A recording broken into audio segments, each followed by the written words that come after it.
I, Alexander Sendes, and Kasha Kensington. Chapter 1.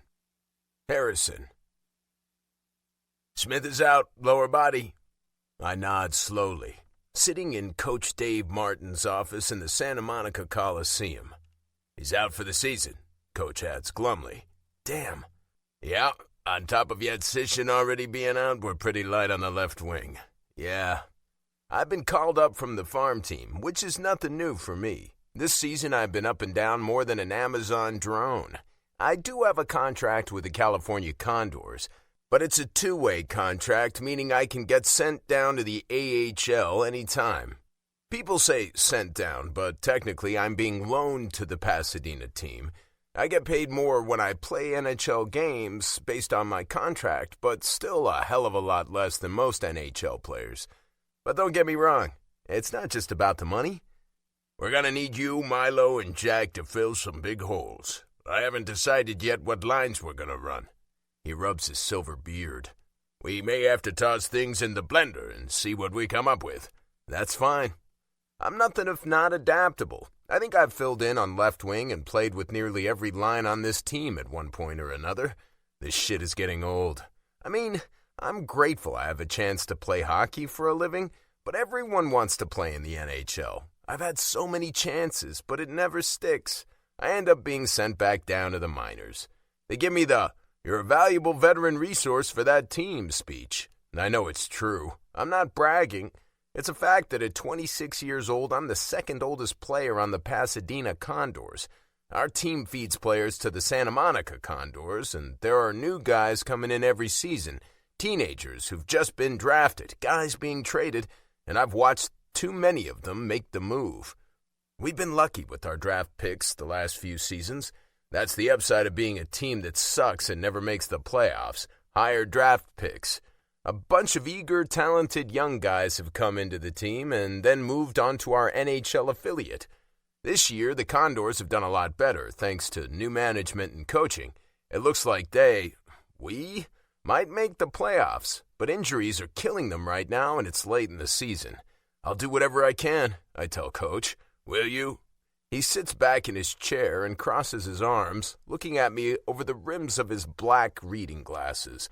I gaze back at him. Of course. He gives me another look that has my nuts shriveling. What? You have a lot of natural talent for this game.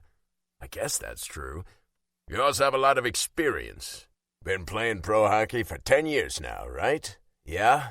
He knows exactly how long I've played, how many NHL games I've played, and all my numbers. When I say we need you to step up, I mean we really need you to step up. He straightens and sits forward, his intense gaze fixed on me. Let me be very frank here. Of course.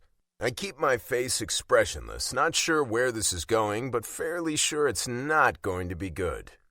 You've coasted for a lot of years. My jaw drops. What? That's not true. You make it look easy, he continues.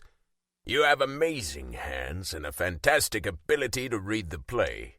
You make good choices with the puck at both blue lines. But there's a sense you're only putting in as much effort as you need to. No, absolutely not.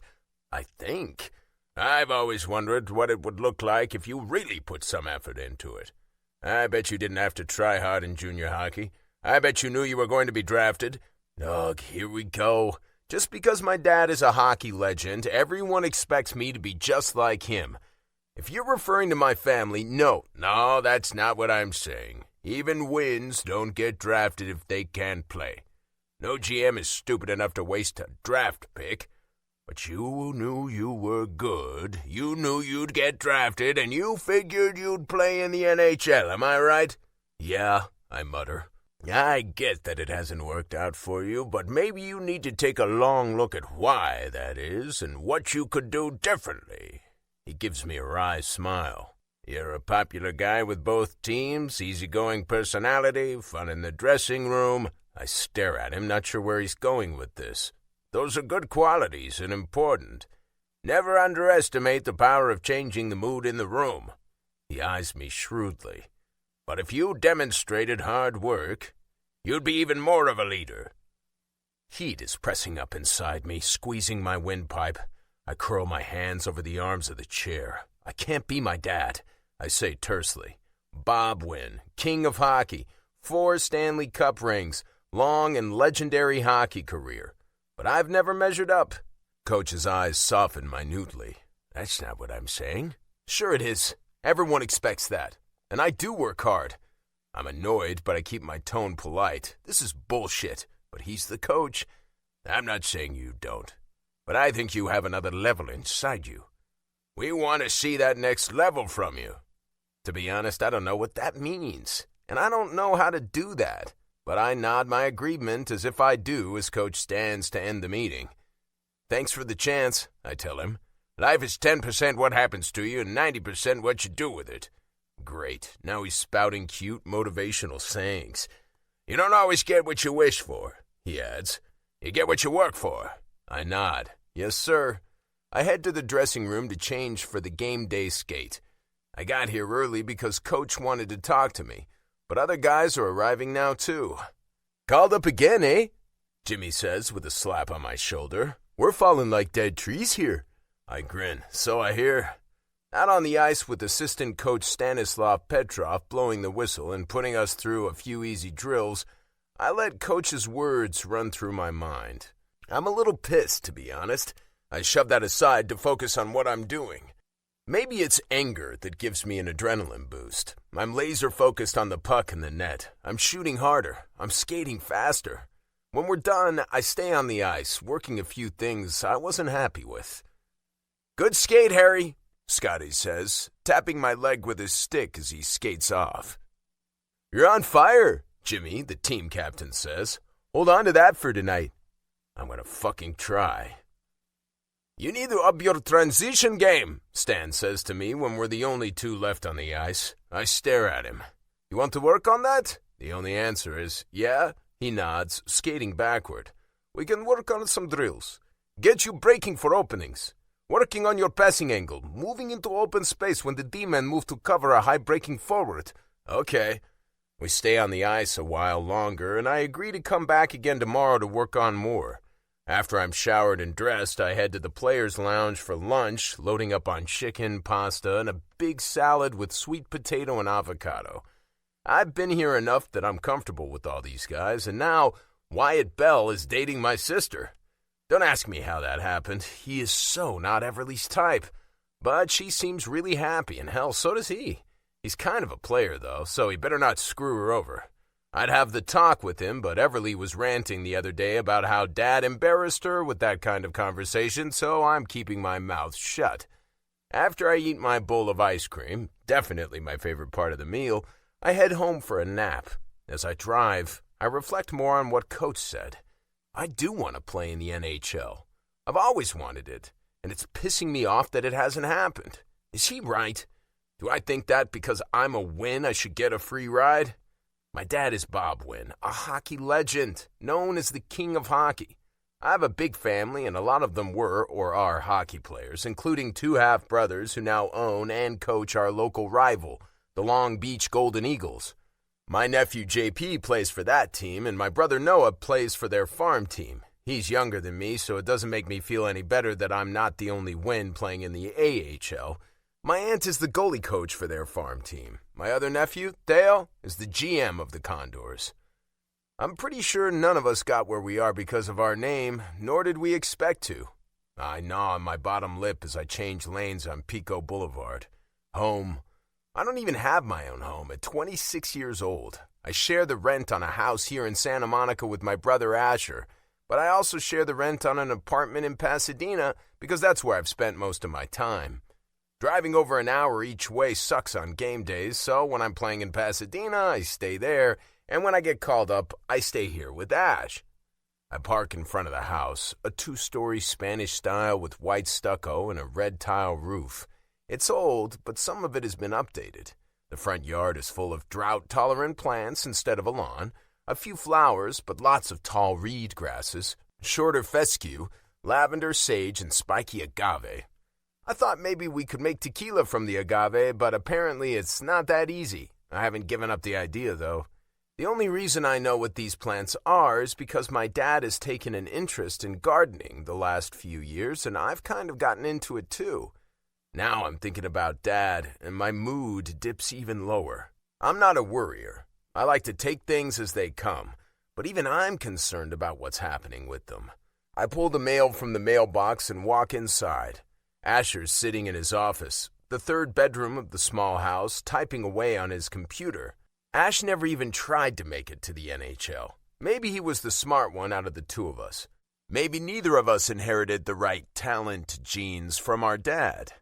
Ash played hockey in college, but he was more focused on getting his journalism degree and now works as a sports reporter for Playmaker, an online hockey blog that's getting huge. "Hey," I call to him. "I'm home. Mail for you." I walk in and toss envelopes on his desk. He glances at them. "Bills and junk mail. Why do I get the bills? Both our names are on the lease." I grin. "Because you're more stable and responsible than I am, and we don't want our electricity cut off." He smiles and shakes his head.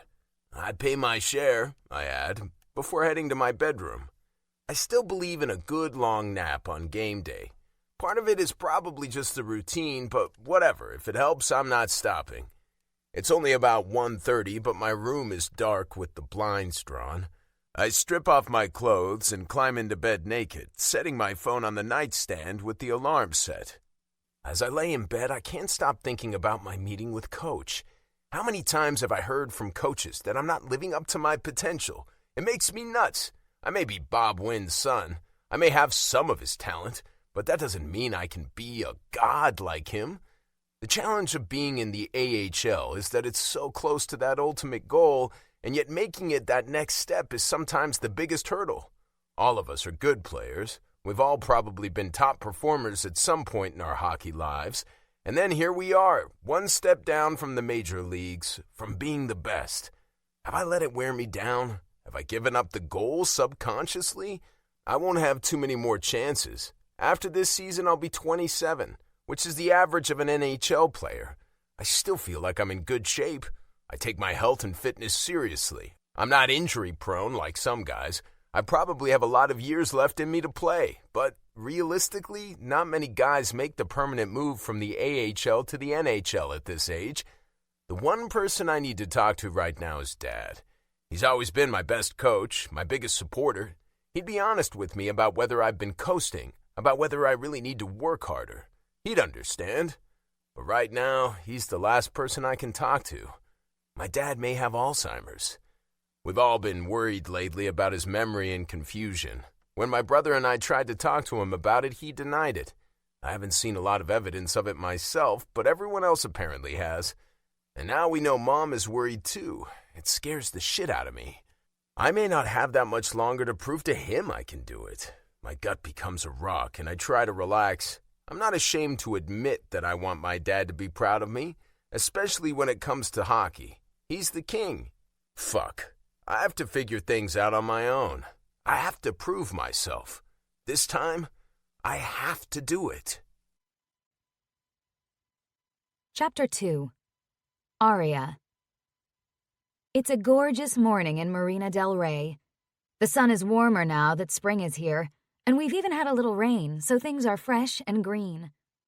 I'm inside Makara Yoga, which is part of stand-up guy paddleboards owned by my friend and roommate Taj, getting ready for my Saturday morning stand-up paddleboard yoga class. I didn't invent this kind of yoga class, but there aren't many places that offer it, and it's getting more and more popular. I have a small studio space here where I do a couple other Saturday classes, and I also work at Prana in Venice a few times a week. I'm enjoying this new career as a yoga instructor. I'm not making a ton of money, but it's a start, and my classes at Prana have become really popular. "Hey," I greet Taj, who's also preparing for a SUP lesson. He shakes back the long, dark hair falling over his face and gives me that sexy smile he's known for. "Morning." He's so freaking gorgeous it's hard to look away from him. He'd probably be modeling if he was taller than 5'9". We've been friends since college. I had a big crush on him then, and I was pretty bummed when I discovered he had a boyfriend. I've gotten over it, though, and I'm so glad he's my friend, because I've needed him, and any friends I can get the last while. I go onto my laptop to check how many people have registered for this morning's class. I use an app that makes it easy for people to register for blocks of classes or just drop-ins, and to pay online. I've learned a lot about running a business from working at Prana, and now having my own small place. I limit the class to 20, and it looks like we're full up today. Yay. I love these classes on the water.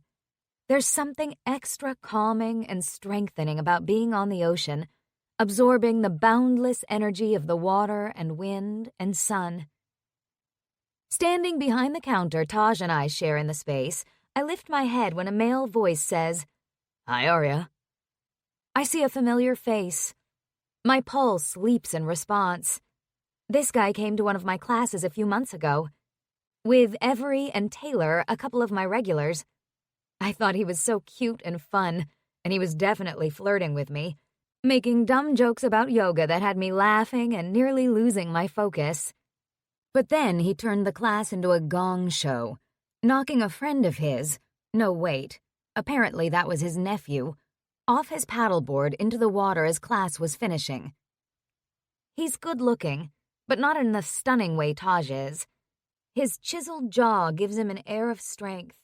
His ocean blue eyes gleam with charm and humor, and his nose has a bump on it that suggests it's been broken at least once. A scar bisects one eyebrow. His dark hair isn't the near black of Taj's, more of a walnut brown, and it's shorter. The curve of his mouth and a perpetual smile gives him a boyish, roguish look. And yes, he's a big fat flirt. Wait, not fat.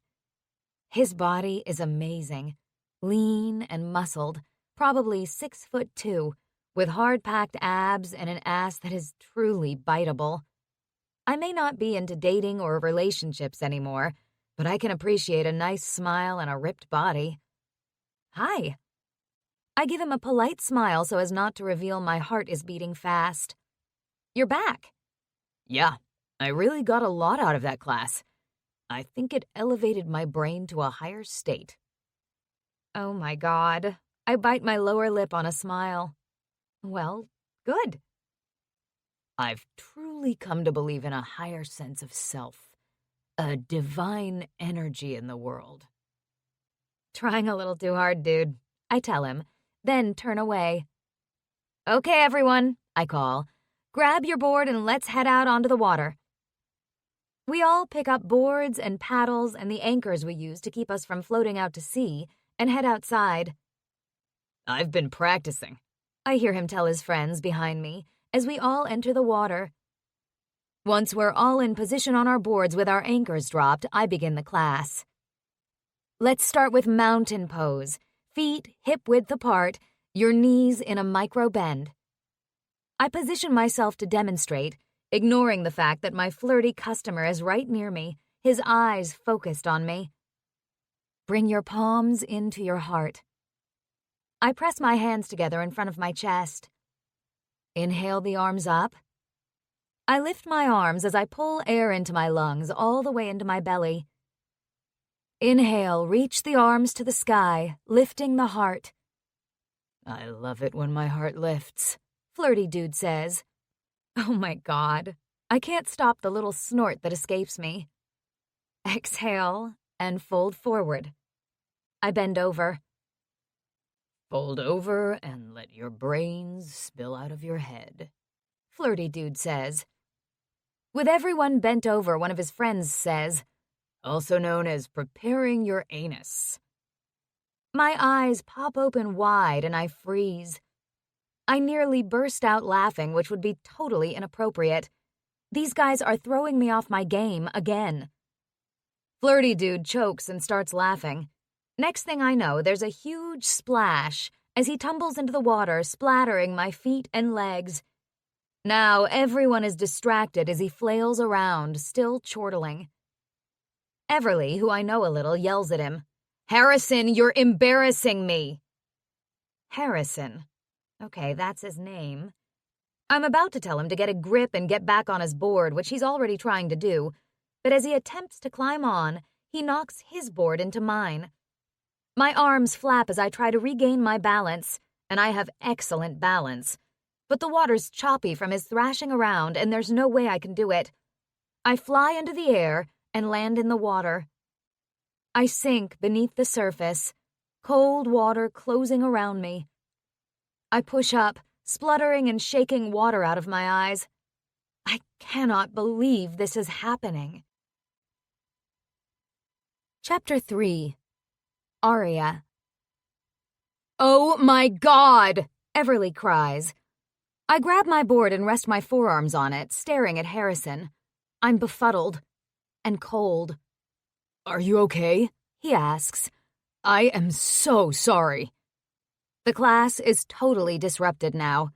Everyone is murmuring and making shocked noises. I don't even know what to say. This has never happened to me. "I'm fine," I say through clenched teeth. "Wet, obviously." "I'm really sorry," he says again, and he does look contrite. "You can blame him."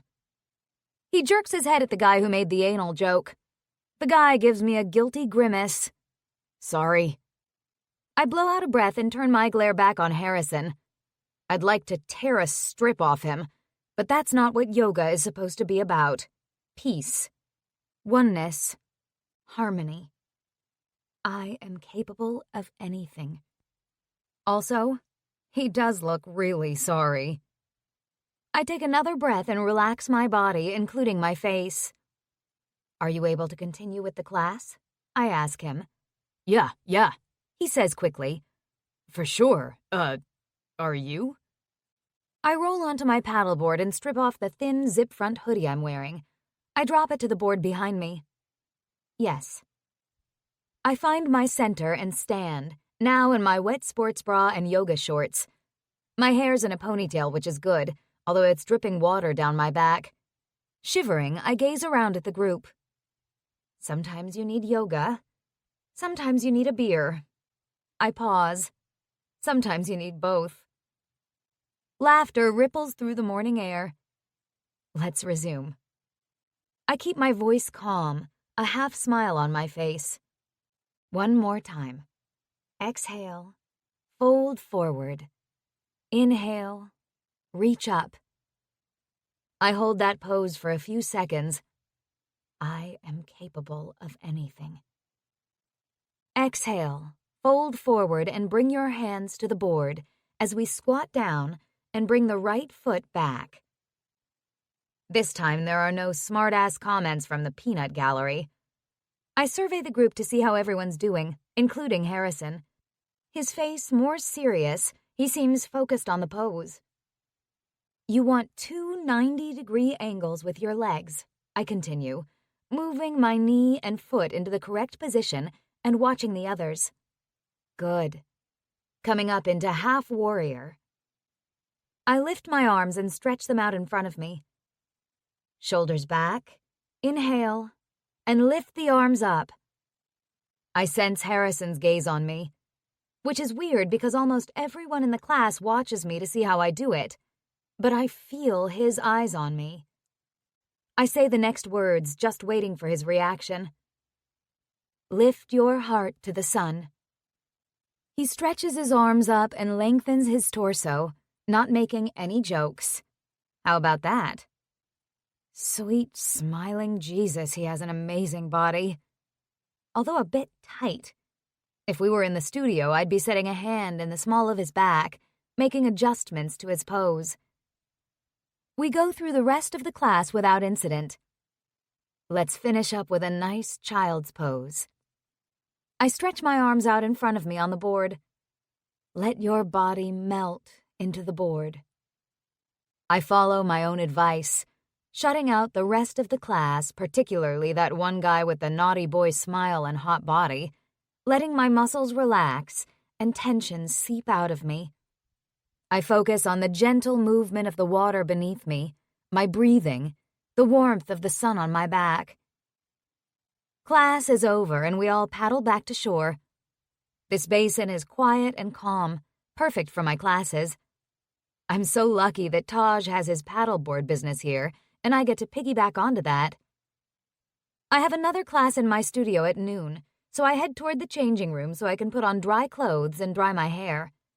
As I approach the changing room, Harrison steps in front of me. "I want to apologize again," he says earnestly. He has amazing blue eyes. "I didn't intend for that to happen. It was an accident. And I'm really sorry that we disrupted your class." It's fine. Forgiveness and letting go are an important part of yoga. He studies my face. "That's very generous of you." "We were assholes." He scrunches up his face. "Sorry." I have to smile now. It's okay. I may have thought that myself. But exhalation is the act of letting go. "Could I take you out for a drink or dinner to make it up to you?" I blink. That's not necessary. "I know it's not, but I'd like to." His smile is genuine and open. Getting hit on by customers is not usual since my classes are made up of mostly women, although it has happened. I don't date anyone, never mind customers, and especially not men I don't know. For a moment, I'm tempted. That unpretentious smile, those warm eyes focused solely on me. He's making it hard, but I just can't. I'm sorry, but no. "Oh." His face clouds. "Everly said she thinks you have a boyfriend." "What?" "No," I say before I can stop myself. His eyes brighten again. "Okay then, but I can't go out with you." Disappointment tugs at his lips again. He opens his mouth to say something more, and I sense he's going to try to persuade me. My fingers and toes tingle as adrenaline surges through my body, my stomach clenching. I have to go. I bolt into the ladies' changing room and shut the door behind me. My heart knocks in my chest, and for a moment I wish I could lock the door behind me. There are other women in the room, though. I am brave. I lift my chin and smile, making my way to the locker in the back where I keep my things.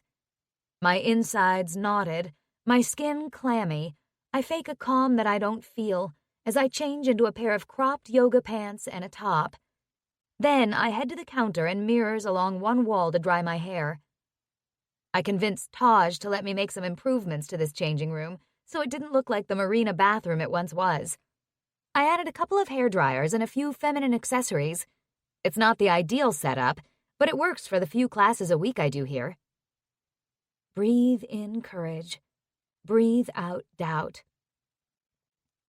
Harrison, whoever, is probably harmless. And I probably could have gone out for one drink, and it probably would have been fun. But I'm still uneasy about doing that. When I exit the changing room, I find Everly still hanging around. The man with her, the one who made the joke that caused Harrison to fall into the ocean, is with her. She approaches me, and he's a couple steps behind her.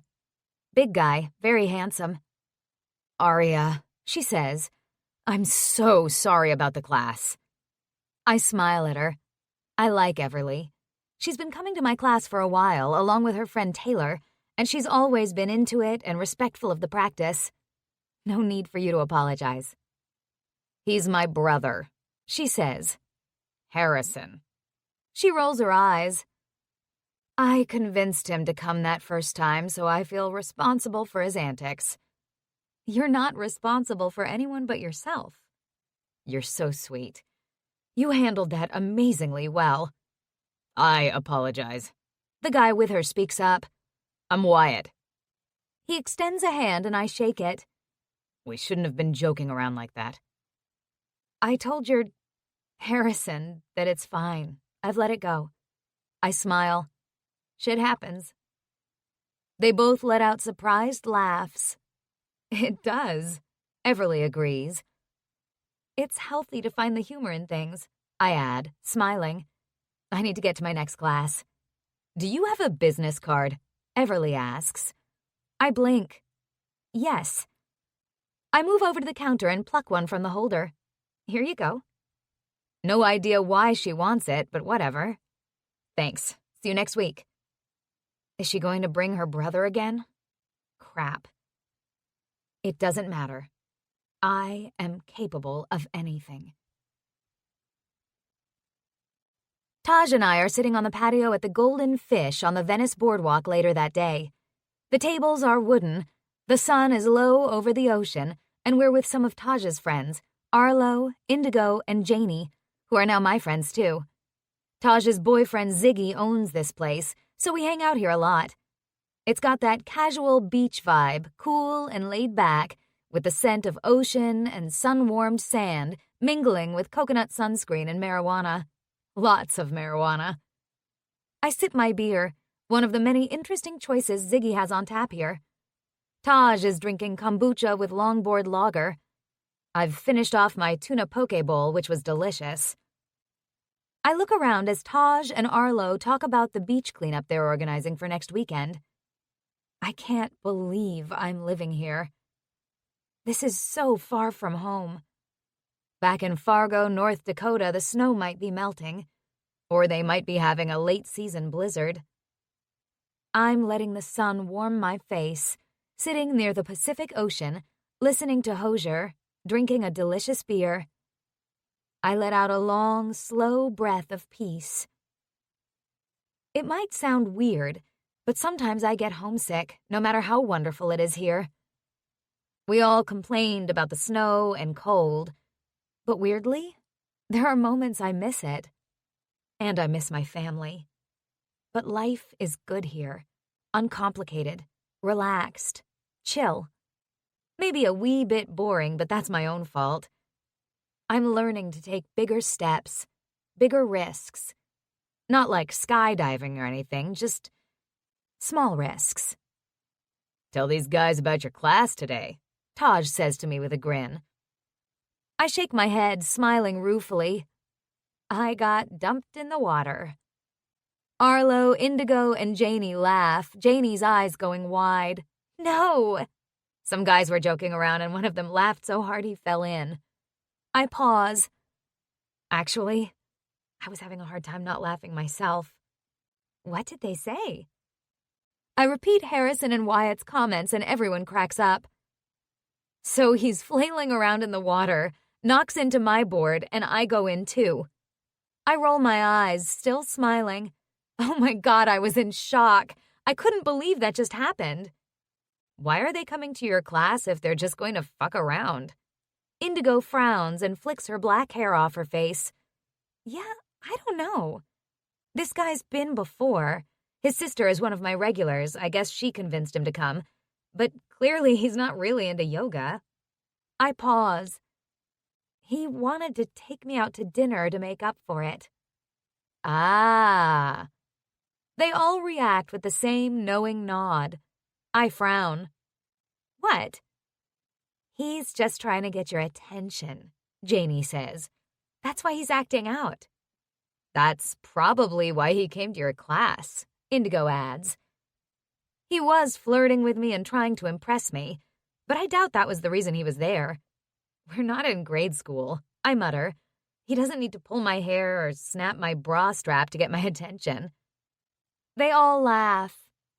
You obviously turned him down. Taj nudges me with his elbow. Of course I turned him down. Taj knows better than anyone why that is. Seriously, though. He regards me with a notch of worry between his eyebrows and touches my shoulder. You were okay after falling in? Oh, yeah, fine. Good thing I can swim. I appreciate his concern. He's a good friend. That would be important if you're doing classes on the water, Arlo says with a grin. Let me know if you need me to hang around or get rid of him if he shows up again, Taj adds. I want to deal with life on my own, but it's definitely comforting to know there's someone close by who's got my back if I need it. We have one more beer. The Edison lights strung around the patio glow as the sun lowers below the horizon and the music gets a little louder. It's Saturday night in Venice, and crowds of people are still walking along the boardwalk, taking in the little shops and bars. Arlo and Indigo head out first. I watch them walk out, heads close together, Arlo's arm around her shoulders. They're such a sweet couple. Then Janie leaves, too. I hug her goodbye. Bike ride tomorrow? She says. Sundays I have no classes. Sounds good. I'll text you. Ziggy saunters over and takes a seat at our table across from Taj and me. Hey, he says with a special smile for Taj. Another sweet couple. I'm happy for my friend that he's found someone so great here in California. He went through some shitty relationships in college. It gives me a flicker of hope that there's someone for everyone. But after what I went through, I don't know how I'll ever have the guts to take a chance again. Monday afternoon, I'm riding my bike to Prana when my phone rings in my backpack. I don't stop to answer it. It's most likely a call about SUP yoga class hours or fees, even though all the information is on my website. At Prana, I lock up my bike outside on one of the racks. A lot of customers use bikes as transportation, so we accommodate that. I carry my backpack inside.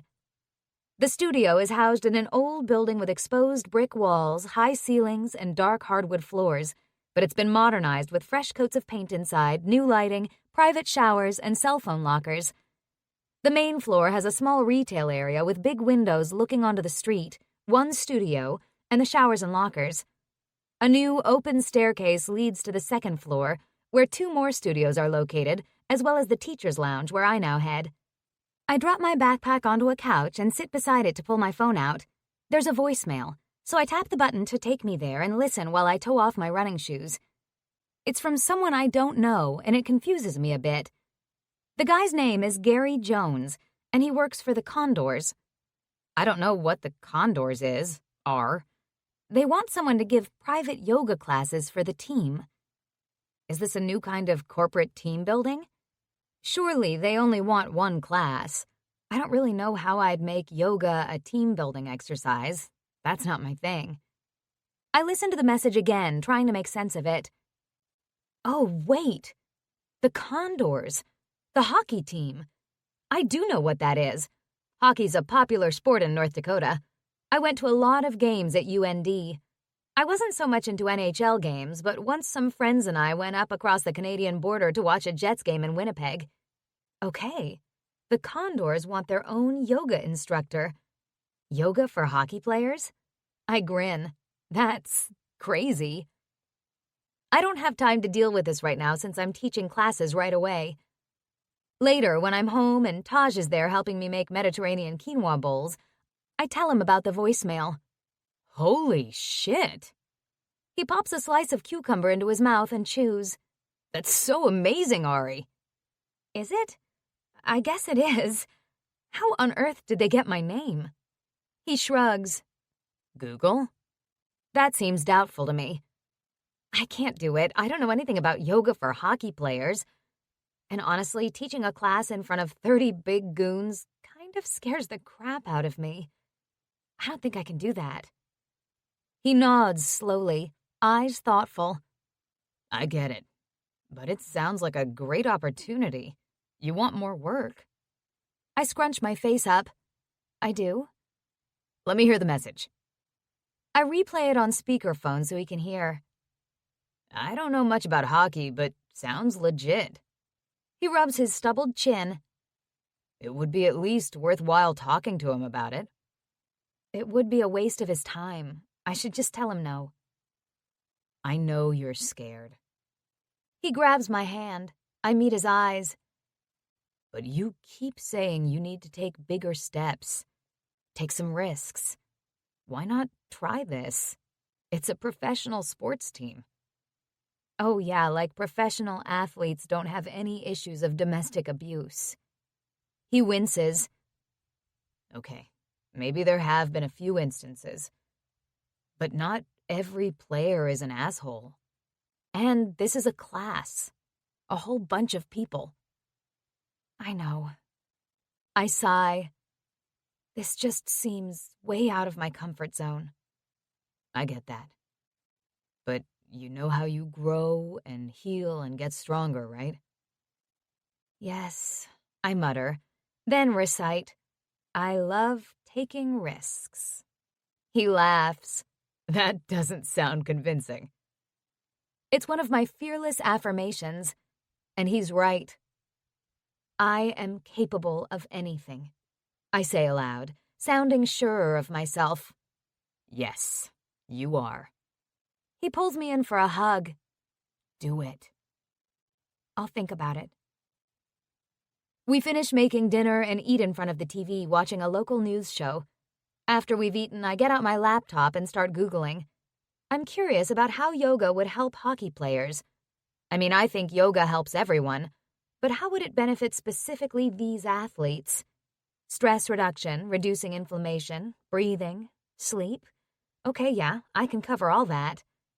Flexibility, mobility, balance. I nod as I read. I find a blog by a woman who teaches yoga to the Pittsburgh Penguins. Okay, this is a real thing.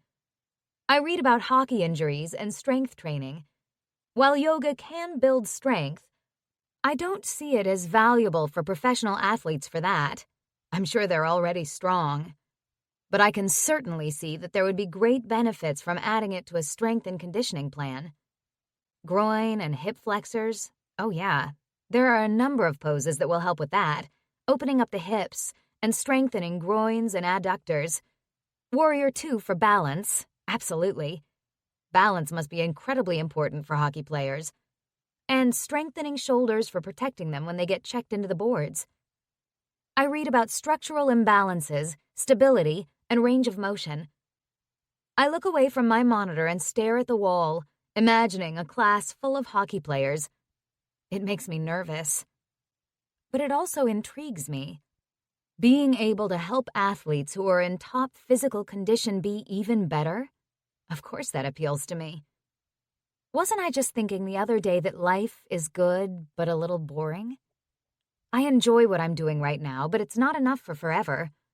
I've thought about expanding Makara into a full-time business, maybe hiring other instructors, offering different types of classes.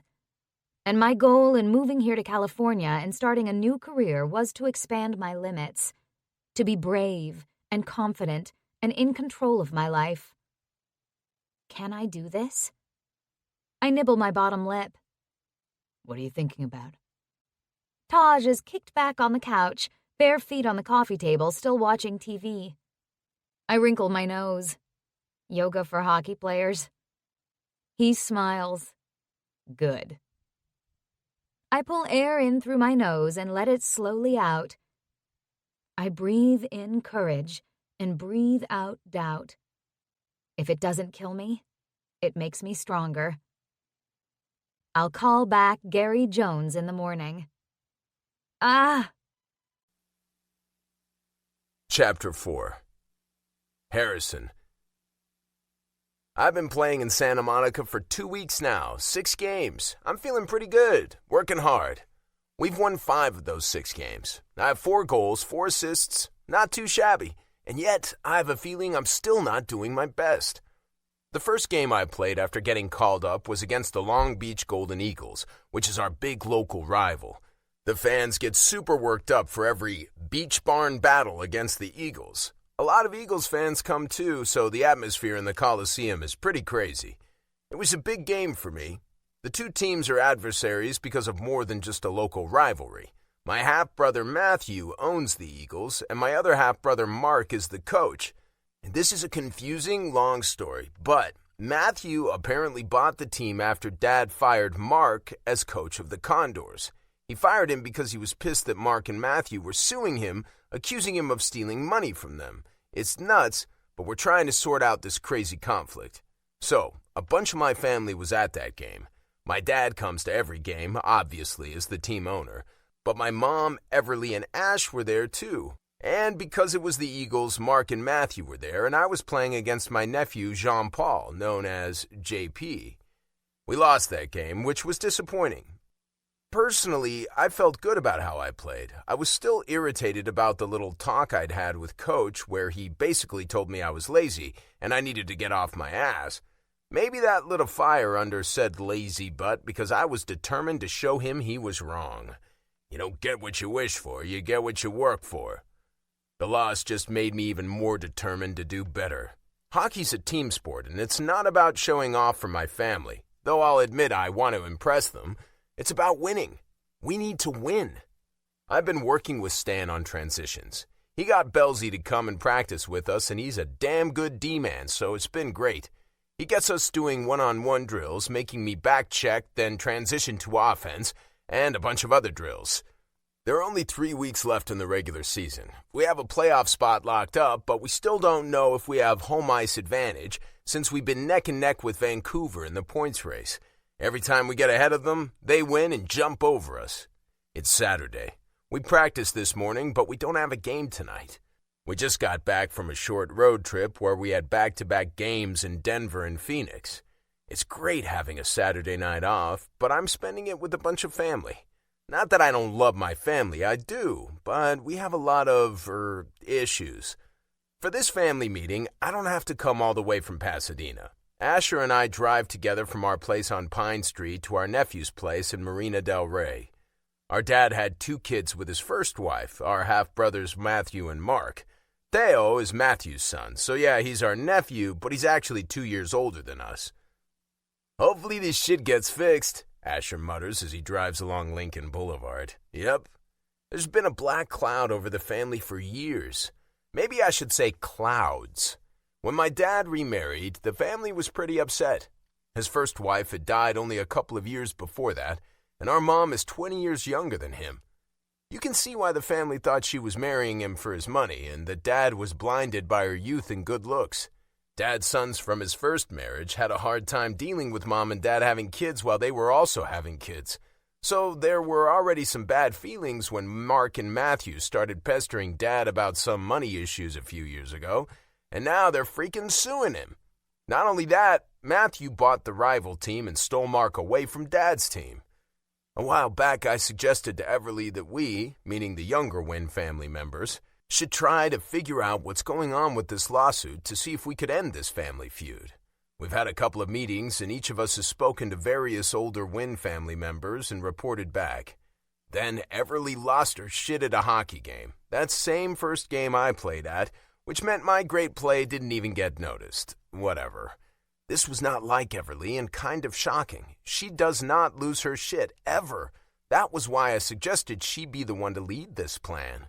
She likes to be in charge of everything, and I'm speaking as her little brother who she put makeup on, curled my hair, and dressed me in a flowered dress to have a tea party with her dolls. Anyway, with Mom and Dad, Asher and Matthew all in one room, she told Matthew our suspicions about Dad. Now it's all out in the open. We park and walk a block or so to Theo's house, right on the beach. He and his wife, Lacey, have rented this place since Dad hired him as general manager last summer. He hasn't even managed the team for a full season, but I think he's doing amazing. It has to be challenging, though, working for Dad, especially now. It's late afternoon, a sunny day with the ocean sparkling blue and gold in the distance, people walking and biking on the path and playing volleyball on the beach. I ring the doorbell and then open the door to step inside. Lacey appears. Hey, Harry. Hey, Ash. I roll my eyes at the nickname. It's what my teammates have always called me, so I'm used to it, but it's not my name. Hey, Lace, how's it going? Good. Come on in. You guys want a beer? Oh, hell yeah, I answer. Yep, Ash replies. She laughs and heads to the fridge while we turn into the living room. Everly's already here, along with JP, his girlfriend Taylor, and Theo, of course. My older brother Noah and our niece Riley drove up from San Diego. Only Jackson isn't here. He lives in Chicago, and lucky him, he's missing out on all this shit. We exchange greetings and take seats. Lacey hands Ash and me beers. Okay, we're all here now, Everly says. So, she looks around at us. I guess you all know that I confronted Matthew and Dad at the game a couple of weeks ago? We all nod. What's up with that, Ev? I ask, loosely holding my beer. We had a plan. I know. She gives me a toothy grin.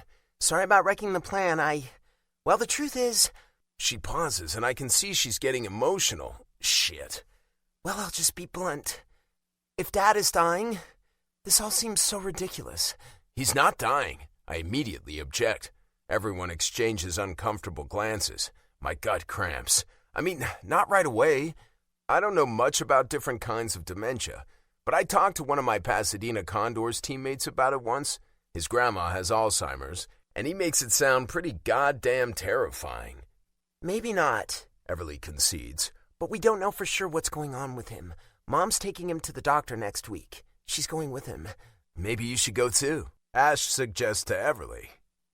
She shakes her head. Mom can handle it. Are you sure? I ask. I know she's strong, but this is tough. I'd totally go if she wanted me to, but I think she's got this.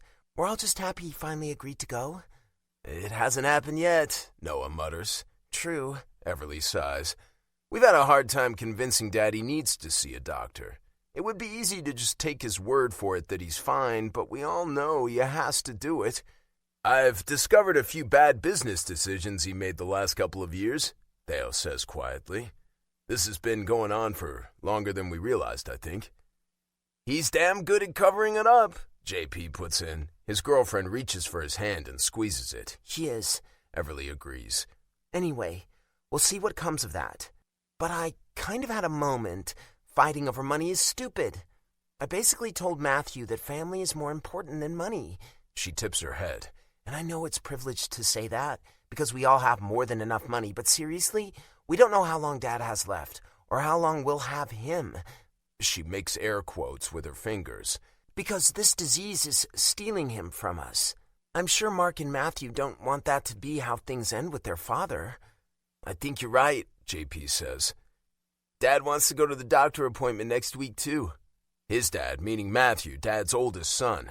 My eyes pop open wide. Wow, really? Yeah, JP winces. But Chelsea won't let him. Well, that sucks, Riley says. She's Mark's daughter. He should be able to. Do you blame her? Everly challenges Riley. There's always been tension between these two, since Riley's dad has never liked our mom, and we've always tried to defend her. Nobody trusted her for years. Why would she trust them? Riley purses her lips. Fair, I guess. Mark and Dad are going to sit down with Dad and Chelsea, JP adds. They're waiting until after the appointment. Okay, Everly nods. That's good. You were great that night, Ash tells Everly, smiling. I damn near died when you went off like that. Ash was at the game in the press box and had stopped by Dad's box between periods when this all went down. Thanks, Everly beams. And you're right, Everly, JP says, about family and money. He looks around. Hopefully they can settle things. It really seems that Grandpa owes Dad and Uncle Mark money. We've learned that Dad didn't steal money. He actually borrowed it from a trust fund that belonged to Mark and Matthew, which was their inheritance from their mom, with legal documents all drawn up. But he was supposed to pay it back, and he hasn't, which is why they ended up suing him. The media had a field day with that. Holy shit. It's died down from when the suit was first filed, but everyone knew what was going on and that there was bad blood between the king of hockey and his sons. I don't know why he's not paying them back, but that worries me too. Is it the Alzheimer's? Is it because he has no money? Christ, I hope he hasn't bankrupted the team or himself. Theo, I say, can Dad afford to pay back the money? We all know that the Condors aren't a big money-making team. Theo blows out a breath. I don't know. I know the finances of the team, but not his personal situation. What if... I hesitate. What if he can't pay it back? What then? Everybody trades uneasy glances again. Silence as heavy as a Zamboni falls over the room. Everly speaks first. We'll deal with that when we come to it. We all nod. What else do we need to do?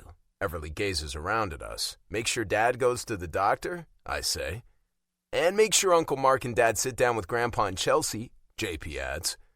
If they don't, we'll need to get involved. Are you all ready for that? Everly asks. We all speak up in the affirmative. Okay, we'll check in with each other in a couple of weeks. No need to meet unless things don't go right. Sounds good to me. I lift my bottle of beer to my lips. Everly pulls her phone out and starts tapping the screen with her thumbs. Texting Wyatt, she says. Telling him he can come over now. Her boyfriend Wyatt lives in the same building, a 3-unit condo. He could have been here, I say. He wouldn't. She sets down her phone and lifts her wine glass. He says it's family stuff and it's awkward that he plays for the team. I respect that. Lacey heads to the kitchen and Theo goes outside to get the barbecue going. They offer to make dinner for us. Wyatt arrives and heads straight to Everly, sliding a hand around the back of her neck and kissing her forehead. She closes her eyes briefly, smiling. I've never seen my sister like this. It's weird, but nice. I'm happy for her. When we're not talking about our family issues, we all get along pretty well. Riley offers to help in the kitchen. JP and I head out to the patio to stand with Theo around the barbecue in a manly fashion while drinking beer. And Taylor and Everly come sit outside and start talking about their yoga classes. Yoga? Damn. Don't remind me about yoga class, I tell them. I was crushing on the sexy yoga instructor until I accidentally knocked her into the water. Way to make a good impression. The humiliation still burns every time I think of it. They grin. I'm sure you want to forget that, Taylor adds. I'll never make you come to class again, Everly adds. You seriously went to another of her classes after that? I ask. Yeah, Everly shrugs. I considered changing to a different class, but she's a great instructor. I really like her classes. Same, Taylor says. She's really down to earth. Or down to water, Everly says. They both laugh. So funny, I mutter. Riley, Noah, and Ash haven't heard the story, so Everly entertains them with an exaggerated version of it.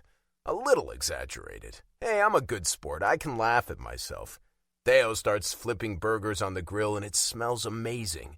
Lacey sets out bowls of pretzels and nuts, and I grab a handful of cashews.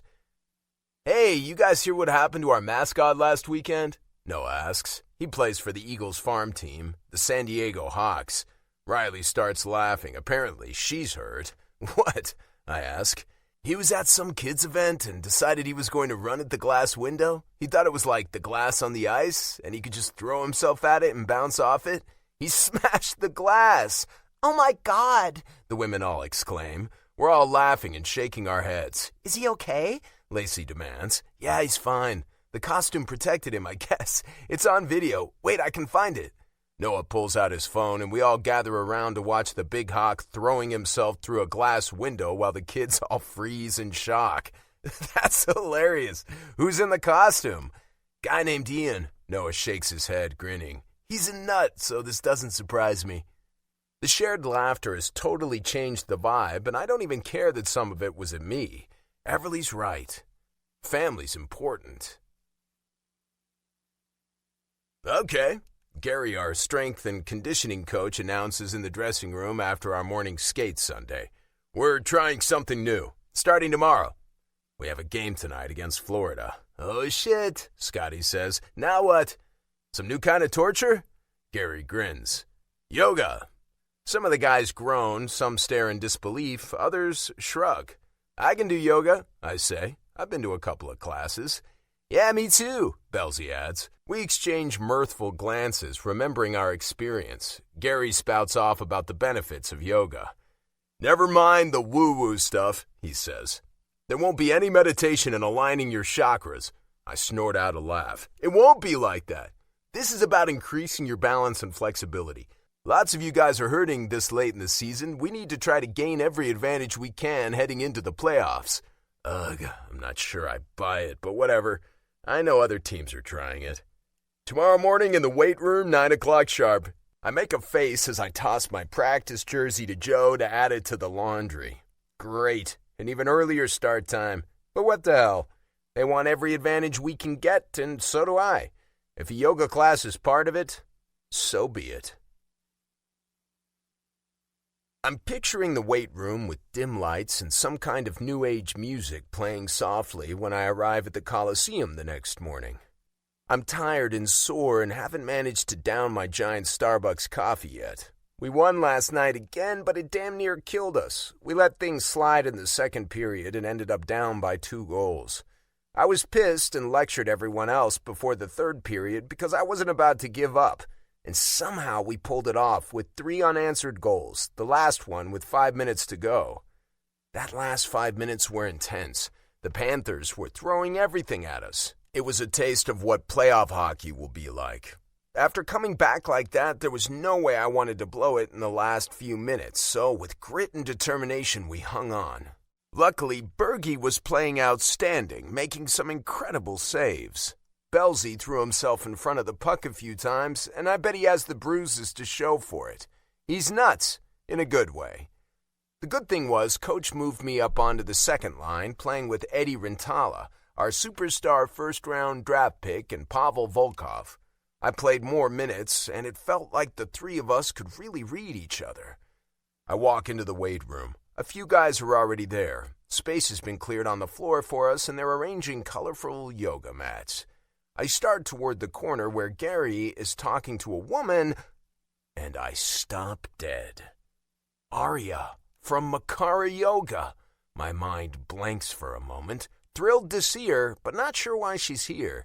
Then it clicks. She's our yoga instructor? Fan-fucking-tastic. Chapter 5. Harrison. I've been thinking a lot about Arya since that disastrous class. I fucking hate that I pushed her into the water like that. It was a stupid accident, and I was so pissed at myself after. I couldn't really blame Wyatt, who made the damn smart-ass comment. It was totally my fault. She looked so shocked, coming up with water streaming down her face, blinking those long eyelashes. The way she stared at me kind of made my balls shrink. I probably didn't make a good impression on her the first time I went to her class either, when I deliberately knocked JP into the water. And I don't think she appreciated my yoga jokes. I just wanted to impress her. She's seriously gorgeous, just the type of woman I love. I know, I have a type. I can't help it. I'm not saying I could never be attracted to a woman with a different appearance. I've gone out with all kinds of women. My last girlfriend actually had short, dark hair. We were together for 3 years, so it's not like I only date blondes, but I have to admit I'm attracted to them. But it's not just the way she looks. It's the calm, confident way she gets in front of a bunch of people and leads them through the poses, obviously knowledgeable and proficient. She's clearly good at what she does, apparently with waiting lists for her classes. It's the way she regarded me, with glints of humor and a spark of interest in her eyes that encouraged me even though she turned me down. Anyway, here she is. It's a sign. And the perfect chance to make up for being an idiot. I make a beeline toward her, smiling. She glances up as I approach, and her mouth drops open, her eyes widening. "Hi," I greet her happily. "I can't believe you're here." Her eyes pop wide open, and she blinks. Harrison, hi. You two know each other?" Gary looks back and forth between us. "I've told you I've been to yoga classes," I say. "Arya's a fantastic teacher." Her eyebrows shoot up skeptically. "You've been to 2 classes, and you disrupted both of them." I grimace. "Yeah, about that. I apologize again." Gary closes his eyes and draws in a deep breath. No disruptions," he snaps. "The team has hired Arya, and you need to pay attention and do the class." "Of course," I put on a serious expression. "No I stop. No joking around." "You play for the Condors," Arya says, still wearing a bemused expression. She didn't know who I am. "Yeah," I grin. "I don't assume everyone knows who I am. California is a big state, and a lot of people here aren't into hockey. I guess she's one of them." I step over and pick up a mat, then walk over and lay it on the floor between Wyatt and Scotty. "What a coincidence," Wyatt says in a low voice. "Of all the yoga instructors in all the yoga studios, yep, she thinks we're idiots," he adds. Damn it. When I asked her out, it was only partly to try to make up for what I'd done. The very first class of hers I went to, when Everly dragged me there so JP wouldn't be the only guy, I was attracted to her. She didn't pay much attention to me, despite my attempts to show off. The second time, I knocked her in the water, but after her initial shock, it seemed like she found it funny. When I asked her out, I definitely felt a vibe like she wanted to say yes, like she was struggling. I just don't get why. I scrunch my face up in frustration. I need to pay attention and focus on yoga and not the hot instructor. Soon, we're all there, sitting on the floor of the weight room. Arya and Gary move in front of us. "This is Arya Ross," Gary says. "She has 7 years of experience teaching yoga." He looks at a paper in his hand and reads haltingly. "She earned her RYT 200 Yoga Alliance certification 5 years ago, specializing in Hatha and Vinyasa. She studied with some world-renowned instructors to further her education. She teaches at Prana Yoga in Venice and has her own stand-up paddleboard classes at Makara Yoga in Marina del Rey. She creates a safe, non-competitive space for her students to find deeper meaning and inspiration. Her classes emphasize the importance of proper alignment, pranayama breathing techniques, and mindfulness." He looks up. "Welcome, Arya." Thank you, Mr. Jones. Arya smiles at him, then at all of us. I'm honored to be here today. I know firsthand how much yoga can restore balance, awareness, health, and happiness. Yoga was and still is a healing force in my life. I love bringing that to others. I have to be honest and tell you that I have never taught a class like this to professional athletes. I know all of you are in top physical condition, but I believe that yoga can help fine-tune your bodies by optimizing any structural inefficiencies, improving your stability and range of motion. So let's get started. Music begins to play. The kick-ass sound system in the weight room usually blasts a lot of hard rock and rap music for us to work out to. I cringe, waiting for the tranquil sounds of some kind of new age music, but that's not it. The first song is slow, yeah, but it has a country music sound. Lie down on your mats. Arya instructs us. Legs apart, palms facing the ceiling. She teaches us how to breathe as we each lie there with our hand on our abdomen, feeling it rise and fall as we breathe deeply. Breathe in new energy, she says. Exhale and feel the relaxation. Then she has us do a wide-legged child's pose, our foreheads to the mats. We did this one on the paddleboard. Take those same deep breaths, she says, right into your belly. Drop your hips down to your heels. We stay like that for a while, the music playing, nobody talking. This is weird. I know flexibility is important, and I force myself to stretch, but I've never really liked it. It's too static. I like to be moving. Eventually, we move on to our hands and knees. This is good. Now I can see her. Today, she's wearing cropped leggings and a modest tank top. She has us rolling our spines, arching our backs, and letting them curl down. I watch the way she moves, sinuous and graceful, and sexy. I follow along. The music changes, becoming a little peppier. A guitar opening joined by a harmonica. This is cool. Soon she has us in a pose that's like a side plank, one arm in the air. Float your right leg up off the mat, she says. Whoa, okay. I thought doing these poses would be easier on dry land than on water. I was wrong. I really need to focus, as I'm balanced on one hand and one knee. On dry land, Arya has the benefit of being able to move around as we follow her direction and hold various poses. And she's apparently very picky, adjusting a foot, a hand, the arch of a back. But the way she describes how to perfect the poses is actually bang on. Like when she says to press firmly into one foot, it really does help with balance. As I'm in what she called puppy pose, she approaches me and, still talking in her serene voice, she places a hand on my back. Keep your hips directly over top of your knees, she says in that mellow tone, your chest melting down to the mat. You should be feeling an opening in your armpits, maybe your pecs. Awareness jumps along my nerve endings. Her touch is gentle yet firm, and my skin tingles everywhere. If I keep screwing up, will she keep putting her hands all over me? I can see her toes. I don't have a foot fetish, but they're really pretty, with shiny purple polish on her nails. She moves away. Keep pressing your fingers into the mat. She stops by Bergie and murmurs, Good work. You're really flexible. Huh? She's praising him? Shit, I need to do better. I sink my hips lower. The class lasts about 45 minutes. Let's find Savasana, Arya says. Final resting pose. She lies on her back again. Stretching out our arms and legs, palms to the ceiling, eyes closed. Her tone has become softer, and the music is another gentle but still lively song.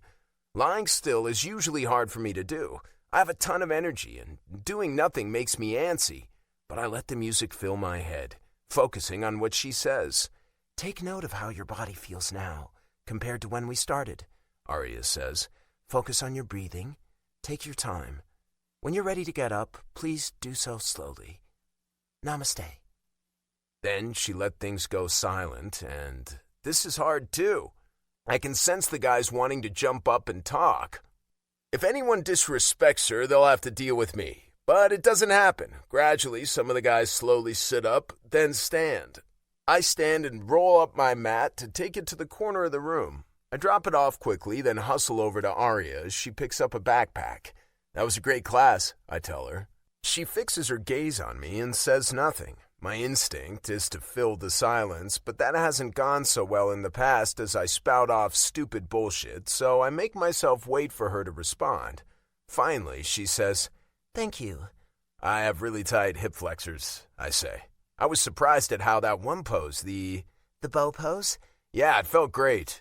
Do you have any other ones that would work on hip flexors? I do. I'll be sure to include them in our next class. Oh, I was hoping you could show me. She shakes her head slowly, her lips pursing in a near smile. I'm pretty sure you have a practice to get to right now, but like I said, I'll include that in our next class.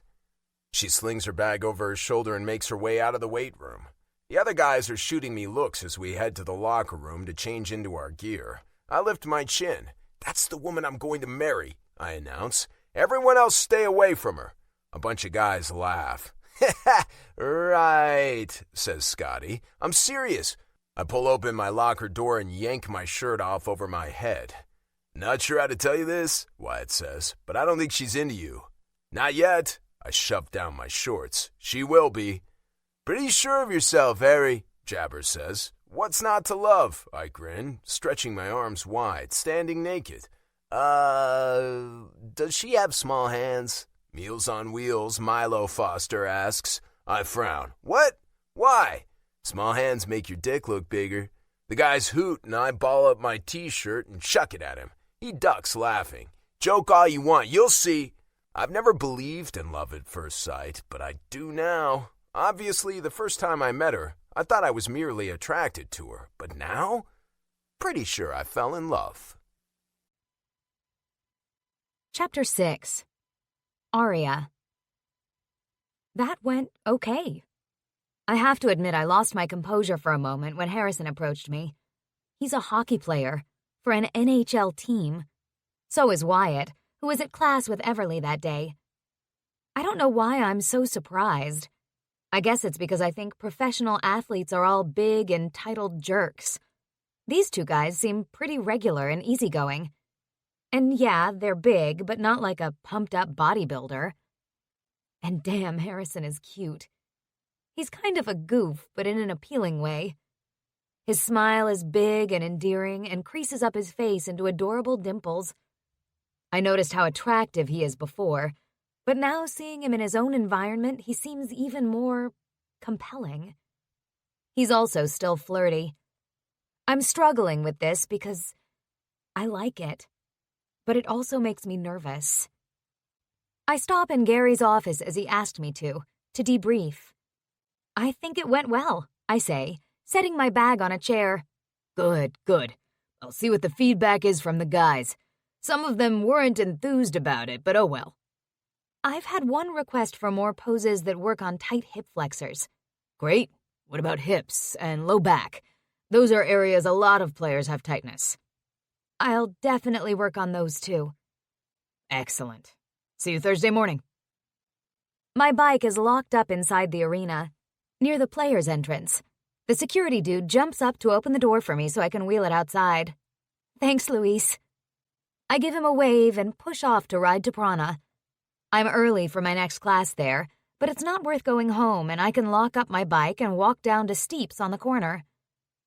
When I'm seated on the little patio at Steeps with my lychee peach green tea in hand, I lean back in my chair and turn my face to the sun. I've always loved the sun. I find the warmth on my face so soothing and relaxing, yet energizing.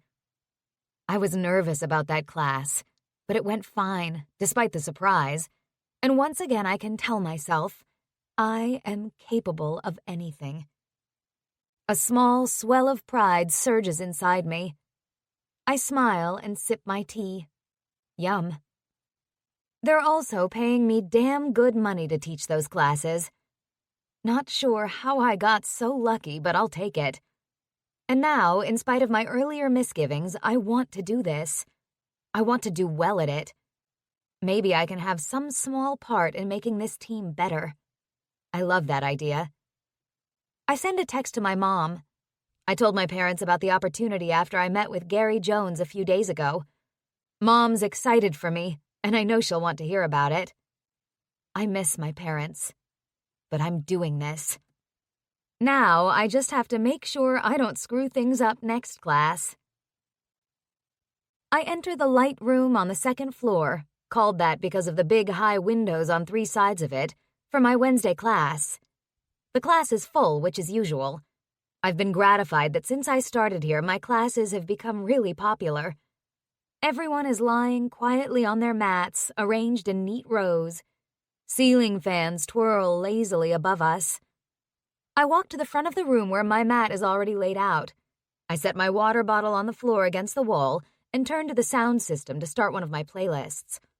Finding great music for my classes is a fun pastime when I'm not teaching. I like lots of different sounds, and I think my music also sets me apart from other instructors. The first song is by XXYYXX, About You. It has a cool sort of laid-back lounge feel. We'll begin today's class in a child's pose, I say, sitting on my mat. Everyone sits up. That's when I see him. Harrison. What the duck fuck? I don't let my attention linger on him as I have a class full of people.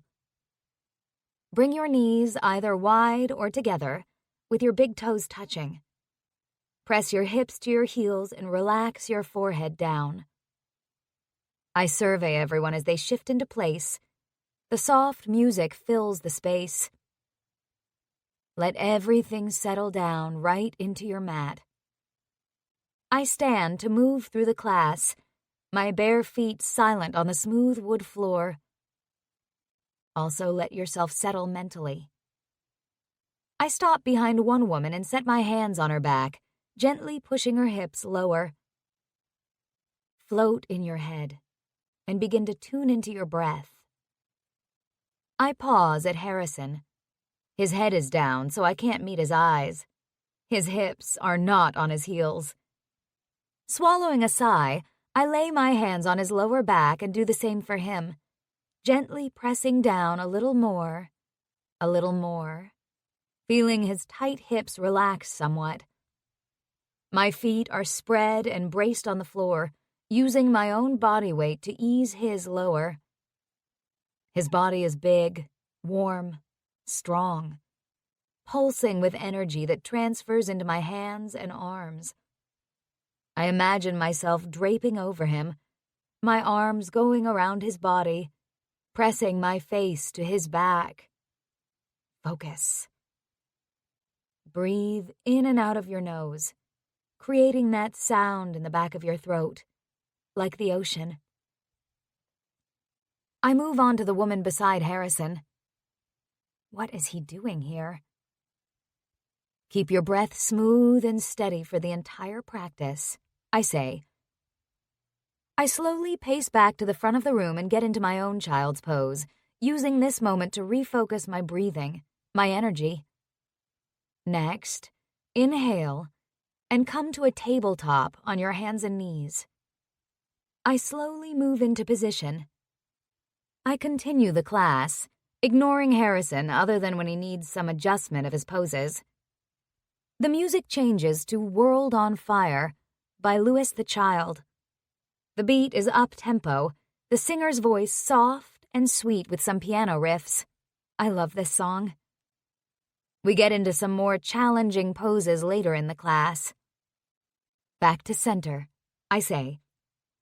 So far, Harrison has been a model student, silent and compliant. Hands on your knees and breathe in. I pause. Then relax your head and neck down. Rise to standing, arms float high. Exhale, palms together in front of your heart. Take a moment to close your eyes, adjust your stance, your breath. I stroll between the mats, giving them time. Alina Baraz sings Electric. This song is super sexy, and I have a hard time not imagining being tangled in sheets, tangled in a man's arms and legs as she croons, "Kiss me." I glance at Harrison and our eyes meet. Khalid's raspier voice joins in the song. I pull in a slow breath through my nose and break the eye contact. "Kiss me," Damn it. Why did I use this playlist today with steamy songs that make me think of sex? Shift your weight to your left foot and bring your right foot up for tree pose. My own hands are pressed together in front of my chest, and I put my weight onto my left foot. Bring your foot to your calf or your thigh. Lift your belly button. For an extra challenge, you can reach up and even look up. Everyone lifts their arms, including Harrison, but he wobbles and touches his foot down. He resumes right away, though. I move over to him to turn his knee more outward. Just don't rest your foot on your knee joint and possibly move it out of place. Lengthen your tailbone toward the floor. Press this foot against your inner thigh. I touch his bare foot, which feels very intimate. Resist with your left leg. Gazing at a fixed point in front of you on the floor will help with the balance. He smells good. God. I let them all hold the pose on that side, then the other, then softly tell them to lower their arms, their foot, and shake out their legs.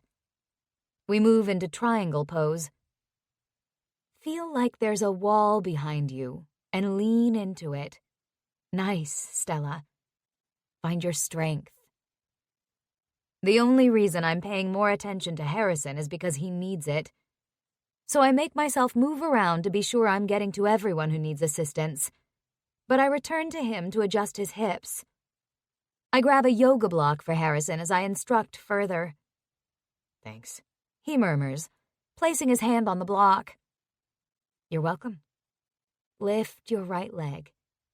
Stack your hips and your shoulders. They're balanced on one foot and one hand. Harrison wobbles a bit again. Reach your right arm to the sky. It's fine if you fall, don't worry. I pause. Nobody falls. Energize your fingers, flex your toes, and keep breathing. We end the class with Happy Baby, which is not a pretty pose. I drag my eyes away from Harrison's rounded butt and massive thighs. Wow. We then move into Shavasana. The song playing is another featuring Alina Baraz, Down for You, again with a chill vibe. I like to leave people relaxed, but energized. I guide them through relaxing, then I quietly leave the studio, allowing them to rest as long as they want. In the empty teacher's lounge, I drop onto a chair and blow out a long breath. I was definitely distracted by Harrison's presence, but I don't think anyone else in the class noticed anything. I'm done teaching for the day, so I grab my backpack. I check my cell phone for any messages. A Snapchat from Janie, a text from Taj telling me he won't be home for dinner, so I can do whatever I want. It's only 5 o'clock. I'll jump on my bike and head to the beach. I run down the stairs to the retail area. Hazel and Willow are working there, a few customers looking at clothing and accessories. And Harrison is there. He lifts his head and spots me. A smile breaks across his face. Hi. I walk toward him, my heart doing a jitterbug in my chest. Hi. He holds up a pair of men's shorts. Do you think I need these? I have to smile. You have shorts. Yeah, but, things move around. I bite my lip and take the shorts from him, trying not to think about things moving around in his shorts. Gah. These have a special liner. Yeah, I think that would be good. These also have flat seams, so no chafing, and they were designed by a man. Good. I'll take them. We also sell underwear. Oh God, why did I just say that? He's not just another customer. He grins. I can always use more. I lead him over to the table with the performance boxer briefs. The image of his legs and his ass floats through my mind as I show him the garments. The fabric is breathable and sweat-wicking. It's really soft. I'll take a 3-pack. He grabs a size large. I swallow.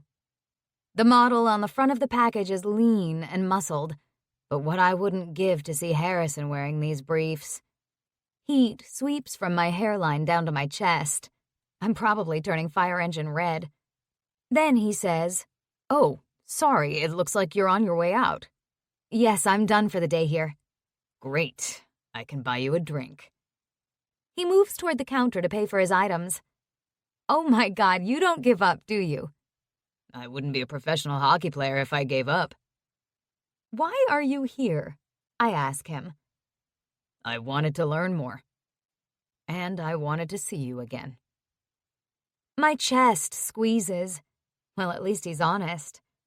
I don't get a creepy vibe from him, but still, those words freak me out a little. "How did you know I work here?" His forehead furrows. "Gary said it when he introduced you the other day." "Oh, right." I eye him. He pulls out a credit card and hands it to Willow with a smile. She smiles back, clearly finding him attractive. As do I. Most women would be enjoying this. A gorgeous, professional athlete who seems nice, if a bit goofy, who's clearly attracted to me and is asking me out. And I'm attracted to him. I can't deny it. But I'm not most women. I nibble my bottom lip. I'm so tempted to let him buy me a drink. But I'm also nervous. I am brave. He turns away from the counter with the brown paper shopping bag containing his purchases. "So, where should we go?" "Okay, I'm doing it. There's a place a few blocks down the street, Bottles and Bites. We could meet there." "Okay, sounds good. Which way?" We step onto the sidewalk. I point toward the beach. I push my arms through my backpack straps and move to the bike rack to unlock my bike. I'm not sure where he parked, but I'll probably get there before him since it's not far and he'll need to find parking again. Sure enough, I am there before him, but I'm just locking my bike again when he walks up. "Do you bike everywhere?" "Pretty much." I straighten. "I don't have a car." "Huh. Really? LA is such a car city." "I know." He opens the door of Bottles and Bites and gestures for me to go in ahead of him. I walk in. I look at him when the hostess asks if we want to sit inside or outside, but he lets me decide. "Outside," I say. It's a beautiful day. The patio is nearly full. I guess it's happy hour. It's shady and cool with lots of greenery. Wooden tables and wrought iron chairs sit atop the red brick patio. We're led to a small table in the corner. I drop my backpack on the patio and take the bench seat. "Nice." Harrison looks around. "I haven't been here." "It's kind of local, I guess." "Yeah." We each pick up the menu we're handed. "How about food?" Harrison says. I'm a little hungry after that workout. I purse my lips in a smile. "I'm sure you work out a lot harder than that." He grins. "Well, yeah, but seriously, I feel those moves." "Good." "Let's get a couple of things to share," he suggests. "What do you like?" He pauses. "You're not vegetarian, are you?" "What's wrong with being vegetarian?" "Nothing, I was just asking." He shifts on his chair. "I'm not. But I don't want the octopus. I don't care much for seafood. I guess I'm a prairie girl at heart." "Huh?" He tilts his head. "Okay, how about the meatballs and crispy broccolini?" "That sounds good." Our server arrives and we order drinks and food. I order a cocktail called Crimson and Clover, and he asks for a beer. Wow, I'm on a date, I guess. My stomach does a little flip and I slide my fingers together to keep them from trembling. It's fine. It's totally fine. "Prairie girl?" he asks. "You look like a typical California girl." "I do?" "Yeah. Blonde, tanned, hot." I huff out a laugh. "Thanks." "Really?" He nods. "I'm from Fargo, North Dakota." Geez, seriously? Yep. I smile. I moved here about a year ago. Wow. The blonde hair comes from my Scandinavian roots. My ancestors moved to North Dakota back in the 1800s. Huh, that's cool. What about you? I was born here, but my family is Canadian. I grin. That's why you're a hockey player. That's right. The server arrives with our drinks. This conversation is easy so far, not awkward or painful. I sip my drink. What's in that? Orange juice, rosé wine, and a bunch of other booze. He laughs. Want to try it? Sure, if you don't mind. I push the glass over to him. Oh, yeah, that is good. Okay, so how did you end up here? My friend Taj lives here. I wanted to leave Fargo, and he offered me a place to stay. So here I am. You live with a guy? Yes. I tip my head. I'm not going to mention that Taj is gay. Yet. We're friends. Okay. He doesn't seem put off by this. I relax a little. So, have you lived here your whole life? No. He shakes his head. But most of it. I played college hockey in Michigan for 2 years. Then I got drafted by the Condors and came home to California. That must have been a lot different living in Michigan. Fucking cold.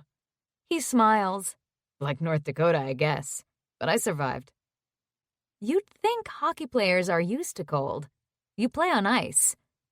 Well, my dad grew up on the prairie. One of those guys who learned how to skate on an outside rink. They'd go out and play no matter what the weather. I have skated on outdoor rinks. When I was a kid, we used to visit family in Winnipeg and Montreal.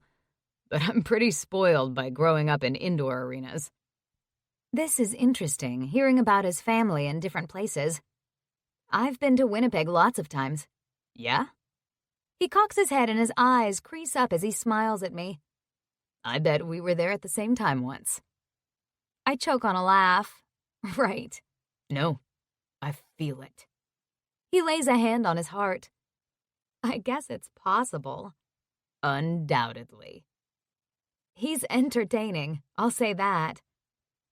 So you haven't bought a car yet, he says, or you don't want one? I don't need one, right now. It might be nice someday. Taj's place isn't far from the yoga studio. On Saturdays, I can go with him to Makara. He owns the paddleboard place and lets me teach my classes from there. Ah. And he lets me use his car the odd time I need to. Biking is good for me, and better for the environment. That's true. Our food arrives, and it looks delicious. The meatballs are beef with soft pitas and tzatziki. Yum. Were you a yoga instructor in Fargo? Harrison asks a moment later, after devouring a meatball. Well, I was, but it was a part-time thing. I started teaching in college to make a little extra money and kept doing it on the side after I graduated. My full-time job was at Optimal Health in Human Resources. It sounds so basic and boring, but I liked my job. The apartment I shared with my friend Leah. My other friends. I sigh. What's wrong? He eyes me, concern etching a notch between his brows. Oh, sometimes I miss home. I pick up a piece of broccolini and make myself smile. But I love it here. When I moved here, I decided to see if I could make a living teaching yoga. I'm not rich, but I'm doing okay. He nods. I went to college at UND in Grand Forks. A guy I went to school with plays in the NHL now, Grant Forrester. Oh, hey, you got drafted in the same year as me. How old are you? 26. Me too. He shakes his head. See, we're just meant to be. I freeze. I stare at him, my stomach contracting so hard it hurts. For a moment, I'm not seeing Harrison. I'm seeing someone else. Terror grips me, making my skin cold and my mouth dry. Time stretches out. I can't breathe. I'm sorry, I have to go. I push back my chair, grab my backpack, and bolt out of the restaurant. Chapter 7. Harrison. I gape as Arya vanishes. For a moment, I'm too stunned to do anything. Then I stand too, tossing my napkin down on my chair. I catch the server's eye. "Be right back," I mouth at her. She nods. I hasten outside and catch up to Arya, who's crouched down trying to unlock her bike with shaking hands. My gaze lands on the small tattoo on the back of her neck, a delicate black symbol of some kind. "Hey," I keep my tone soft and I don't touch her, even though I want to. "Hold up, Arya, what's wrong?" Don't talk to me, just leave me alone." I frown, my stomach nodding with worry. How can I leave her alone like this? But I say, "Okay, I will. I just want to make sure you're all right." "I'm fine." "I upset you or offended you. Would you at least tell me what it was?"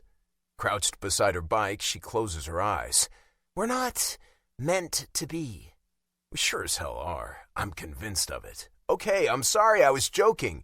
I didn't know that would offend you." "I'm not offended." She stands and pushes stray strands of hair off her face. Her hair is still in a ponytail from class, and she's still wearing leggings and a tank top with a loose blue sweater wrapped and tied around her narrow waist. I want to jump in, but hold myself back to let her finish. I'm triggered." Okay, there's a word that gives me anxiety. That means something terrible happened to her, and I just reminded her of it. The fucking last thing I want to do. But also, something terrible happened to her. Or did it? I went out with the woman who used that word for everything. She was triggered when someone talked with food in their mouth. If I disagreed with her about something, she was triggered.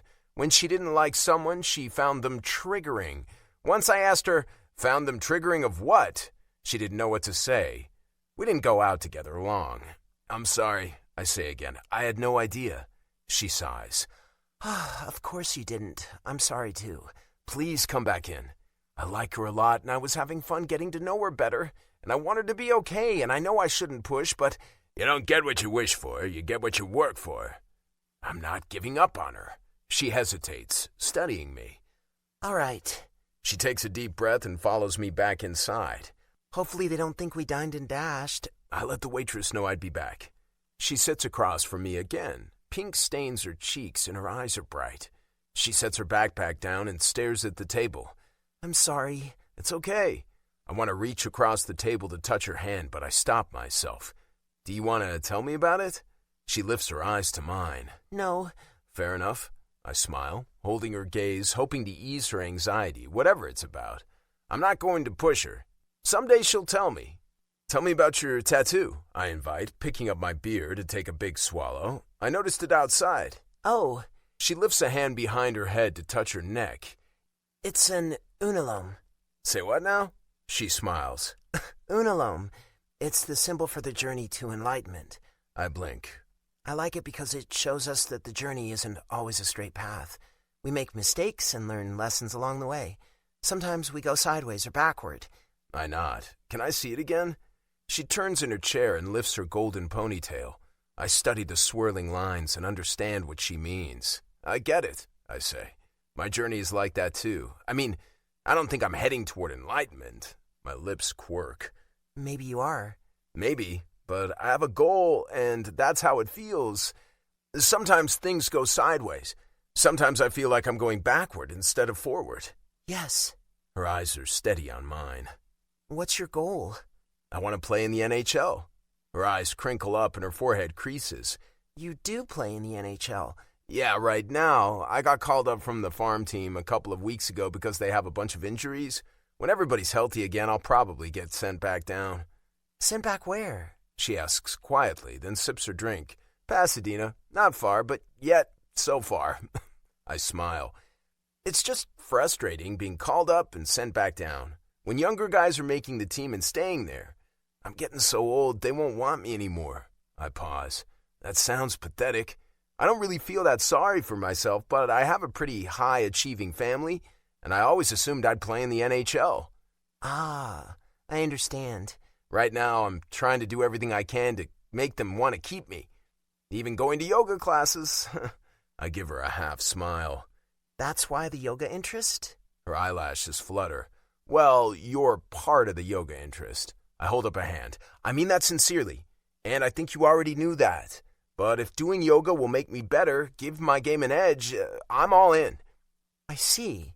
She nods thoughtfully. Well, I admire that. Thanks. I've been working out hard, practicing hard. Yoga's not something you go hard at. I grin. I know, but I want to be as flexible as Bergie. Her eyebrows lift. He's our goaltender. You told him he was really flexible and doing great? Oh, right. She tips her head.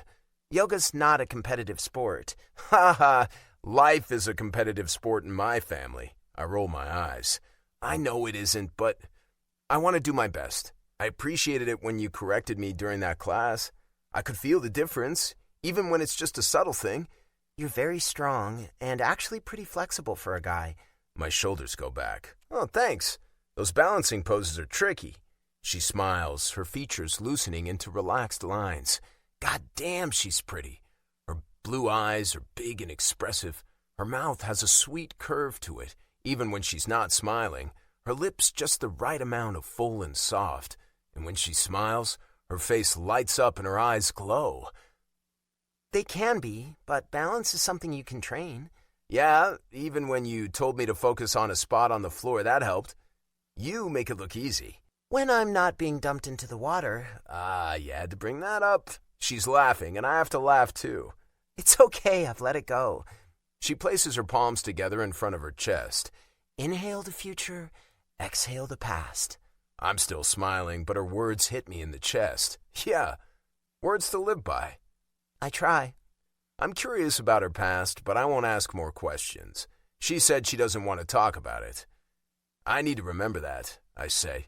The meatballs are gone, and I offer her the last piece of broccolini. She shakes her head, so I take it.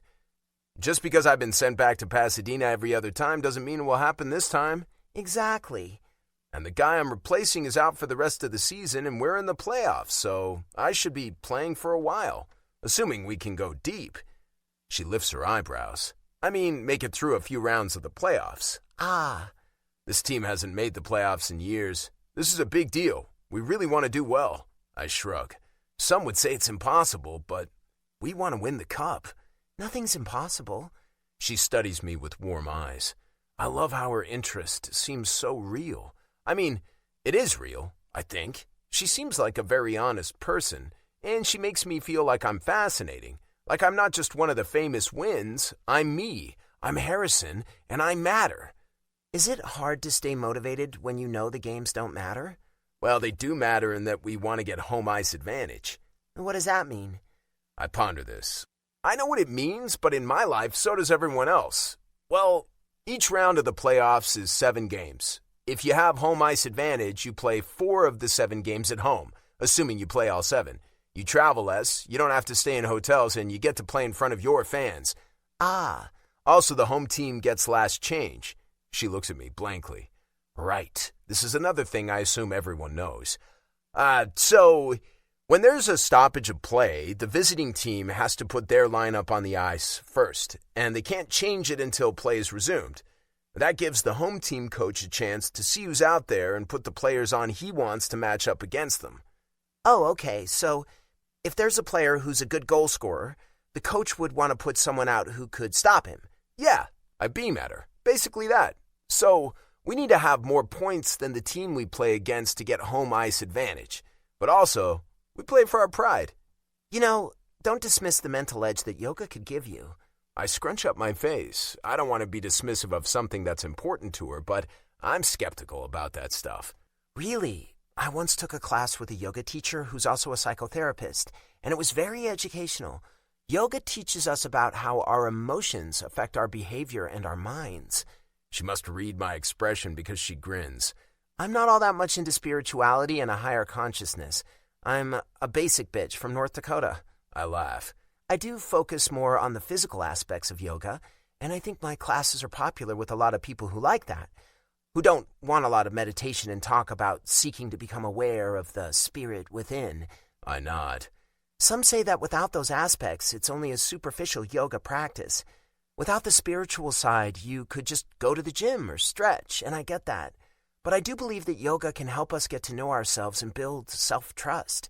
So, what are the mental benefits? She smiles again. I could talk for an hour about that. I'm sure you don't want to hear it all.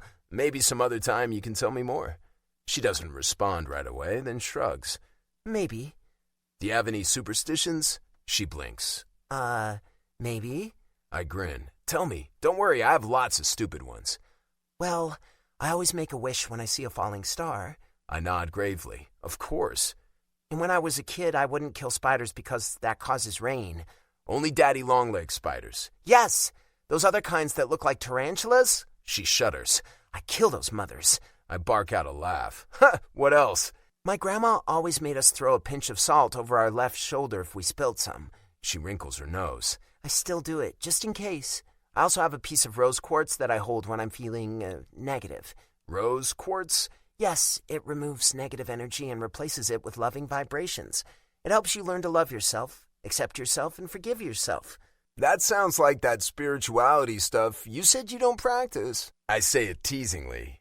You're right, She smiles. I know it's silly, but She lifts one shoulder.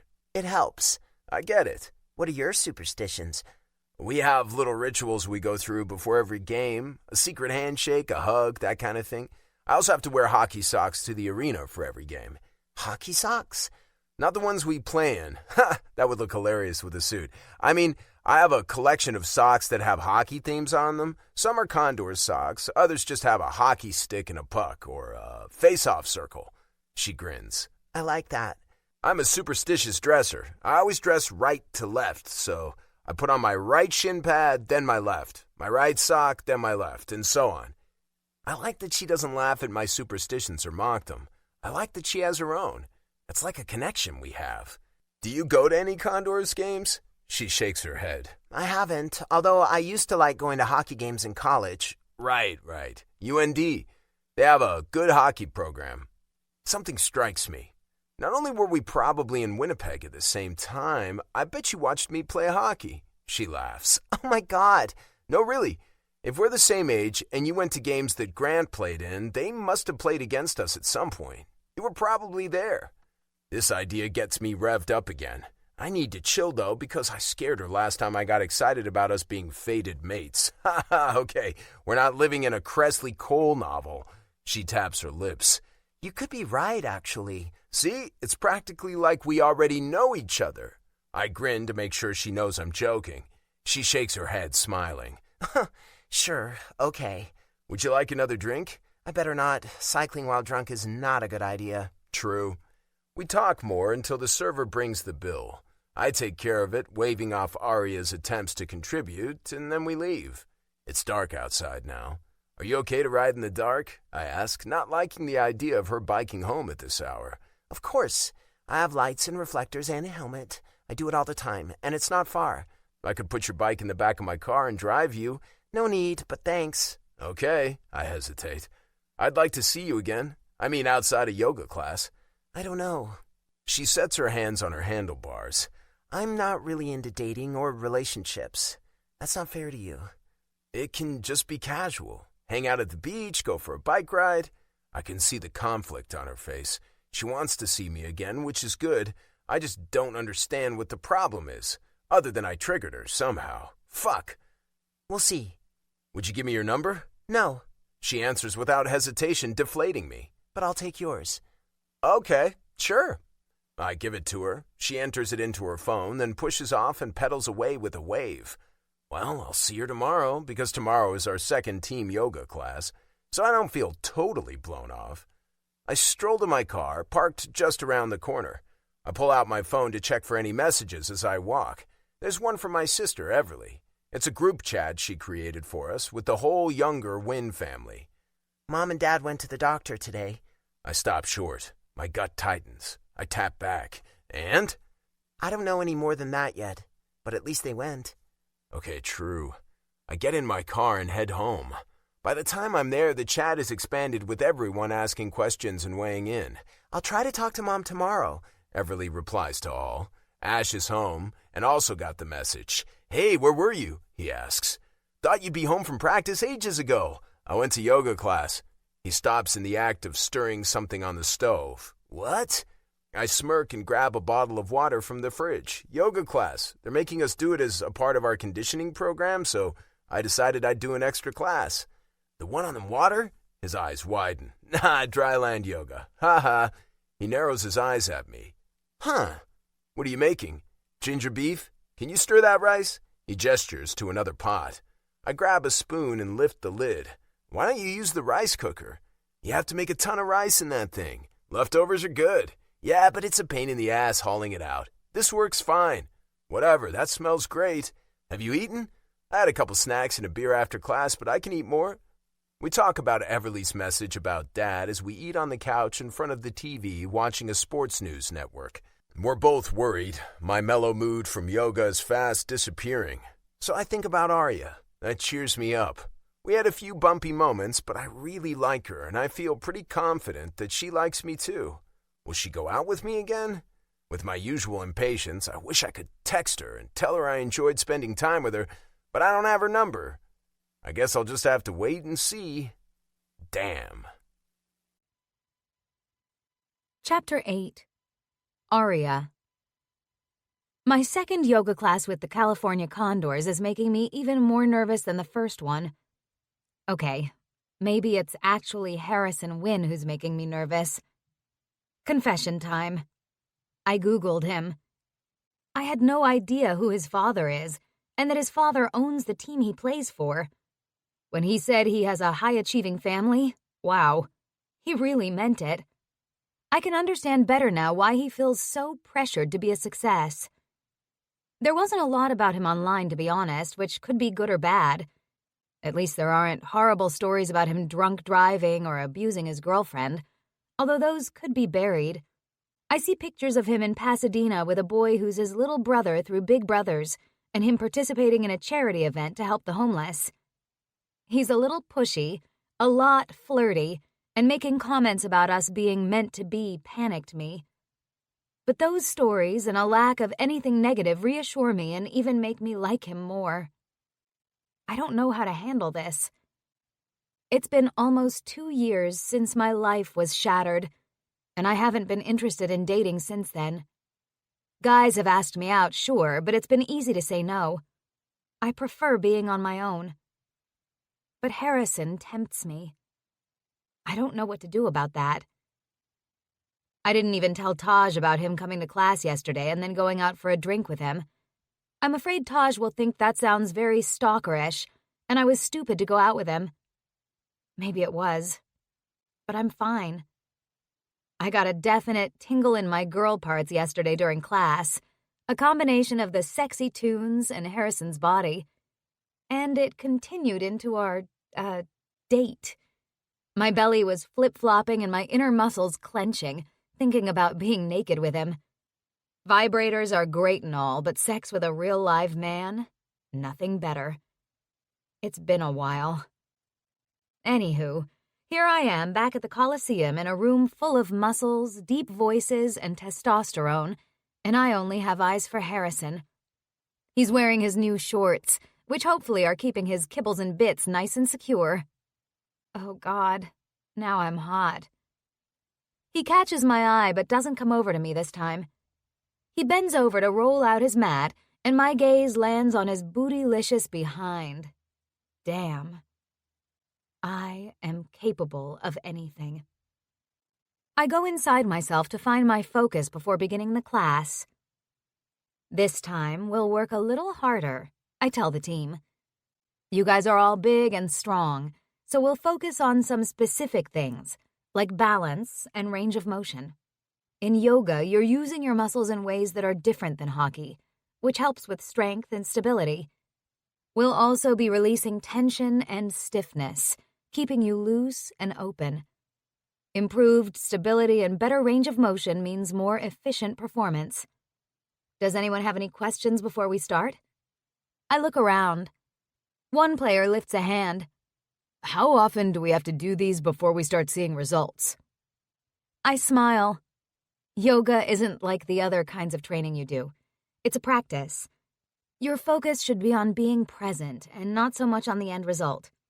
Over time, your practice will change as you become more flexible and stronger. so don't worry about results or competing with each other. Another man raises his hand. I heard yoga is good for sex. Is that true? Everyone else laughs.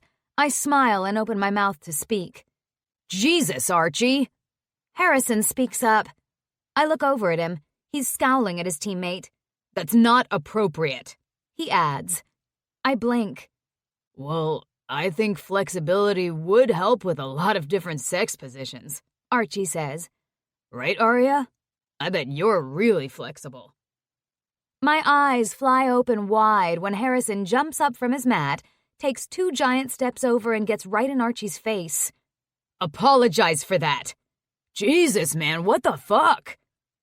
The atmosphere in the room changes, thickening, a few guys muttering. Chill, dudes. Wyatt also stands, but stays on his mat. Harrison is giving Archie a stare down, and I'm a little worried he's going to punch him. This is not good. It's okay, Harrison, I say in a soothing tone. It's actually a legitimate question. Not the way he asked it, Harrison growls, not looking at me. Apologize. Sorry, Arya, Archie says. I try to act unfazed.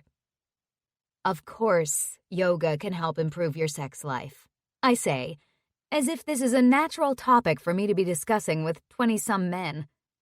If better sex convinces them to participate, fine.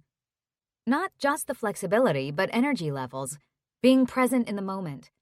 With a clear mind, it's easier to be truly intimate with someone. All right, let's begin. Harrison, you can return to your mat. Still frowning, he sits on his mat and we start the class. Now I'm really going deep for focus. I need to compartmentalize and set aside what just happened to think about later. Yoga has helped me do this in the past, paying attention to my body, being in the moment. We end with reclining bound angle pose. This is great for opening up the hips, I tell the men, padding between mats to observe them. If you have a groin strain or this feels hard on your knees, just slide your feet out and make the diamond a little bigger. I adjust one player's feet. Can you move them in a little closer? I help him with that. I slide blocks under Archie's knees to support them. The longer you lie like this, the more your body will relax into the stretch. You can also use some blankets under your back and head to make it more comfortable. Today's music is classic rock, so I let them relax into this pose to Wild Horses by the Rolling Stones. I pass by Harrison and crouch beside him. I shouldn't look, but I do. There's a lovely bulge in his shorts. I yank my gaze away from there. Okay, I murmur. Yes. His eyes remain closed. We end the class with Jeff Buckley's rendition of Hallelujah. When you feel ready, get up slowly and continue your day. Namaste. I remain in Shavasana a moment longer, then roll to my side and rise. Some players are rolling up their mats. Others still relax on the floor. Harrison is lying eyes closed, his face peaceful. I breathe in slowly. I was attracted to him before, but that was nothing to how I feel now, having seen him confront his teammate about his somewhat inappropriate comment to me. He defended me. I want to jump him. Sweet jumping Jesus, what is happening to me? I had met briefly with Gary before class to see if I needed to make any changes to what I'm doing, so I can leave now. I store my mat in the special pouch of my yoga bag. Arya? I look up to see Archie. I hope I didn't offend you, he says, not making eye contact, all awkward. I apologize if I did. It'd be easy to say it's fine or don't worry about it, but I've learned some lessons. I guess you didn't think that I might feel uncomfortable talking about sex in a room full of men. His cheeks redden. No, I didn't. Let's keep the class to more appropriate topics. Yeah. He nods and bolts. I pick up my bag and start out of the room. Harrison steps in front of me. "Thanks for a great class," he says. "Sorry about Archie." He just apologized again. I clarified my expectations. "Well, good." He smiles, his eyes warm. We look at each other for a stretched-out moment, neither of us saying anything. Heat slides through my veins. I feel a compelling tug of attraction drawing me to him. "Well, see you," he says. "You have my number." He walks away. I blink a few times as I watch him, bemused. Okay, then. I turn and leave. I do have his number. I just don't know if I have the nerve to use it. After my classes at Prana end at 7, I meet up with Janie for dinner at Buttons. They have the heaters going on the patio, so we sit outside. I've just taken my seat when I hear my name. Arya, hi! I look over a couple tables and see Everly, Taylor, and their friend who came to one of my SUP classes, the infamous dunking SUP class. I smile and lift a hand. Everly stands up and approaches the table. How are you? Good. You? I am great. Would you like to join us? We have room for 2 more at our table. Oh. I glance at Janie. She smiles in agreement. I'm not so sure, though. This is Harrison's sister. We don't want to intrude. Oh, you won't be. The more the merrier, right? Okay, sure, that's nice of you. She leads the way over to a bigger, round table. I introduce Janie to Everly and Taylor, but I don't remember the other woman's name. My friend Lacey, Everly says. Well, she's my friend, but she's also my niece-in-law. I laugh. Okay, that sounds complicated. Right? Lacey grins. I'm married to her nephew. Who's a year older than me, Everly adds. Our family is weird. And thanks to Google, I know who her family is now. Speaking of family, I say casually, I'm teaching your brother and your, boyfriend? Her eyes widen. Wyatt? Yes, he's my boyfriend. I'm teaching the hockey team yoga classes. Oh, that's awesome. Yes, the team hired me to teach classes a couple of times a week depending on their schedule. It'll be so good for them. That's fabulous, Taylor adds. Hopefully not on the water, though. I laugh.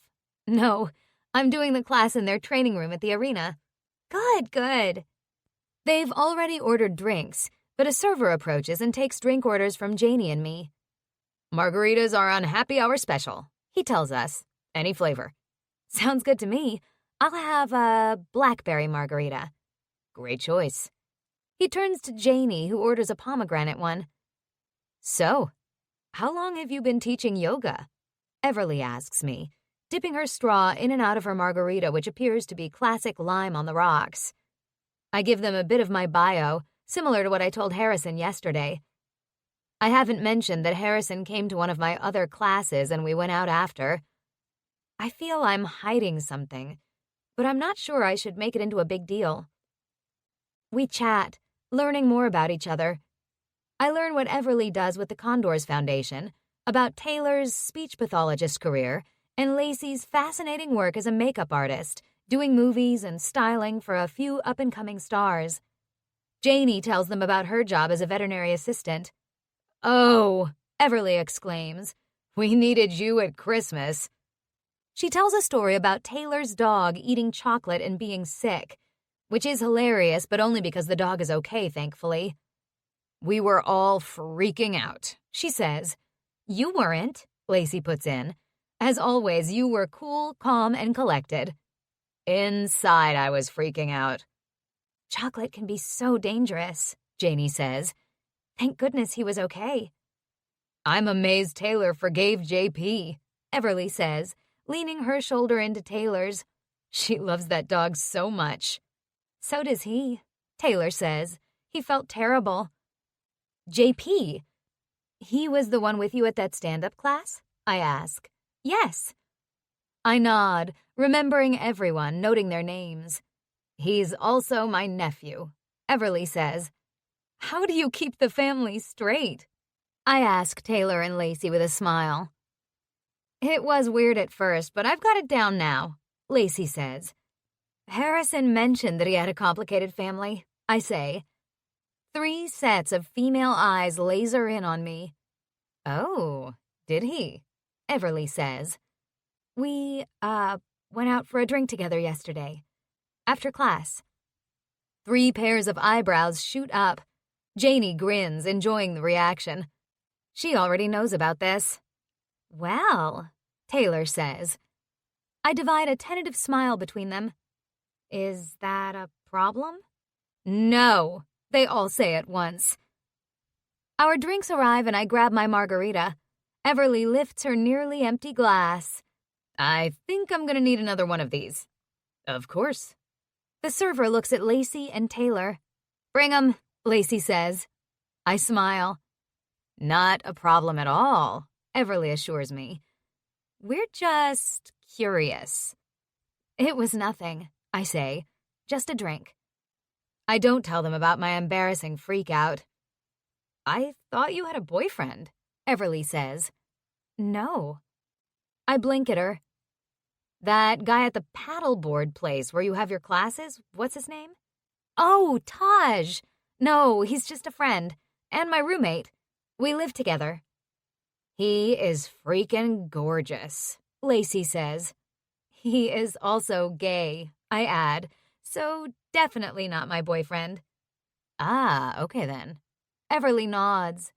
Their drinks arrive, we order food, then Lacey says, Okay, you guys, I have to tell you about this new pillow I got. Pillow? Taylor tips her head. It's a sex pillow. What? We all gape at her. Not even kidding. It's amazing. What does it do? I ask curiously. It helps get you in the right positions. It's made by this company, Femme Products. Have you heard of it? We all shake our heads. The owner of the company, or I should say one of them, is married to a hockey player. Former hockey player. Who? Everly asks. Jared Rupp. He used to play for the Chicago Aces. Oh, yeah, how about that? They make sex products just for women. That's very cool. Tell us more. It's kind of small and soft and sort of wedge-shaped. She uses her hands to demonstrate. You can put it under your hips and it tips things up so you get maximum contact where you need it. Lacey grins. Or you can put it under your armpit. She gestures. If you're lying on your side and he's behind you. All kinds of positions. Everly sighs. I guess I better just get over hearing about my nephews having sex. Janie and I laugh. That must be weird, Janie agrees. I need this pillow. You can order it online, Lacey says. It's called the Cush. I make a mental note of this, not sure why. As I may have mentioned, I haven't had sex in ages. But I've been thinking about it the last little while. With Everly's brother. She probably doesn't want to hear that either. So, back to you and Harrison, Lacey says, leaning forward and looking at me. Are you going to see him again? I haven't decided. So he asked you out again? Taylor pounces on that. Well, yes. I suck my bottom lip between my teeth. I'm not really into dating, so I didn't commit to anything. Not into dating? Everly eyes me with sympathy. Bad relationship? It would be easy to agree and let it go. But I like these women, and I feel comfortable with them. And making friends and building connections with people means being honest. Not exactly, I say slowly, glancing at Janie. She knows what happened to me, but she also knows I don't talk about it much. A few years ago, I went out with a guy I met on a dating app. He seemed really nice and fun, and I agreed to see him again, but he got weird. I drop my gaze briefly, then look back up to see all the women regarding me with somber expressions, as if they know what's coming. He dropped by my apartment before we even went out again. I'd let him pick me up on our first date, which was a mistake. It creeped me out a bit, but I was also sort of flattered. I thought he really liked me. I sip my drink as everyone nods. We went out again, but he came on so strong, and it made me uneasy, and I told him I didn't want to see him again. He was pissed. He turned into a stalker, phoning me and texting me, showing up at home and at my work. That's so scary, Everly says quietly. Yeah, it was. He started getting threatening. He slashed the tires on my car. Oh my God. Taylor's eyes widen. Did you call the police?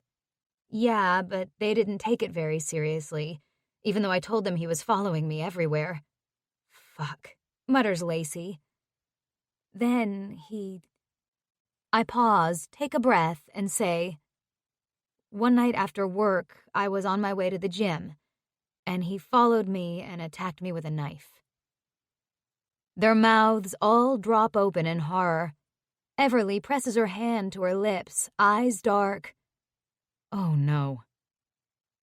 I was lucky. Someone called the cops. I had a lot of cuts on my arms and hands from trying to defend myself, but I ended up in the hospital. I haven't told this story many times, but this time it feels easier. I feel stronger. I straighten my shoulders and attempt to smile. That's why I moved here to California. I needed to get away. He better be in prison, Everly says fiercely.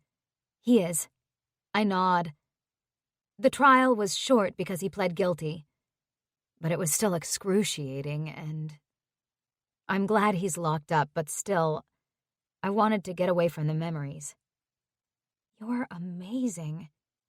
Taylor reaches out and squeezes my hand. We had no idea you've been through something like that. You're so composed and at peace. I make a face.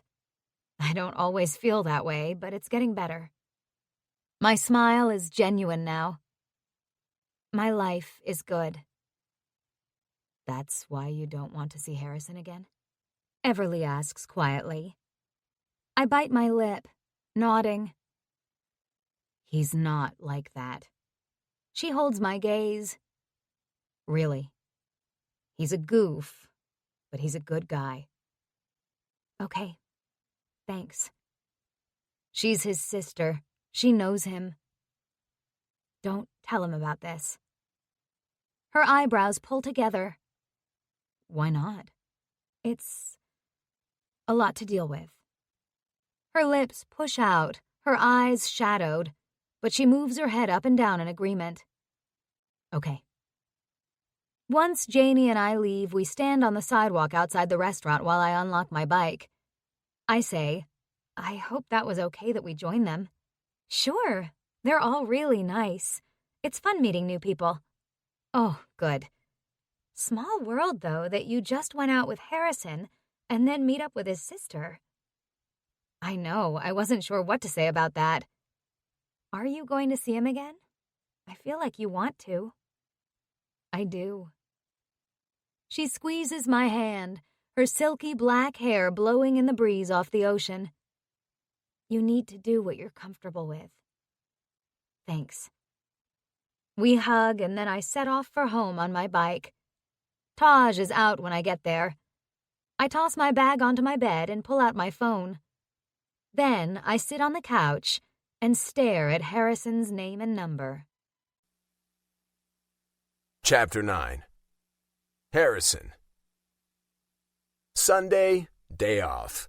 We had a home game Friday night and played in Long Beach last night. Last night's game was another beach barn battle. I know a lot of the fam was there watching again. Mom and Dad and Theo, Everly and Ash, and Matthew and his wife Aline. I played against JP again, Mark coaching, obviously. We lost, sadly. A loss against the Eagles is always painful, but especially for me, with my whole family watching. Mom has texted all of us, me, Asher, Noah, and Everly, and said she wants to get together. So I'm getting ready to head over to Mom and Dad's place for lunch. I'm dreading what we're going to talk about. I know if it was good news, Mom would have just told us all. Ash and I drive together again in his car. He parks on the street in front of the house we grew up in, a big Spanish-style 2-story house not far from the arena in Santa Monica. Ash and I climb out of his Mazda and saunter up the brick sidewalk to the front door. I don't know about Ash. We didn't talk a whole lot on the way over here, but my stomach is a churning mess. I'm trying to act cool and unconcerned like a manly man would, but that's bullshit because I'm terrified. I'm a 26-year-old man and I'm terrified that my dad is dying. I feel like a child again, and I hate it. We enter without knocking and step into the cool interior, out of the bright sun. "Hello," I call. The house is quiet. Maybe they're out back on the patio. Mom appears from the kitchen. "Who's that? Hi, boys." She smiles, but it's not a happy smile. "Noah isn't here yet. Everly and Dad are out by the pool. Come on out." We make our way through the house and out the patio doors. The sun sparkles on the turquoise pool, surrounded by paving stones and an immaculate green lawn. Palm trees, shrubs, and flowers line the perimeter of the yard. Dad used to pay a gardener to look after everything, but now he just has someone cut the grass and he looks after the flowers himself. How long will he be able to do that? Everly's face looks as stiff as mine feels, though she's smiling too. Mom has drinks out here and pours us glasses of lemonade. Ash and I take a seat on the wicker chairs arranged around a coffee table. Dad's on the big sectional. I study his face. Is it my imagination or does he suddenly look older? Christ, this is awful. I'm afraid I'm going to puke. I rub my mouth. "Yard looks great, Dad." He nods. "Yeah, look at that hibiscus. Isn't it amazing?" I don't know what a hibiscus is, but I agree. "Hey, Harrison, guess who I had dinner and drinks with the other day?" Everly says. I sip my lemonade, hoping my stomach behaves. "Who?" "Arya Ross." My head jerks. "Say what? My Arya?" She smirks. "Your Arya?" "You know what I mean." My face heats. "Yes, yoga instructor Arya. She said you two went out." I feel my jaw loosening and my heart jolts. Yeah, we did." "You didn't pester her into going out with you, did you?" My mouth drops even more open. "What? Pester her? Hell no." "Good," Everly says with a firm nod. "because no means no, right?" What the hell? My sister is lecturing me on consent? I know that. Then I think back on my interactions with Arya. Was I a little pushy? "What's this?" Dad asks. "New girlfriend?" "I wish," I mutter. "She doesn't know if she wants to see him again," Everly tells Dad. "I guess he didn't impress her that much." I roll my eyes. "Oh, I hear someone at the door. That must be Noah." Mom jumps up and disappears. "You didn't mention this," Ash says to me. "Nope." He shakes his head. "Is she the yoga instructor the team hired?" "Yes." "Also the one he dumped in the water," Everly adds helpfully. "Never gonna live that down," I muttered. "At least she's gotten past it." Everly laughs. "I put in a good word for you, doofus." I eye her skeptically. She probably told Arya about the time she caught me watching porn when I was 15. I'm never going to hear from Arya again. Noah and Mom come out. We do all the greeting stuff. Mom gets Noah a drink and he sits down and a 2-ton hush settles over everyone. Mom looks around and her eyes are shiny, the corners of her mouth tight. "You are the best kids in the world," she says a little shakily. "I love all of you so much." Jesus, now I'm gonna cry. "Love you too, Mom," I choke out, as do the others. She glances at Dad sitting next to her on the love seat and takes his hand. I never really paid any attention to the age difference between them growing up. They were adults and I was a kid, but right now I see it. Mom in her early 50s, still youthful. Dad looking grayer and sad. My chest aches. "You know we went to the doctor last week." We all nod. "We actually have been to the doctor about this already," She continues. We all frown at each other. "A couple of doctors, to be honest." "Mom," Everly starts. Mom holds up a hand. "Let me finish." Her voice quivers.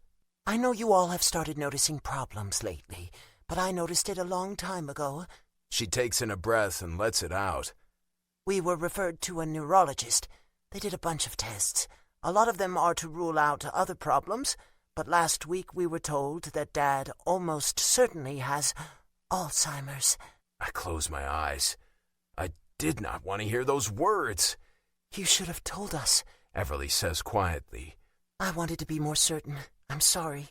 I know this is hard, and I didn't want to worry everyone if there was some other reason. She presses her fingers to her mouth. I'm fine, Dad says gruffly. Nobody has to worry about me. But I can tell. He's worried. Maybe even scared. My dad. My role model. The man I've always counted on for support and advice and help with anything. My throat thickens and I take a quick sip of lemonade. Tears are running down Everly's face. She gets up and goes over to Dad to crouch in front of him. She takes his hands. I love you, Daddy. I know, Evie. He smiles at her. I stand too and move behind the sectional. I set my hand on Dad's shoulder and squeeze. Love you, Dad. He pats my hand. I love you too. All of you. Like your mom said, you're the best kids. Dad has 2 other sons, and his comment makes us acutely aware that they're not here and are still fighting with Dad over money. I get now why Everly did what she did. Everything seems so stupid and meaningless in the face of this shitty news. So, what's the plan? I ask Mom. We have a medication that may help slow the cognitive decline, she says. Other than that, we can only take things as they come. We're exploring options for the future. Dad says he doesn't want to be a burden on me or anyone. Her voice breaks. She leans her head on his shoulder, eyes closed. For a moment, she can't speak. I feel like a hippo is standing on my chest. This fucking sucks for everyone. My mom is strong. I know she is. But she always had Dad with her, backing her up. Now she's going to have to do this alone. But she's not alone. Mom, we're all here for you, I say. For both of you. I know. Lifts her head. Thank you. I'm filled with emotions battling inside me. I don't even know what I feel. Anger? Sadness? Denial? Confusion? My father is dying. It's going to be hell watching him decline, seeing everything he's losing, and we're losing him. I don't know if I can deal with this. I turn and walk over to the edge of the pool to stare at it. I hear the conversation continue behind me. How long does he have? Maybe years. We don't know what will happen or how fast it will progress. I cover my mouth with one hand, my lungs burning. Fuck. I turn back to the group. I meet Ash's eyes. He and I are twins, and we've always understood each other without words. It helps to know that he's feeling exactly the same. When Dad goes inside to the bathroom, Mom tells us more. I've been driving him to and from work as much as I can, she says. I'm not confident about his driving anymore. Shit, I murmur. You need to take his keys away, Mom, Everly says, grasping Mom's hand. He can't drive if he's a risk to others. She nods. I know. Is that why you've been at the office with him so much? Ash asks. She frowns. How do you know that? Dale? Oh. She sighs. That, and also I need to know what's going on. He doesn't remember everything. I slowly move my head from side to side and sink back down into my chair. Dale's got things under control, Mom. Yes, he does, and I'm so glad it's him. I trust him. She trusts him, even though his parents have never trusted her. Fuck. She's amazing. We all trust Dale, Everly says. What else can we do, Mom? I'll let you know. I will. You all have lives to lead. She smiles. I'm happy for you and Wyatt, and you do a great job with the foundation. She turns to me. You keep playing. Your dad is so proud of you. He is? Of course. He's proud of all of you. Ash, you're such a great rider. Noah, you're the only goalie in the family. He shakes his head. Only male goalie, Mom. We all smile at his defense of Riley. Right, of course. Mom shakes her head. I meant in the NHL. She's done amazingly well. My niece played for the U.S. women's national hockey team before becoming a goalie coach for the Hawks in the AHL. Can you convince Dad to retire? Everly asks. He should relax and enjoy his life now. He's worked so hard. I don't think he can totally give up hockey, but we've talked about it. We're thinking of going on a trip this summer, and next season, we'll see.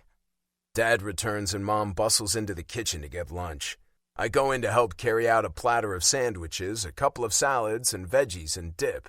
When everything is outside on the big dining table on the patio, I stop her in the kitchen. "Are you okay, Mom?" She meets my eyes, hers going glossy again. No. I pull her in for a hug. "I know." "We'll get through it," she mumbles. "Thank you for being here." "Of course. We'll always be here for you." She squeezes me, pulls back, dashing away tears, and smiles bravely. "Okay, let's go eat." Monday morning, we have a practice and another yoga class before. The guys who were skeptical about yoga are coming around, saying they feel better when they get on the ice after the poses and the focus. And everyone's in a great mood because Vancouver lost last night, and right now we're ahead of them in the standings. I feel happy about it, in a distant sort of way. Today, nothing much seems to really matter. I'm struggling with the news we got yesterday. Even though we'd suspected for a while, it's hard having it confirmed. Even so, I keep thinking maybe the doctor is wrong. I know it's stupid denial, but I can't help it. When I see Arya, my mood lifts. She's so sweet and pretty, all golden and glowing, and there's a serenity about her, in her soft voice and calm demeanor. I always try to focus on what she tells us to do, but today I'm really concentrating on it, trying to get the most benefit I can from this session. "Yoga moves us from the fight-or-flight state to the rest and digest state," Arya says as she moves among us. "Breathing deeply calms the nervous system. Your body starts to turn off arousing nerve chemicals like adrenaline. It stops releasing fatty acids and sugar into the bloodstream, and sodium leaves the inside of the body's cells. This slows the rate of nerve firing and relaxes your brain, your heart, your muscles." I go with it, focusing on my breath. Arya stops next to me as I balance in tree pose. "Feel like you're pushing your right foot through the mat," she says. "Use your hand to bring your left foot even higher." I shift my foot higher on my thigh, trying to focus on balance and not on her.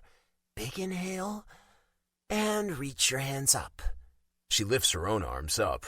We stand like this for I don't know how long. The music is Pink Floyd's Breathe, which is appropriate but surprising.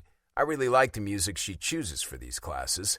"Let's try a variation on this today," Arya continues. "Bring your hands up again. On the exhale, bring your left hand down and touch your fingertips to that knee.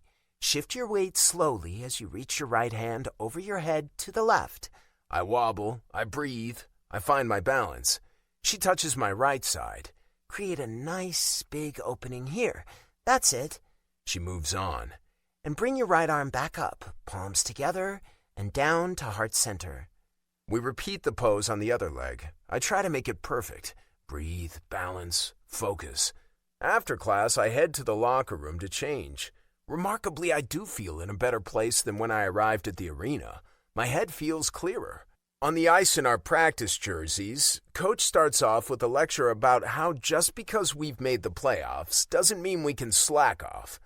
We know we'll be playing against Vancouver, and there are things we have to work on to beat them. Meantime, we still have 4 regular season games to work on those things.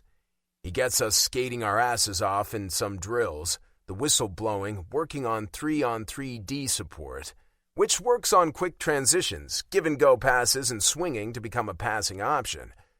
This is a hard workout for us forwards, but I'm a lot more aware of transitions now. We end the practice with a small area game.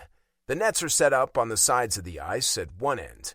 Playing in a small area forces us to be creative since we have a limited amount of space. We have to be in control of the puck and use our teammates, and it gives everyone a lot of puck touches, meaning it's fast and fun, and competitive. I'm intense, going hard for the puck, shooting at Bergie and making him work hard too. I even get it past him a few times. At the end, we're all breathing hard and laughing. I'm laughing. I shouldn't be laughing. My dad is dying. I close my eyes briefly as I glide across the ice, stick in my hands. I can't think that way. Life is still happening all around us.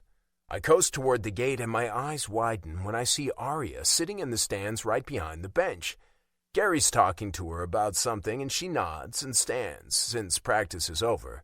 I hop off the ice and stop as she walks down the steps. "Hey," I say, "you're still here." Yes, Gary thought it would be good for me to watch you guys on the ice. Her face is animated, eyes bright. That was really cool. She pauses.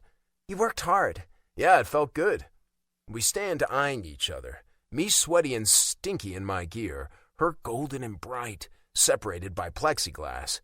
She's never going to use my number that I gave her. I want to push. You don't get what you wish for. But I don't. Well, I finally say, I better go shower. She tips her head to one side. Is everything okay? I frown. Why do you ask that? I don't know. You just seem different. Huh. Different. I got some bad news yesterday. I'm dealing with it. She nods slowly. I'm sorry to hear that. More guys are coming off the ice behind me. I need to move. See ya. I head down the tunnel to the dressing room. I get on a bike to cool down, stretch, and then hit the shower. Dressed in my athletic shorts and t-shirt, I grab my phone from my locker and stroll through the players' lounge to see what's for lunch today. I swipe my thumb over my screen and my feet stop. There's a text from Arya. Yes, I'll go out with you again. Chapter 10. Arya. I watched Harrison during the yoga class. His usual smile was absent. His mouth is perpetually tipped up at the corners, giving him that boyish, carefree look. But today it just isn't there. He barely even looked at me. He did focus on class, though. His big, strong body is getting more flexible and graceful with each session. All these guys are amazingly fit, but I do love watching Harrison. After class, I was excited to observe the practice and see the guys in action. I guess I could go to a game, but this is a different perspective, and it's really up close. Gary explained some of the drills they were doing and what they were working on. I don't understand a lot of the hockey skills and strategy, but it's fascinating. As in the class, I have a hard time taking my eyes off Harrison. On the ice, he's different again, powerful and intense, his every move deliberate, his face austere and focused. To be honest, it turned me on. Yikes. Okay, if I'm being honest, everything about him turns me on. And this has been the problem. I watch him interact with the coaches and his teammates. There are moments where they kid around and laugh. The coaches yell at everyone to work harder but give them words of approval. I can see the respect and camaraderie among all of them, and it's impressive. Kind of lovable. Likeable, I mean. Then he tells me he got bad news. That's the reason his smile is missing. I hope it's not something serious. Maybe he's being sent back to Pasadena. I hope he's okay. After he leaves the ice to shower, I make my way out of the arena, picking up my bike near the security booth. I lean it against the concrete wall and tip my head back. I remember the class where he came to my defense over an inappropriate comment.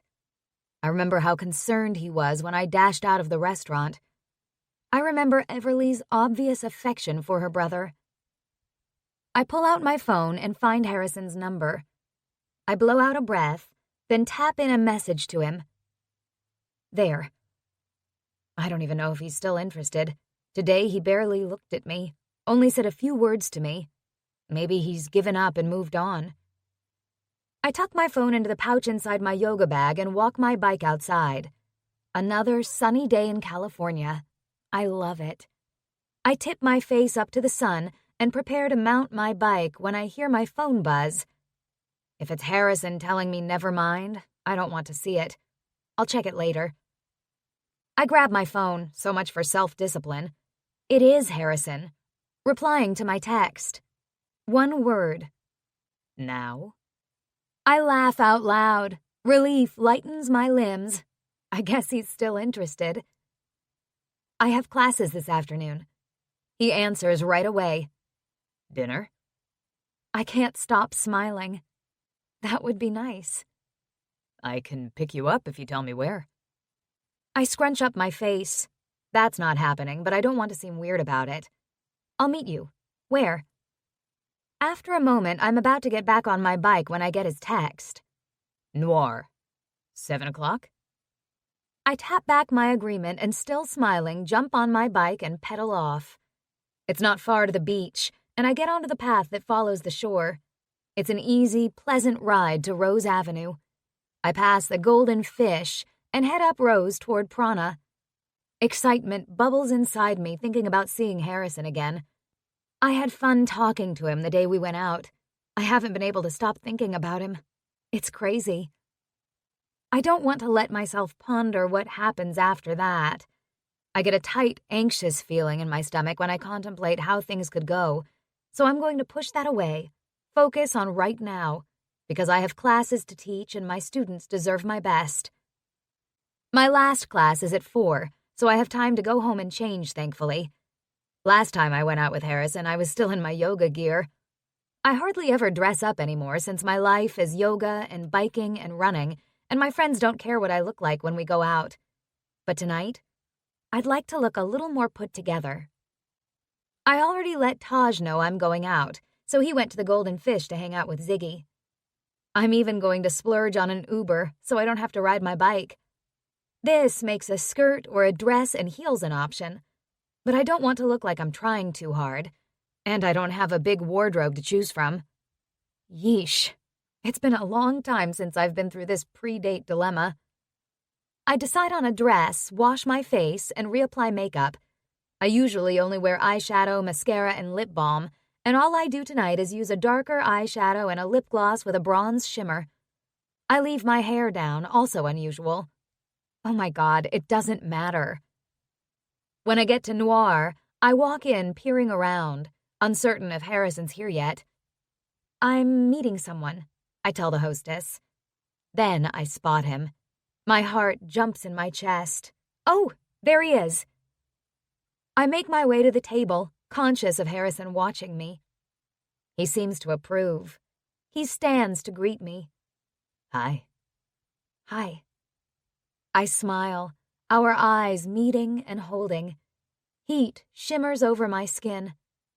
You look amazing. Thanks. He pulls out my chair for me, which I love, Mom would approve, then takes his own seat again. He looks pretty damn good, too. Wearing narrow beige pants, a white shirt with the collar open, and a black cotton blazer over it. This place is lovely, I comment, dragging my gaze away from him to survey the small restaurant. I've never been here. I'm glad you like it. Do you like wine? I don't even know that. Sure. They have a lot here. It's a wine bar. I guess you know that. I smile at him. Is he as nervous as I am? Another thing that makes my heart go squishy. It'll be fun to try different things. Yeah. So, your season's almost over. 4 more games. Tomorrow we leave for Vancouver and Calgary and then 2 home games next week. Wow. He shakes his head. It goes fast. You play a lot of games, though. Yeah, we do. Things get even tougher now. He pauses. Will you still be doing yoga classes for us in the playoffs? We haven't decided yet. They wanted to see how things went and if you guys feel it helps. Well, I put in a good word for you. It hasn't been long, but I feel really good. Physically. His eyes shadow. I remember the bad news. Should I ask about it? I don't want to be a downer. That's good. I'm glad to hear it. I think there are benefits, and for the playoffs, not getting injured and being able to focus are very important. Yeah, for sure. How are your classes today? We make small talk while we look over the menu. They have a 3-course wine dinner plus dessert, each course paired with a different wine, which we decide to have. No seafood, right? Harrison says, looking at the menu. You remember? Sure. That's so nice. Dinner starts with a salad of greens with cranberries and sunflower seeds, served with a delicious Spanish rosé brut. If the team doesn't hire you to do more classes, I'm going to keep coming to your other classes, Harrison says. I tense briefly, make myself relax. Sure. Today it really helped clear my mind and focus. That's good. I'm still curious. It was also you, he says. His words should alarm me, but he says it in such a low, quiet tone, not even looking at me. I'm touched rather than scared. Just I don't know. His cheeks redden. Your serenity and your voice. You're so calming. Oh, that's so nice to hear. I needed that today. He looks up and meets my eyes, his smile crooked. I kind of got that. You're really perceptive. I guess. I try to read the group and feel what's going on. I think you're good at that. Thanks. I pick up my wine and take a gulp. The bubbles tingle all the way down my esophagus. I enjoyed watching you practice, seeing you interact with your teammates. I think you're good at reading them, too. Yeah? He tips his head, eyebrows elevated. Cool. He pauses, then says, I wish I'd known you were there. I would have shown off more. I laugh. I was impressed enough. He straightens.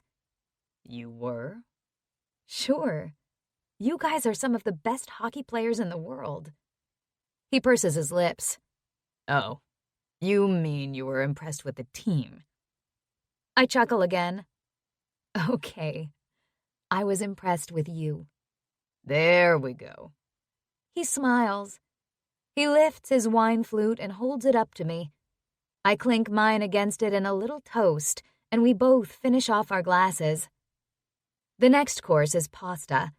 Tagliatelle with cremini mushrooms, tomatoes, spinach, and peas. It's a small serving, the perfect size. The wine is a California Roussanne blend. Delicious, I say after taking a sip. I've always wanted to do a winery road trip, Harrison says. It sounds so cool.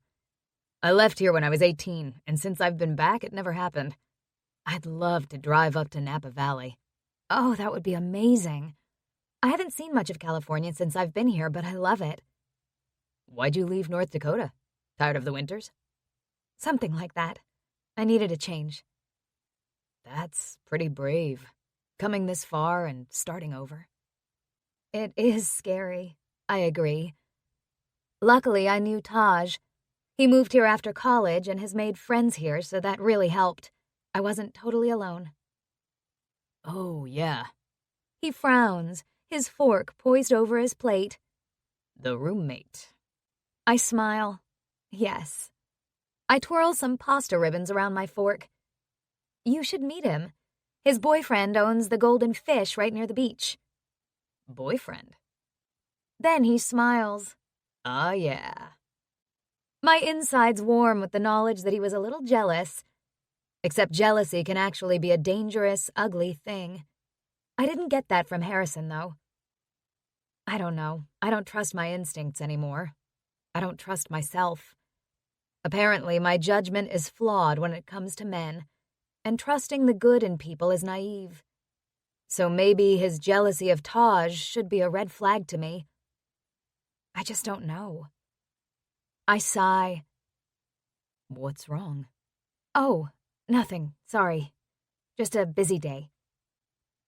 Conversation flows a lot more easily through dinner than when we started out, both of us relaxing. The third course is a chicken breast with pesto, accompanied by glazed fennel and baby carrots with a Pinot Noir from Oregon. And then dessert is a lemon bar served with a sauterne.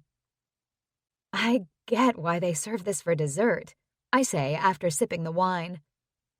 But it's a bit sweet for me. It goes nicely with the lemon, though.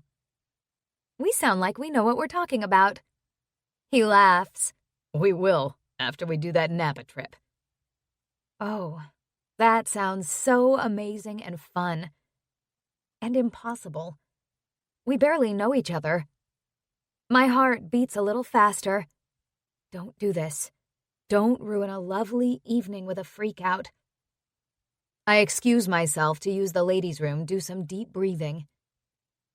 I breathe in courage and breathe out doubt. I'm okay. I touch up my lip gloss and smile at my reflection. I really am okay. I'm doing this. After dinner, Harrison suggests walking to the beach, which is only a couple of blocks away. I'm in heels and I'm not used to wearing them, but I've been sitting for nearly 2 hours, so I can handle it. Once we cross Ocean Avenue south of the pier and reach the beach, I slip off my shoes and carry the slingbacks hooked over a finger. The ocean is vast and dark, the sky an ombre from baby blue at the horizon to midnight above us. The bright neon and glittering lights of the pier glow in the distance. Beautiful, I say with a sigh. Are you warm enough? I have a sweater. Can you hold my purse? Sure. He's a keeper. I remember my mom saying any man who will hold a woman's purse without complaint is a keeper. But that's not a reliable way to judge a man. God, why do I keep analyzing things? Why am I trying to judge him, assess his character? I should just be enjoying the moment, because this is a spectacular moment. I'm on the beach, next to the ocean, a lovely breeze in my hair, and a handsome man holding my purse while I put on my sweater. There are people all around us, even though it's dark. It's fine. A couple walking toward us has a dog on a leash that reminds me of Roxy, my parents' French bulldog. Oh, look! I smile at the people. A Frenchie. What's your dog's name? They smile back at me. Leo. He's so sweet. My parents have a dog almost like this. Her name's Roxy. I miss her. Leo lets me rub his ears, then wistfully stroke down his back a few times. I give him a final pat, then stand to continue walking. Harrison slants me an amused glance. You like dogs? I love dogs. I miss Roxy so much. I wish I could have one, but it's Taj's place. Someday. Yeah. We walk in silence for a few seconds. Beneath my bare feet, the pavement is still warm from the sun. So, remember I said earlier I got bad news? Yes. I didn't want to bring it up at dinner because it's kind of a bummer. I turn my head up and sideways to peer at him. Without my heels on, he's a lot taller than me. You can talk about it if you want. You noticed something was off. Yeah, I kind of did. That's why I said you're so good at reading people. Huh. I found out yesterday that my dad has Alzheimer's. Oh. Oh, no. My heart squeezes. That's awful. Yeah. He sighs. We've been suspecting it for a while, but they've done testing and ruled out other things, and it seems that's what it is. How old is he? Almost 73. Oh. My eyes widen.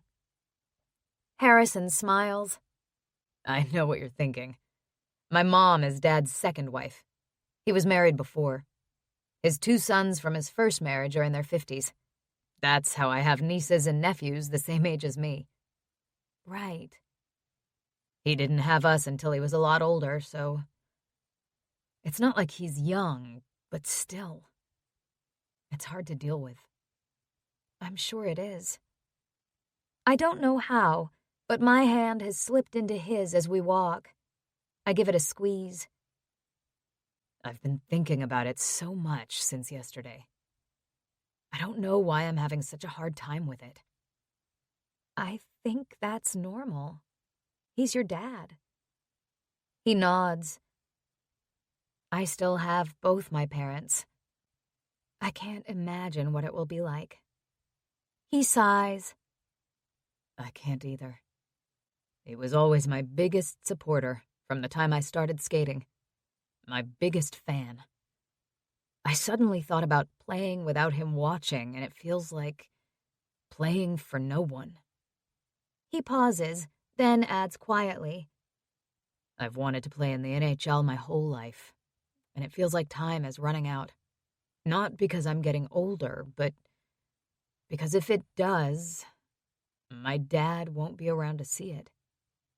Stop. I squeeze his hand. You do play in the NHL. You have shown your father you can do it. It doesn't matter if you have some contract or whatever. I don't think anyone is ever guaranteed they're going to play for a certain team, right? I guess. I don't know a lot about how professional hockey works. I guess the very best players in the world would never get sent down. But still, maybe it could happen. I'm sure he's proud of you. One corner of his mouth lifts. I hope so.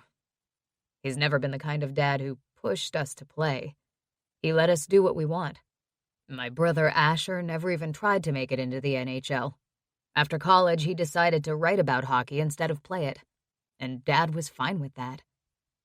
See, I think you're putting the pressure on yourself. You're probably right. But even so, I want him to see me make it. I understand that. We approach a bench and Harrison slows and turns to sit on it, tugging me gently with him, my hand still clasped in his.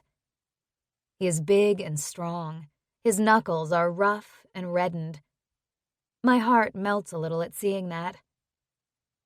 And I'm also a selfish dick, he says. What? Why? I need his advice. My coach had a talk with me when they called me up, and I need my dad's take on it. But I don't feel I can do that right now. He's got enough problems. I study his face, the set of his jaw and his firm lips. I bet he wouldn't agree. I bet he'd love to give you advice. He tips his head. You think? I think parents live to give their kids advice. I laugh softly, even when they don't ask for it.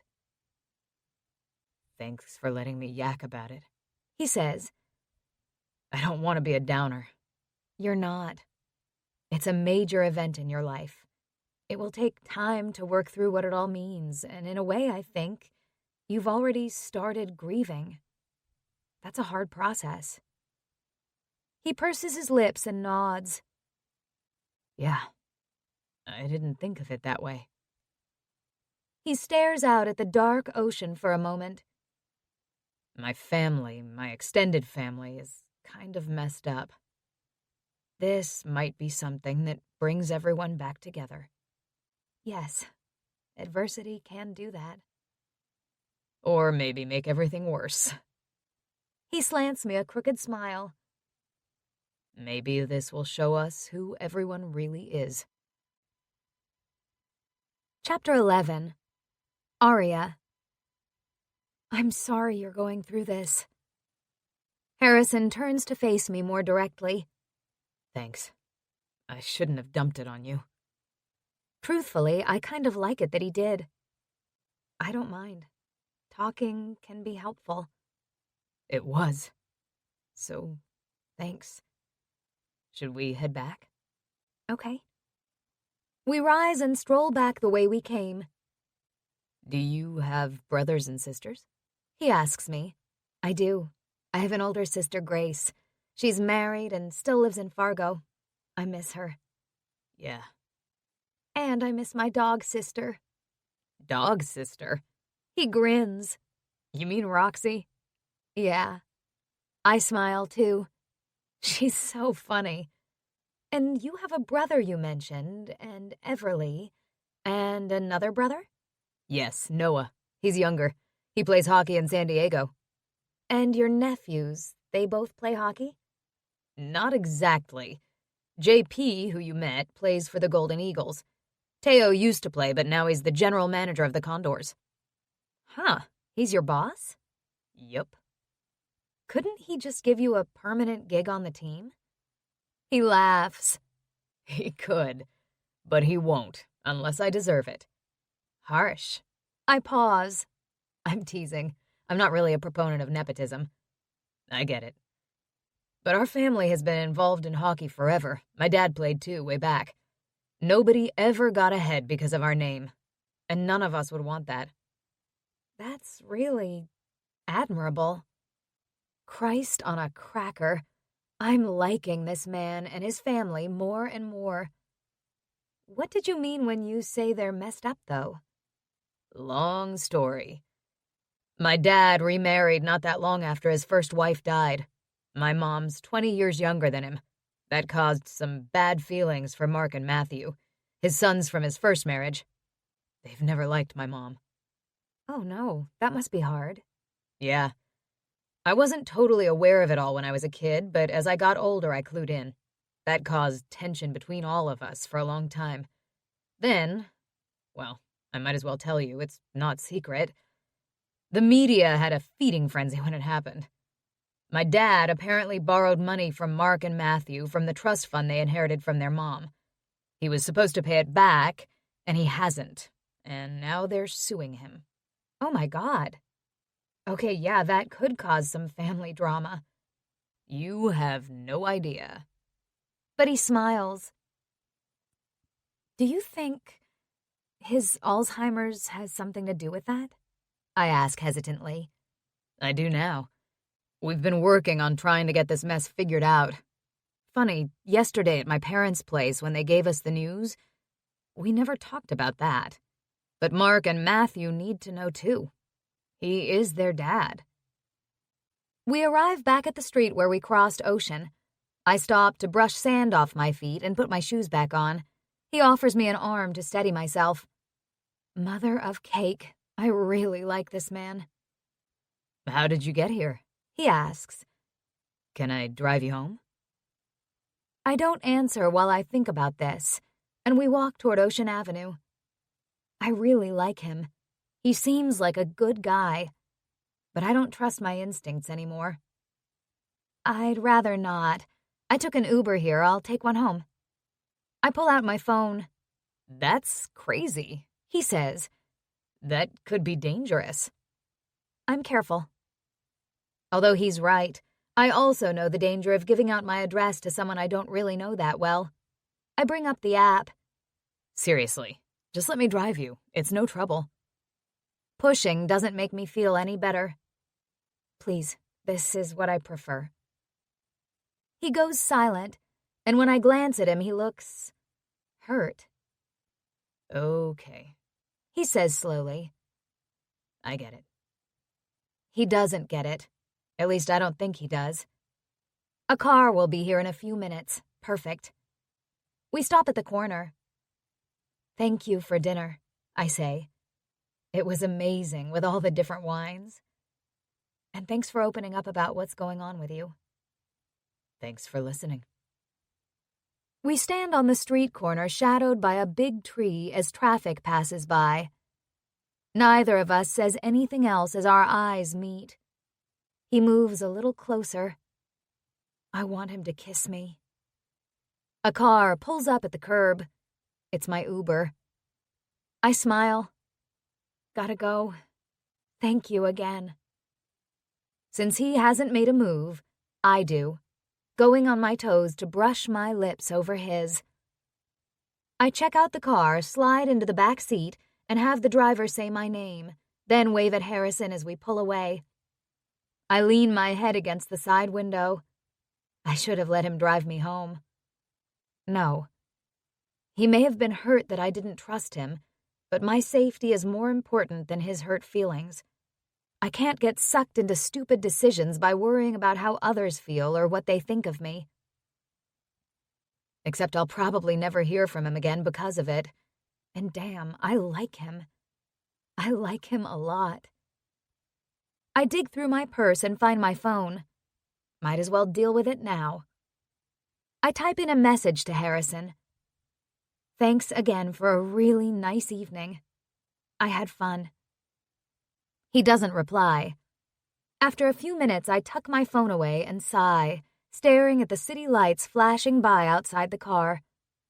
At home, Taj is there watching Disasters at Sea on TV. Hey, he says, looking up. How'd your date go? Well. I drop my purse, then hear my phone buzz. It was good. Until the end. I pull out my phone. Now Harrison has replied. Did you really? I sink down into a chair. Yes, really.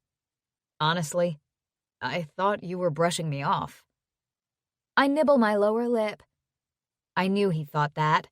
I don't want him to think that. Honestly, I wasn't. He sends me a smile emoji. Okay then. When can I see you again? Before I can answer, I get another text. Shit, I'm going out of town. We're back Saturday. I tap in my reply.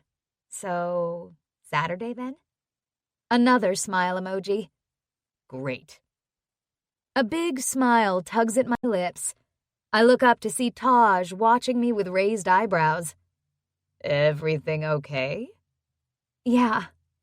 I set my phone on the coffee table. It is now. I grimace. I didn't want him to drive me home, and he was a little... Pissed? No. I shake my head. If he'd been pissed about it, I probably wouldn't see him again. Good girl. He was more hurt, I think. He thought I was giving him the brush off, and I wasn't. I was just being careful. He doesn't know about what happened? No, and I'm not going to tell him. Anyway, I texted him to let him know I did want to see him again. So we're going out on Saturday. He's away on a road trip until then. You really like this dude? I do. I mean, we're just getting to know each other. He seems great. I purse my lips. I'm just still gun-shy, I guess. I pause. He told me about some bad news he just got about his dad. We talked about it, and I felt touched that he would open up to me about that. But then I thought, what if it's a big story designed to soften me up and make me feel sorry for him? Taj squints. Ari. I know. I can't help it, though. I get it. Just take things slow. There's no harm in going out and having some fun. It's up to you how far it goes.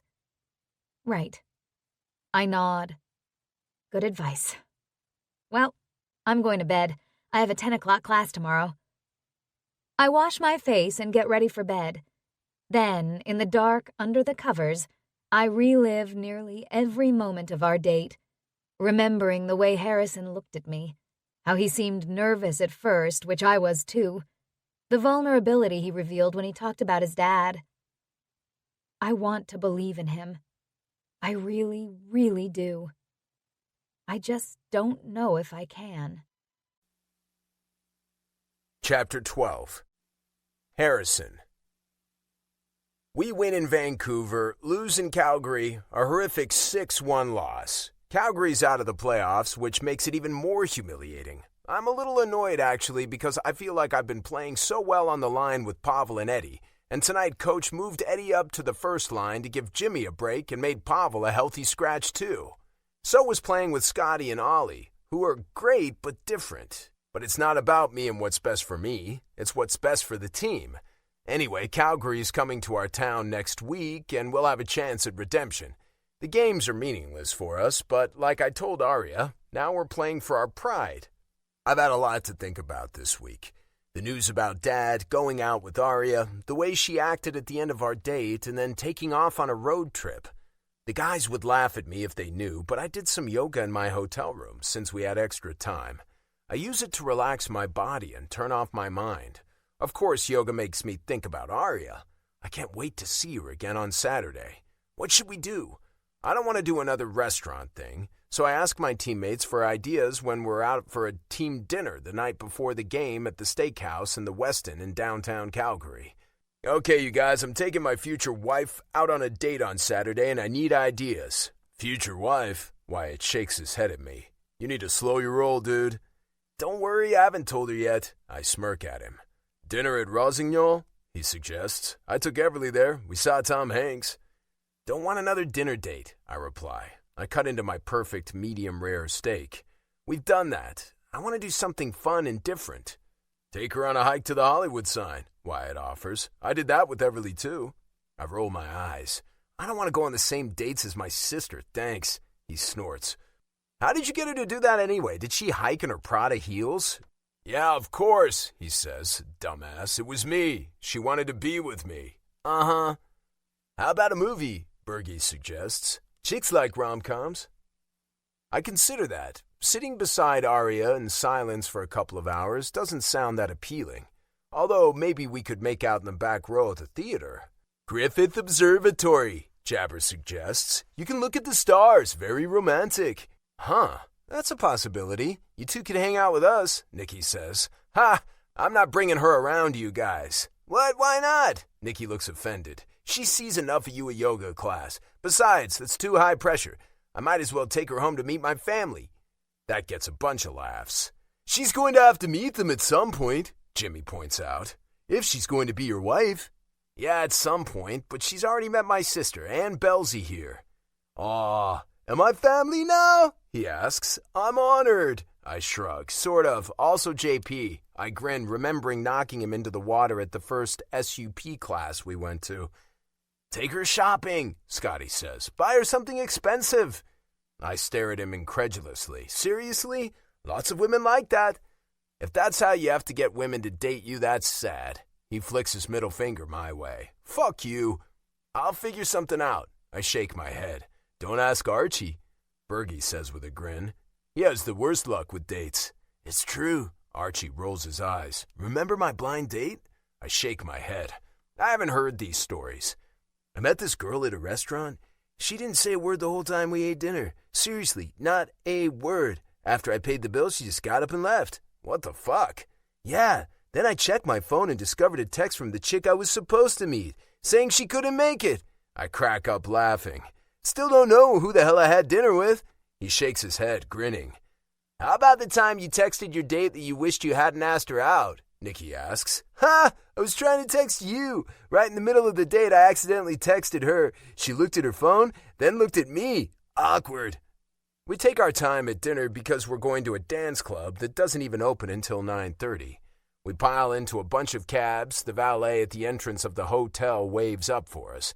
This place supposedly has great DJs, and on a Thursday night should be hopping.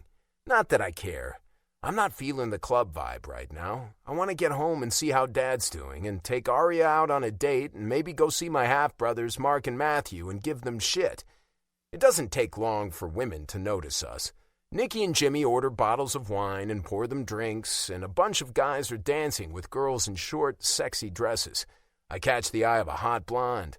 She smiles. I look away and sip my whiskey. I'm used to this. Although the cities I usually travel to are smaller and the bar's not quite as plush as this one. Wherever we are, women always seem to notice the hockey players. Tonight, I'm not interested. I lean back on the banquette where I'm sitting and think about Arya. Her toned body, how her soft hand felt in mine as we walked on the beach, her pretty mouth, and how she helped me process what's happening with Dad. It's been a while since I had a girlfriend. I forgot what it's like to have someone to talk to, someone you can share that kind of stuff with and not feel like a complete dork. I haven't forgotten what sex is like, though, and I'd really like to know how that is with Arya, too. I bet it's spectacular. I was all pissed at Archie when he made that comment about Arya being flexible, but I have to admit I've thought of it too.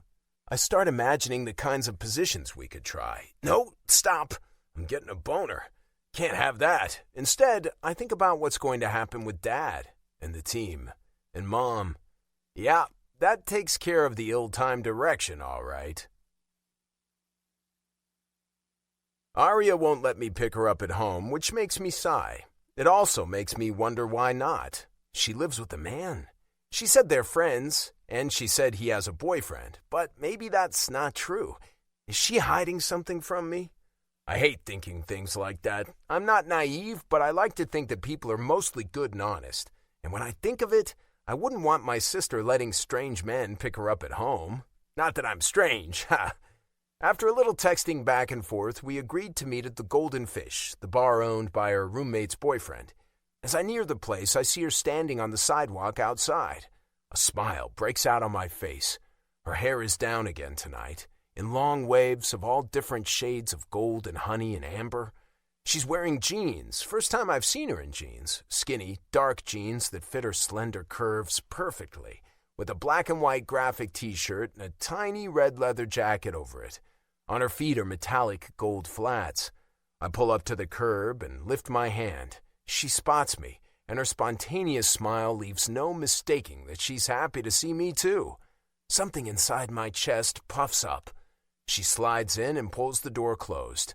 We turn to each other, both smiling like jackasses eating thistles, as my Grandpa Clark says. Hi. Hi, how are you? Good. Especially now. Her eyes warm. Did you miss me?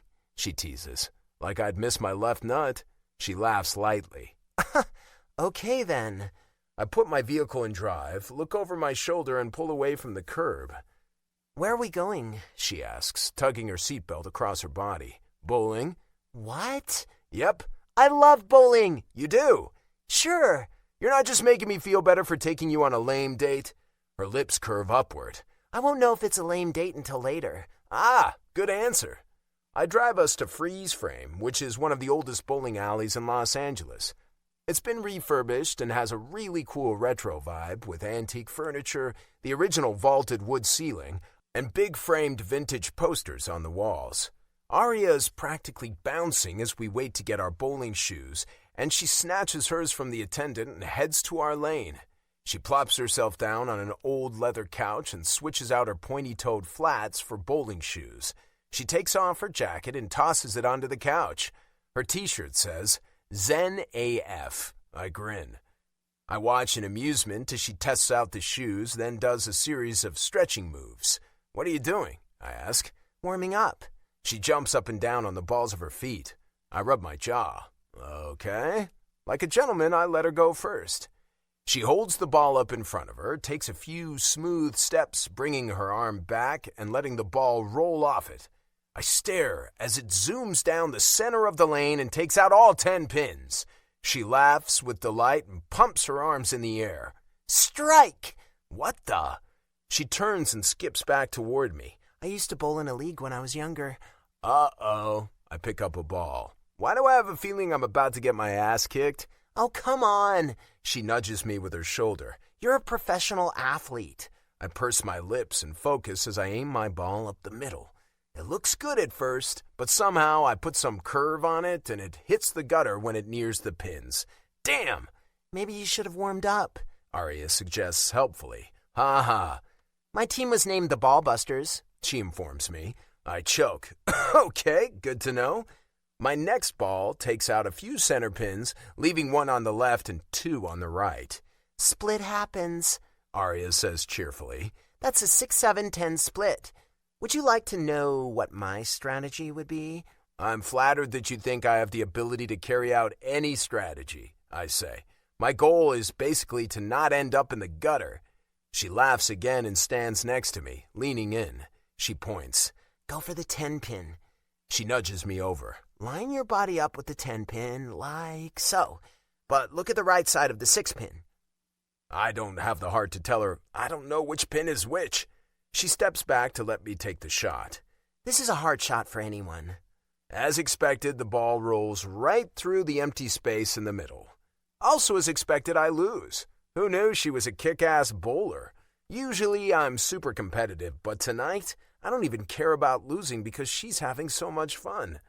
As we make our way to the bar for a beer and pizza, she pats my back. Don't feel bad. Bowling takes balls. I snort laugh. Funny. I was going to tell you more bad bowling puns, but I thought I'd spare you. I laugh. Enough. She grins. Sorry. I'm pretty sure I know every bowling joke there is. God, I love it that her eyes are sparkling and her lips are tipped up in a happy curve. Chapter 13. Arya. I haven't bowled in so long. This is really fun. I didn't actually bowl that well compared to how I used to play, but it was enough to beat Harrison. He's being a good sport about it despite his grumbling at the beginning. I'm pretty sure he likes to win at everything, so it touches me that he seems happy for me. Did I mention it's been a while since I had sex? There's no other explanation for the fact that watching Harrison bowl is turning me on. He may not be the best bowler in the world, but he's athletic and coordinated, and watching him move is a definite turn-on. His jeans stretching over his thighs and butt when he threw the ball, muscles flexing under his t-shirt, biceps bulging the sleeves. I'm hot and twitchy. Not to mention his sense of humor. I love a guy who can make me laugh. "What would you like to drink?" he asks in the bar. We have a table, but we have to order at the bar. "I'll have a beer, whatever you're having, as long as it's not IPA. He grins. "Okay, and any preference for the pizza?" "Anything except shrimp." He gives me a thumbs up and heads to the long antique bar. I settle onto the high stool and look around, taking in the ambiance and the dimly lit bar overlooking the bowling lanes. This place is so cool, a bowling throwback. Amber lights illuminate all the bottles behind the bar, and antique bowling balls sit on display. Harrison returns with our beers and a numbered card. "They'll bring our pizza," he says, setting one glass in front of me. I take a sip of my beer. That's good. "So, how old were you when you started bowling, 2? I grin. A little older than that. He shakes his head. "Good thing I didn't plan this date to impress you." I lean forward. "You know what? You did impress me." He tips his head. "How so?" "You're a good sport. I love to bowl, and I'm having fun, and you're not mad that you lost." I meet his eyes. That impresses me. Our gazes hold. The air thickens around us, and that little ache deep down inside me intensifies. I squeeze my thighs together. "I'm having fun too," he says softly, also leaning forward. I study his face, his thick, straight eyebrows, his square chin dusted with stubble, his imperfect nose.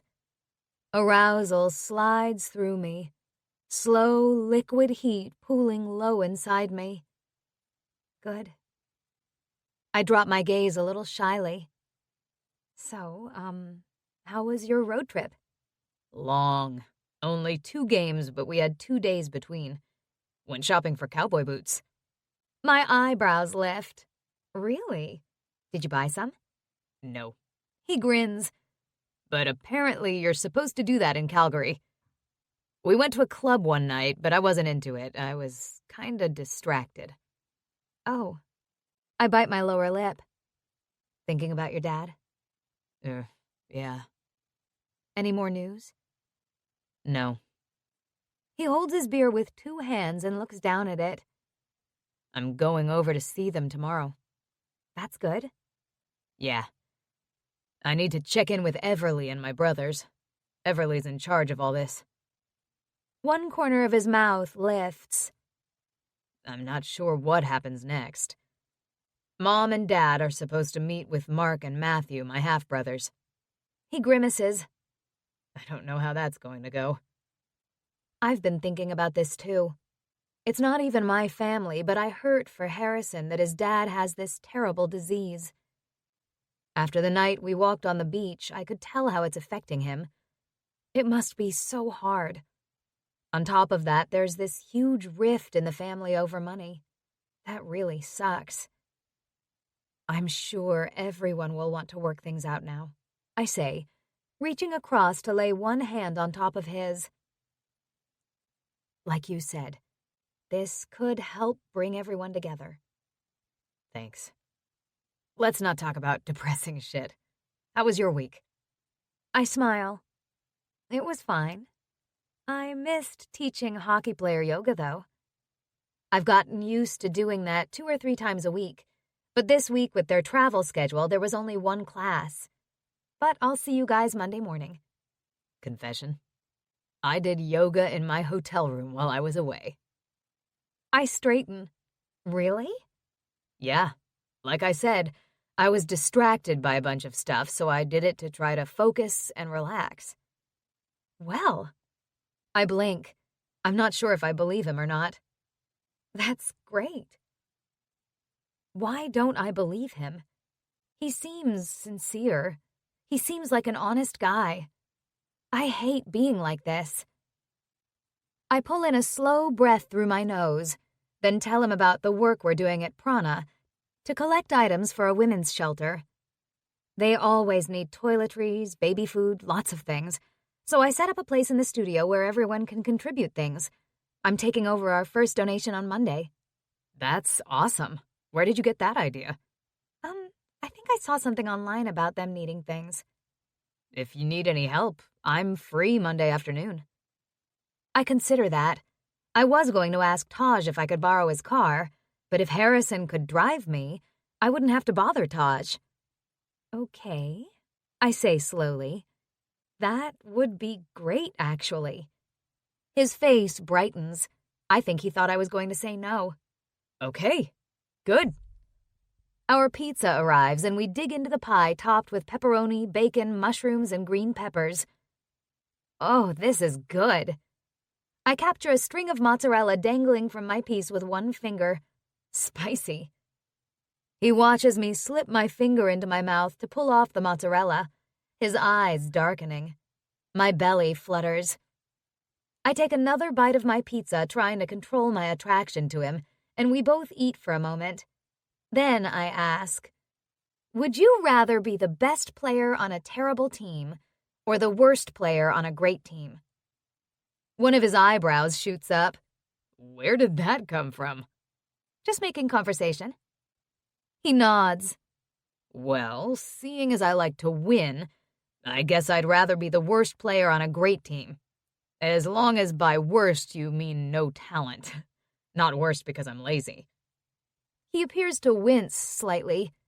Because you can overcome being lazy, but if you have no talent and you work as hard as you can, that's all you can ask. I feel like I might have hit a nerve there. Interesting. How about you? He asks. I can't argue with what you just said.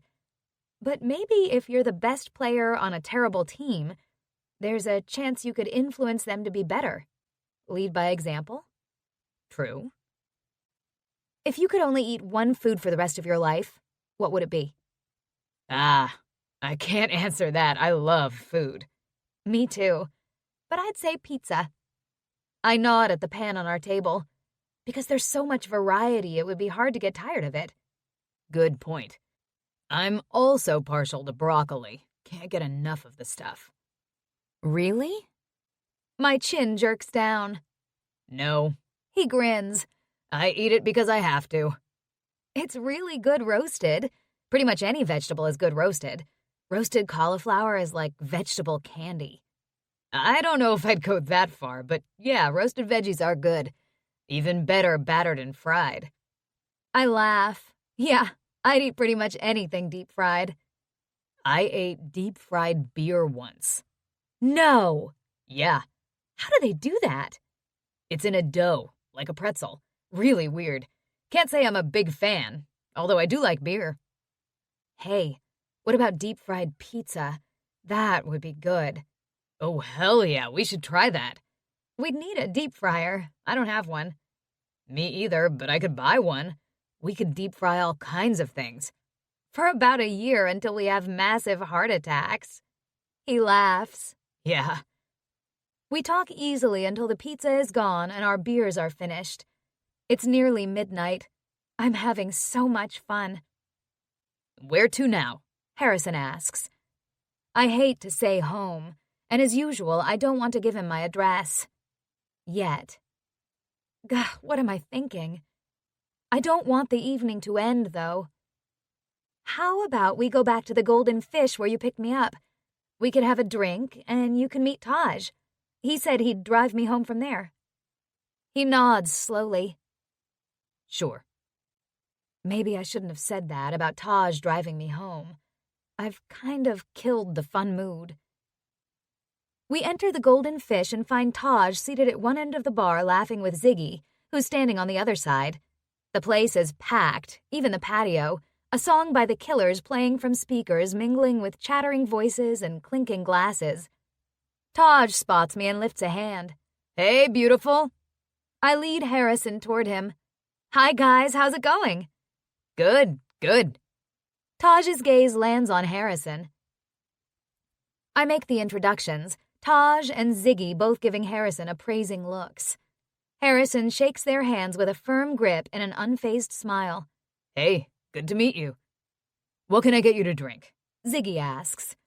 I guess I could have one more beer, Harrison says, looking over at the chalkboard listing beers on tap. How about a shock top? You bet. Arya? Can you make me one of your hibiscus tea cocktails? Sure thing. Ziggy sets about getting our drinks. Hibiscus tea? Harrison arches a brow. I smile. It's delicious. I turn to Taj. We went bowling. I hang my purse on the hook under the bar and hop onto a stool. It was so fun. Taj barks out a laugh. How the hell did you know she loves bowling? He asks Harrison. Harrison shrugs, taking the stool on the other side of me. I had no idea. Lucky coincidence. Good thing my ego can stand being hammered, though. She's totally a can of whoop-ass. Taj laughs again. That she is.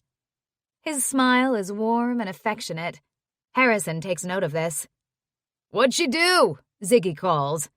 Kicked his butt at bowling? Taj calls. Ziggy grins.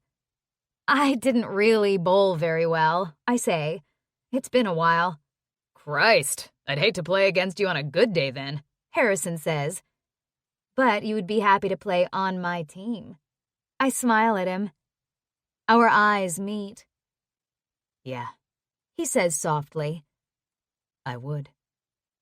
We study each other, the air about to ignite around us. I want to touch him, see if his hair is as thick and silky as it looks, feel his beard stubble on my cheek, stroke a finger over his lips. Heat builds between us, and when his gaze lands on my mouth, electricity jolts through me. Taj clears his throat. Glad you had a good time. Right. We did. Harrison sets a hand on the back of my stool, leaning forward so he can see and talk to Taj, which brings him right up close to me. I breathe in the scent of his cologne. God, I love the scent of men's cologne. Well, not all. Harrison's is light yet warm and sexy. I'd like to bury my nose in the side of his neck and inhale him. Like forever. Ziggy serves our drinks and the four of us chat. Ziggy has to disappear into the kitchen to deal with something, but he comes back in a while. Harrison charms them with self-deprecating bowling stories, then answering their questions about hockey. I can literally see Taj and Ziggy falling under his spell. I don't know if this is good or bad. Taj has solid judgment about people, so I guess it's good. I want him to like Harrison. An hour flies by and it's last call. Harrison looks at me. Guess I should get going. He shifts his gaze to Taj and gives him a penetrating stare. You're going to see Arya safely home? Of course. Walk me out? He says to me, standing. I slide off the stool and follow him outside onto the sidewalk. The crisp, damp ocean breeze tugs my hair, and I shake it back out of my face. We move a few steps away from the entrance. Thanks for coming tonight, Harrison says in a low voice, stepping closer. I don't move back. I want this. I want him closer. Closer. I tip my head to meet his eyes as he's so much taller than me. Thank you. I had a lot of fun. I always have fun with you, he murmurs, moving another strand of hair off my face. Then he gathers my hair into a tail and holds it in one hand at the nape of my neck. I feel his body heat, waves of male warmth, smell his cologne. Me too. His eyes meet mine again, and he slowly lowers his face toward mine, keeping the eye contact. He gives me lots of time to back away or say no, but I don't. My eyelashes flutter down just as his lips touch mine. Oh, Lush heat fills me, pooling down low. I fall into a haze of sweet, hot desire, quivery sensation rippling through me. I slide my hands up his chest and then over his shoulders. Our bodies press together, chest to thigh. I love how he feels, strong and solid. His hand twists my hair, then cups the back of my head, tilting it for a deeper angle, while his other hand slides around my hip, pulling me closer still. I don't want this to end. We kiss and kiss and kiss until I'm breathless and aching. My breasts feel full and heavy, my pussy squeezing with need. Then he pulls back and smiles. His eyes have darkened, his lids heavy with arousal. Wow. I can only give a tiny nod. See you Monday, he says softly. I'm lost for a few seconds. Then I nod again quickly. Yes, right, Monday. We can talk about delivering your donations. Yes. I try to breathe. He kisses my forehead and slowly releases my hair. Good night. Good night. He walks me back to the door, then lifts his hand and strides down the sidewalk to where he parked his car. I can't move. I stand, fingers pressed to my lips, my body pulsing, wishing he wasn't leaving. Or wishing he wasn't leaving without me.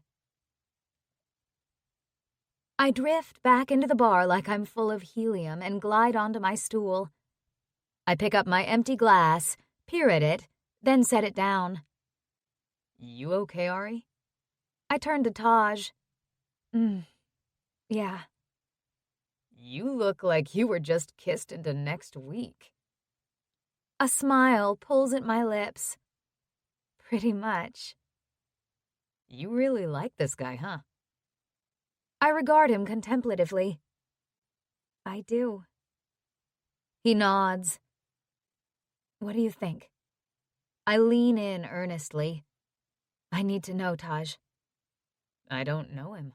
I know, but first impressions are important. Annoyingly, Taj hedges. He seems like a good guy. I know that. He lowers his head, then looks up. I'm not going to be your trust-o-meter when it comes to men. My mouth drops open. What? He gives me a look like someone's pulling his toenails out. I get that you're cautious. I have to be. I know. But you also have to learn to make decisions on your own. My bottom lip tries to push out. I suck it back in, but my chest fills with hurt. I thought you were my friend. I am your friend. That's why I'm not going to tell you whether to fuck this guy or not. I gasp. That's not what this is about. Isn't it? You two were practically setting the air in here on fire. I shove a fingernail between my teeth and bite down. We were?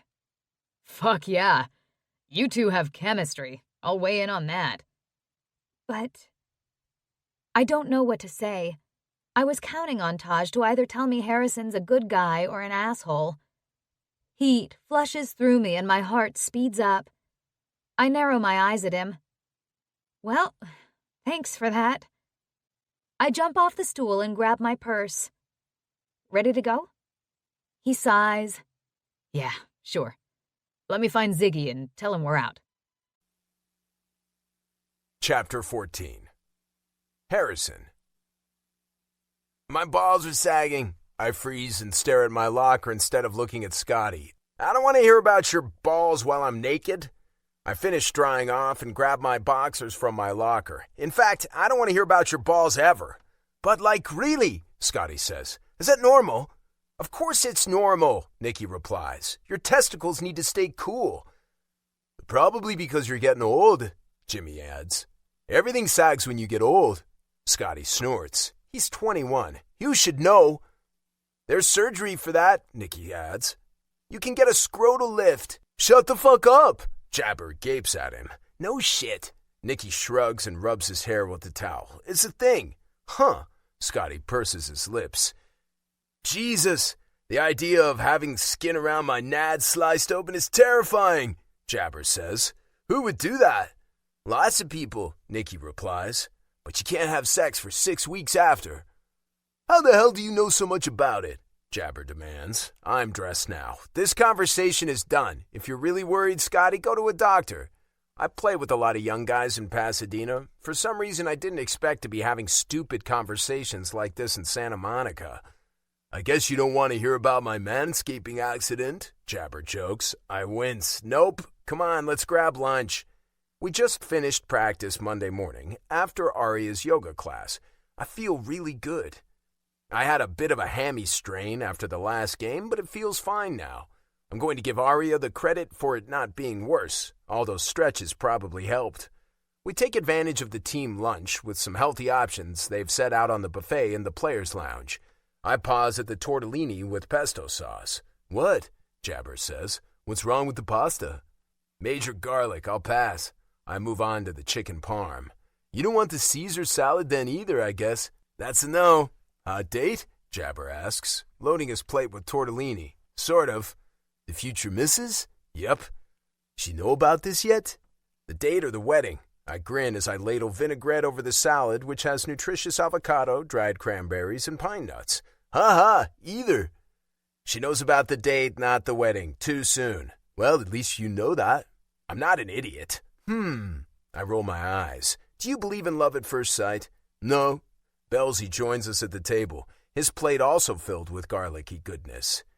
Did you fall in love with Everly the first time you met her? I ask him. He squints, pops a tortellini in his mouth, and chews. No, she annoyed the hell out of me. I wanted to argue with everything she said. I grin. I can relate to that. She is an annoying sister. I think it's a little different, Jabber points out. I think by argue, he means bang. Ugh. Fact. Belzy agrees with a smirk. What's up with you and the yoga teacher? I'm helping her take some donations to a women's shelter this afternoon. They go silent and stare at me. What? Jesus, you really are going to marry her, Jabber says. I shrug and spear a chunk of avocado. You'll see. Today, I'm meeting her at Prana. Once again, I don't get to see where she lives. I'm starting to wonder if she's in a kinky threesome with Taj and his boyfriend. Nah, I didn't get that vibe when we were all together at the Golden Fish the other night. The important thing is that she got home safely. They seemed protective of her, but it felt more like they were big brothers. I definitely felt they were checking me out. Hopefully I passed whatever their test was. I can only be myself, though, and if that kiss was anything to go on, pretty sure Arya likes me. Not kiss. Kisses, plural. Scorching hot, mind-scrambling kisses. Christ, it was hard to walk away from her that night. I wanted to pick her up, throw her in my car, and take her home with me. I feel impatient, but I have to remind myself we haven't known each other that long and have actually only been on a few dates. Not sure if this afternoon counts, but maybe she'll let me buy her dinner after or something. There's a loading zone in front of Prana, so I park there and put my flashers on before I head inside. Arya's there with a few other women who all appear to also work there, about her age, all pretty and wearing exercise clothes.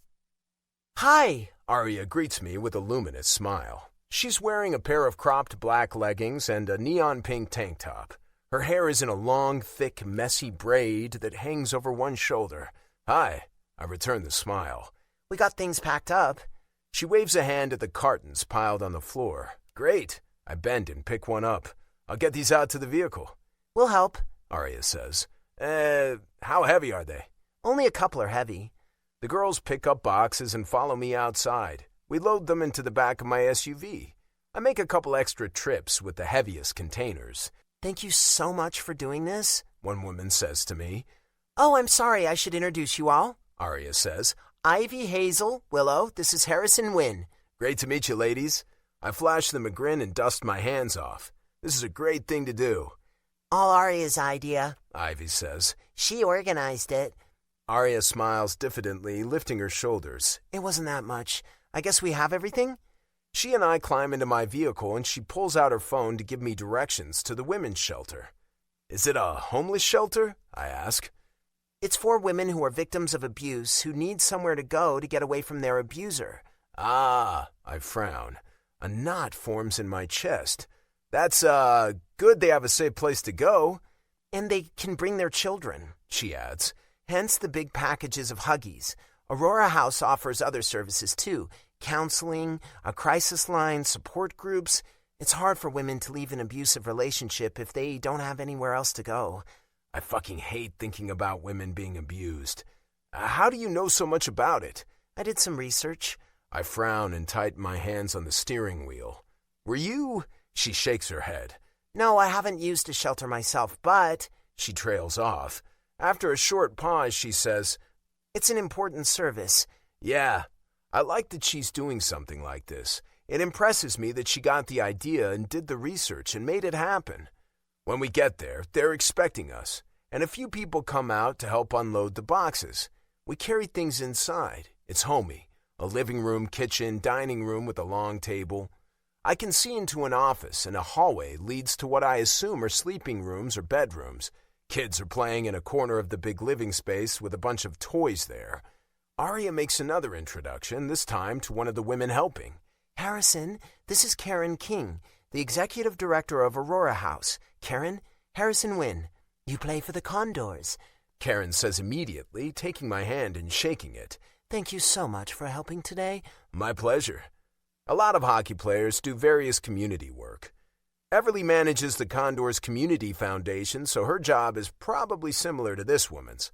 I've helped Everly out with fundraisers, and I've been involved with Big Brothers in Pasadena for a few years. But this season, I was getting called up more, and I haven't actually been mentoring a little brother for a while. I forgot how good it feels to do something like this. Karen gets one of the other staff to take a picture of her, Arya, and me in front of some of the boxes. For our blog and newsletter, she says. I hope that's okay. Sure. We chat with the people there a bit as they start unpacking things. Karen holds up a package of diapers to show a woman cradling a tiny baby, and she gives a small smile of gratitude. Though her face is tired and drawn, my chest tightens. I catch Arya's eye, and I can tell she's moved, too. I move over to her and slide my hand up her back as she talks to Karen. Okay, I guess we're done, she eventually says to me. Thank you again, Karen says. We'll be back, Arya replies. Everyone at Prana was eager to help out. We gathered all these things in only a couple of weeks. It's greatly appreciated. Back in my vehicle, I turn to Arya as she fastens her seatbelt. Thanks for letting me help. Thank you for helping. Do you have classes to teach today? Nope, I'm done for the day. Me too. Want to do something? She tilts her head. Like what? Make out? She chokes on a laugh. Just kidding. I really do want to kiss you right now, though. In the small enclosed space, we eye each other. The air around us vibrates. She's so goddamn beautiful. Her eyes liquid. Her lips parted. A fierce ache burns from my belly to my balls. I want to kiss you too, she whispers. I lean over and press my lips softly against hers. Once, twice, then more firmly, opening my mouth, opening her to me, licking over her bottom lip. My dick thickens, heat sliding through my veins. She lets out a little moan. I lift a hand to slide it over her cheek, her jaw, her neck, cupping it as our mouths move together, and she curls a hand over my forearm. I want to touch her everywhere, taste her everywhere. I can't get enough of her. I draw back. We're parked on the street in a public place, so we should probably stop. I'm still close enough to see every one of her long eyelashes, some of them coated with dark mascara, but tiny ones at the corners still a pale gold. Close enough to see the flecks of silver in her blue eyes, the texture of her plump lips. I breathe in her fresh, floral, citrusy scent. We could go for a walk on the beach, I suggest, contrary to what I really want to do. Or we could go to my place and I could, make us mojitos on the patio. I wait a response. I know what I want her to say. She's been so guarded with me at times, I expect her to opt for the beach. Finally, she answers. Let's go to your place. Perfect. My heart leaps into a galloping rhythm. I want to break all the speed limits on the way home, but I force myself to act casual and drive appropriately. My insides are jumping around like popcorn. I park on the street. I have no idea what Ash's schedule is like. He works from home a lot, but he's covering the Dodgers this summer, and he's been going to a lot of games. Luck is with me, and we're home alone. The alarm beeps when we walk in, and I enter the code to disarm it. I share this place with my brother, I tell her. I guess he's out. You haven't said a lot about the rest of your family. She follows me in, looking around. Nice place, by the way. Thanks. I'm uncomfortably aware it's messy. Books, magazines, newspapers, and golf equipment litter the living room on our left. The dining room on the right is tidier. She peers up the oak stairs with the wrought iron railing, then moves into the living room. Love the fireplace. She trails her hand over the oak mantel. Yeah, I'll show you around. I lead her past the stairs and down the hall. Ash's office is that room, and my bedroom is the next one. He has the whole upstairs. The master suite is really nice. How come he gets it? She asks teasingly. Because he lives here all the time and I'm only here part-time. I have an apartment in Pasadena, too, that I share with a teammate. Ah. I turn into the kitchen, cringing at what it might look like. I left early to get to the arena. Luckily, Ash must have put the dishes in the dishwasher, and it's not bad. Kitchen, I announce unnecessarily. A little out of date, but okay. Now for mojitos. We need mint. I open the back door, which leads out into our tiny yard. There's a patch of mint growing like crazy right near the door. I pluck a few sprigs and step back in. Can you grab 2 glasses from that cupboard? I nod. Arya gets the glasses while I rinse off the mint, then muddle it in the glasses with sugar. I retrieve a couple of limes from the bowl on the counter, the bottle of rum from another cupboard, and the club soda from the refrigerator, and soon we have our drinks. Arya sips hers. Yum. Good job. Thanks. Let's take them outside. It's a nice warm day, the sun shining right on the seating area out back. Oh, pretty, she says, following me. The yard is tiny and there's no grass, but curved red brick outlines a few flower beds containing shrubs, and the red brick patio holds modular patio furniture with thick gray cushions. We sit on the couch. This is so nice. Arya looks around. I point upward. There's a deck off the master bedroom up there. Cool. I think Ash sunbathes in the nude there. She laughs. I really didn't need to know that. Fuck, I'm such an idiot. I rub my face. She sets her glass on the outdoor coffee table, turns to me, and leans in. My body electrifies in shock as she kisses me. When she eases back and meets my eyes, I blink. I'm nervous too. Jesus, you'd think we're a couple of virgin teenagers. I pause, my eyes widening. Oh, is that why you're nervous? She laughs softly. No, I'm not a virgin. Okay, I mean, if you were, that would totally be fine. I don't have a virginity thing one way or the other. And I'm not either a virgin. She lays her soft hand on my cheek. Somehow I didn't think so. But why are you so nervous? Because I clench my teeth briefly. I can't tell her why. She'll run screaming. Because I really like you. I like you too. She caresses my face, my stubble rasping against her hand. I set down my drink, too, cover her hand with mine, and turn my face so I can kiss her palm. I watch her carefully. Her lips part. Her eyes are half closed, and a pulse flutters in her throat. We can just take things slowly. Yes. With a hand on her hip, I bring her closer and kiss her. She makes a little noise in her throat, opening for me. Our tongues slide together. She tastes fantastic. I want to devour her. Easy. I touch my fingertips to the side of her neck so gently, my thumb brushing her jaw, our mouths moving on each other in slow, lingering kisses. Her hand curves over my shoulder, around to the back of my neck, caressing me. I suck on her bottom lip. For a moment we pause, my nose resting alongside hers, our eyes flickering open to peer at each other. Heat swells inside me and shimmers around us. I dive in for more kisses, hotter, faster. I slide my mouth down to the side of her neck and suck gently. Leaning her forehead on my shoulder, she shivers, then she tips her head back, giving me access to her throat. I glide my tongue over her smooth skin and kiss her there too. She's panting, and making needy little sounds, and a groan climbs my throat. I shift her closer to the arm of the couch and lean her back onto it. She lifts one leg up onto the couch. Now I'm on my knees, our hands all over each other.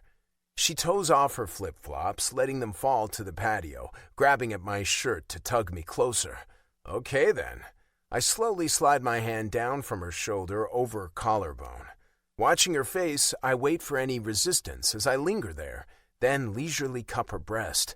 Oh, she sinks her teeth into her plush bottom lip, her eyes fluttering closed. Her back arches, pushing her soft flesh into my hand. Christ, I mutter gently, squeezing, then kissing her again. You feel so good. Yes. We make out for a long time, kissing and touching, licking and sucking.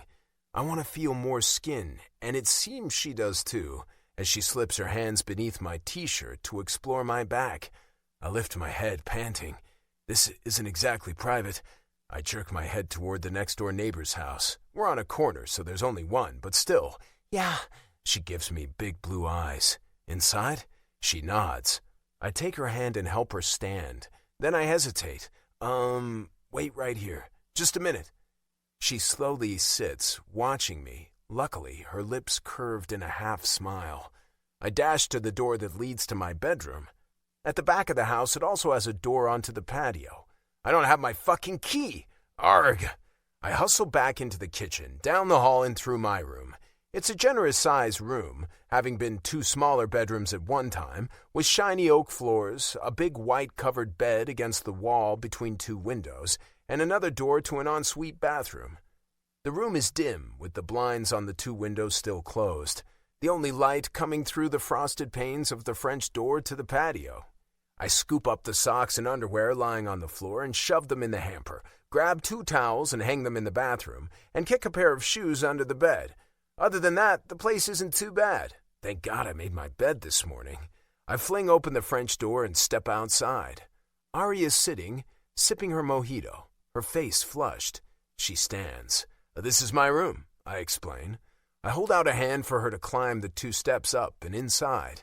How convenient, she murmurs, taking my hand. Right? I smile and remove her drink from her grasp. I set it on the dresser and turn to her. I just had to tidy up a bit. Her eyebrows lift. Oh? Her smile is so sweet. Are you a bit of a slob? Her fingers tease the back of my neck again. Just a bit. I hold up my thumb and forefinger about a half-inch apart. She laughs softly. I am too. Woo! I bend my head to kiss her again, wrapping my arms around her and gathering her up against me. Chapter 15. Arya. I'm trembling inside and out, aching with need. My mouth opens to Harrison's, and I love how his tongue feels against mine, sliding in and out of my mouth. He cups the back of my head, his other hand cradling my ass while I basically try to climb him. I can't get close enough. I need more. I let out a squeak when he hoists me up by my butt, and then I grip him with my thighs. He carries me over to the bed, which I had noticed immediately upon entering the room. It's huge, king size, with a crisp white duvet and white pillows, except the big square ones against the headboard, which are gray, charcoal gray, as is the suede headboard and all the walls in the room. It's masculine and seductive. Not that I need much more seducing. Making out on the patio has me wet and throbbing. He lays me down on the bed, tugging a pillow under my head, then stretches out next to me. With one arm beneath my neck, his other hand rests on my belly as he kisses me again. I want him to feel my boobs again. Oh, God, I want it. My nipples are hard, my breasts full and tender. Then, praise Jesus, he glides his hand up to cup my breast. His other hand tangles in my hair, our mouths sliding together in slow, lush kisses. My blood is on fire. Can we get rid of this? He plucks at my tank top. Yes. He works it up over my head, leaving me in a pink lace bralette. Sweet, He murmurs, kissing my chest. sweet, and sexy. I can tell the moment his gaze lands on my scar. He touches it gently just above my right breast with his fingertips and lifts his gaze questioningly. I say nothing, rolling toward him, pushing him down, climbing nearly on top of him. His mouth curves into a smile before I kiss him again, his hands gripping my ass as I wriggle against his erection. Dear God, he's hard and big. I love it. I want it. All of it. I find his skin again under his t-shirt, sleek and hot. Then he rolls me onto my back, jackknifes up to sitting, and tugs the back of his shirt over his head. He tosses it aside. My chest fills with air that won't exhale as I stare at him. He's perfect. Smoothly muscled, tanned, and solid. I trail my index finger down between his pecs. I think this is first base, he says. I peek at him through my eyelashes. No, kissing is first base. Oh, I'm doing better than I thought then. I laugh and kiss his chest. You're doing great. I finger the button of his jeans, but then I can't resist palming his cock. I give it a firm rub up and down. He closes his eyes, groans, and falls back into the pillows. Oh, yeah. I caress him there, enjoying the thick, firm length of him. Then he rolls me over onto my back, going onto his knees. He slides one hand under my butt, the other clasping my ankles and lifting my feet in the air. Curling his fingers into the waistband of my cropped leggings, he meets my eyes. I nod. He drags them off me past my knees, then over my feet, still in the air. When they're off, he runs his hands up my legs. Gorgeous, he says hoarsely. He cups my pussy with one hand and leans down to kiss me again. He kisses my mouth, my jaw, my throat, down my chest. He kisses my scar. I lift my hips to press myself into his hand, needing more pressure there. Yeah, he murmurs, rubbing me. So hot. I want to make you come. Oh, I want that too. He tugs aside the lace cup of my bralette and kisses my nipple. My skin tingles and tightens, lust flipping low in my belly. And when he closes his lips over the tight peak and sucks, sensation darts right down between my legs where he's rubbing me. He tugs at my nipple, presses on my clit, and I come, in a burst of sparks and rippling heat. I cry out, fingers clutching the duvet, my head going back. He lifts his head and gives me a wicked smile. There's one orgasm. What? I can barely breathe. He eases up the bralette over my head, then pulls my panties off. His big hands land gently on my thighs and push them open. I'm quivering everywhere, my heart thumping. Christ, so beautiful. He's studying me so intimately. Heat flushes from my face down to my chest. So pink and wet. I want to taste you. I've lost the ability to speak actual words, but I part my legs wider for him. Yeah. He moves to kneel between my legs and lowers his head there. Oh my God. My body jolts as he licks me. Fire rips through me, lighting me up. He glides his tongue up and down my outer lips, which is lovely, then kisses me there, licking where my thigh joins my hip on one side, then the other. He's taking his time, and I'm dying. Using his thumbs to part me, he licks deeper, slowly, as if he's savoring me. Tension builds inside me again, making me tremble. He makes appreciative growls, and then sweeps his tongue over my clit. I nearly lurch right off the bed. I'm still so sensitive from that orgasm only moments ago. He presses me down with his hands on my hips, tonguing my clit, then slides his hand up my body to cover my breasts. He stretches out on his belly, settling in, tweaks my nipples, rubs my clit. Sensation swirls inside me, spiraling into a tight, almost painful coil that builds higher, stronger, and higher still. "Oh my God!" I shout as another orgasm bursts inside me, white-hot sensation sliding down my legs, spreading from my pelvis through my body. He sucks my clit, drawing out the pleasure almost unbearably, until I reach down for his head to push him away. "I can't stop." He lifts his head with satisfied smile, then lays kisses over my quaking stomach, up between my breasts, and then onto my mouth. Rising up on his knees, he unfastens his jeans and shoves them down to his knees. I'm still gasping for air, barely able to focus. But wow, what a vision in front of me.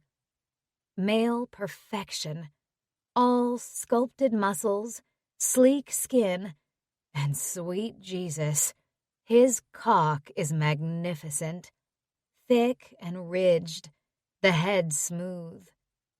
My lips part, my chest rising and falling. He moves to get his jeans all the way off, reaches for something from the drawer of the table beside the bed, then returns to his position between my legs. He holds up the condom, then rips it open and rolls it on. "Thank you," I whisper, my shaking lips trying to smile. His hands on his thick cock are so erotic, both big and solid, powerful, and yet gentle. In the quiet, dimly lit room, sunshine filtering between the blinds on the window, I feel like I've been transported to another reality, somewhere sensual and wanton and dreamlike. My pussy is aching again. "Those orgasms were amazing," I say, my voice throaty. "But I need you inside me." "I'm going to be," he rasps out. "I need it too. Arya, Jesus, watching you come like that." I don't know what my O-face is like, but apparently it wasn't hideous. He kisses me again, his fingers on the slippery folds between my legs, probing deeper this time. "Yeah," he murmurs. "So ready." Oh my God, yes. I pull up my knees as he grips his sheathed cock and finds my entrance. It pinches at first just a bit, and I wince. He stops immediately. "Okay." I nod, biting my bottom lip. "You're, big." "I'll go slow." He works his way in, inch by inch, and my body stretches and accommodates him. The sensation of him filling me is exquisite. I try to relax, but I'm so wound up, so ready to come again. It's crazy. He strokes loose strands of hair off my forehead and gazes into my eyes. "Still okay?" "Yes. Oh, yes." He's all the way inside, his groin pressed against mine, and the pressure on my sensitive mound is intense, and erotic. He's up on his knees, sliding out of me, then back in. Pleasure torches me, burning through my body. He touches my stomach and I grip his hand, my body rolling to meet his strokes.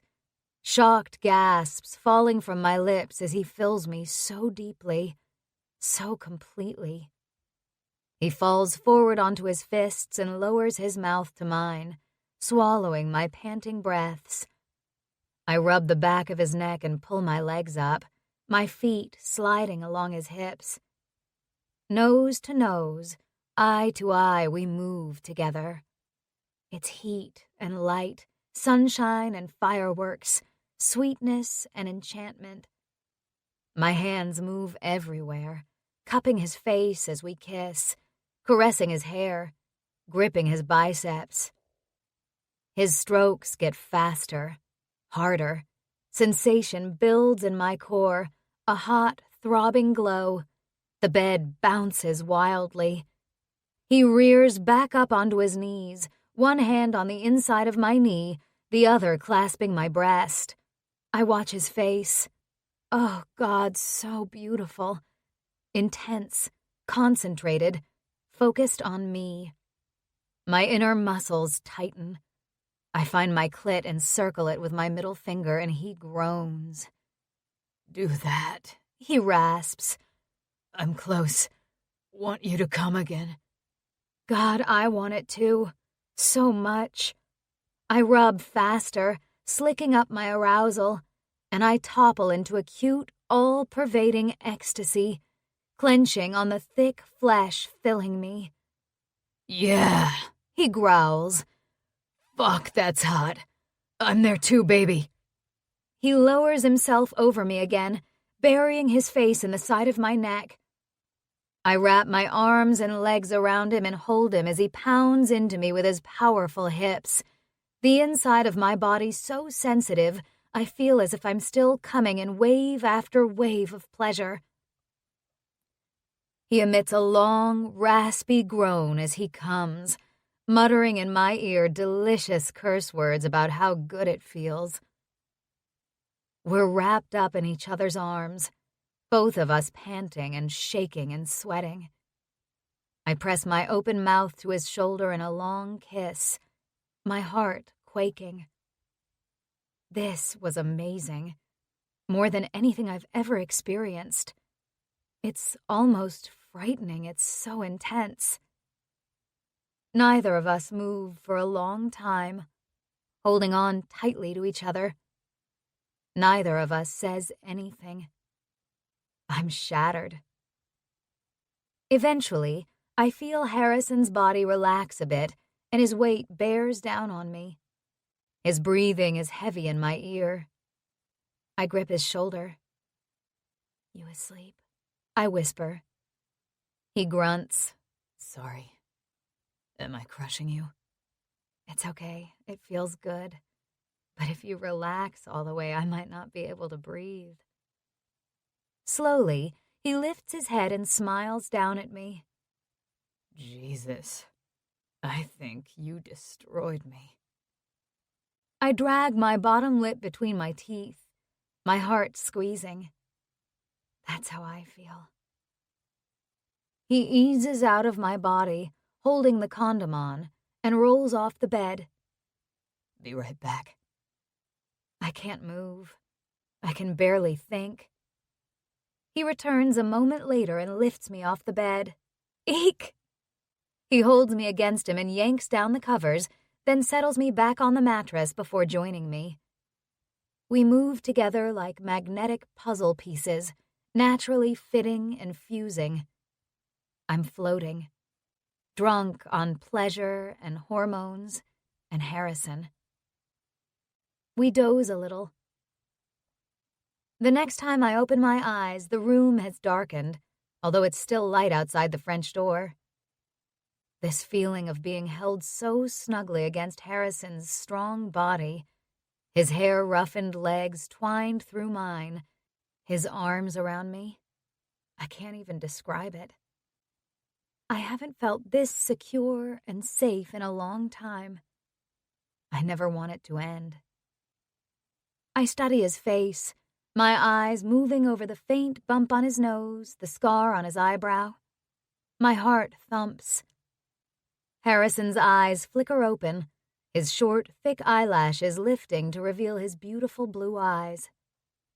This close I can see glints of cobalt and icy blue. The corners of his wide mouth lift. Hi. Hi. His hands move on me in leisurely strokes that both soothe and excite.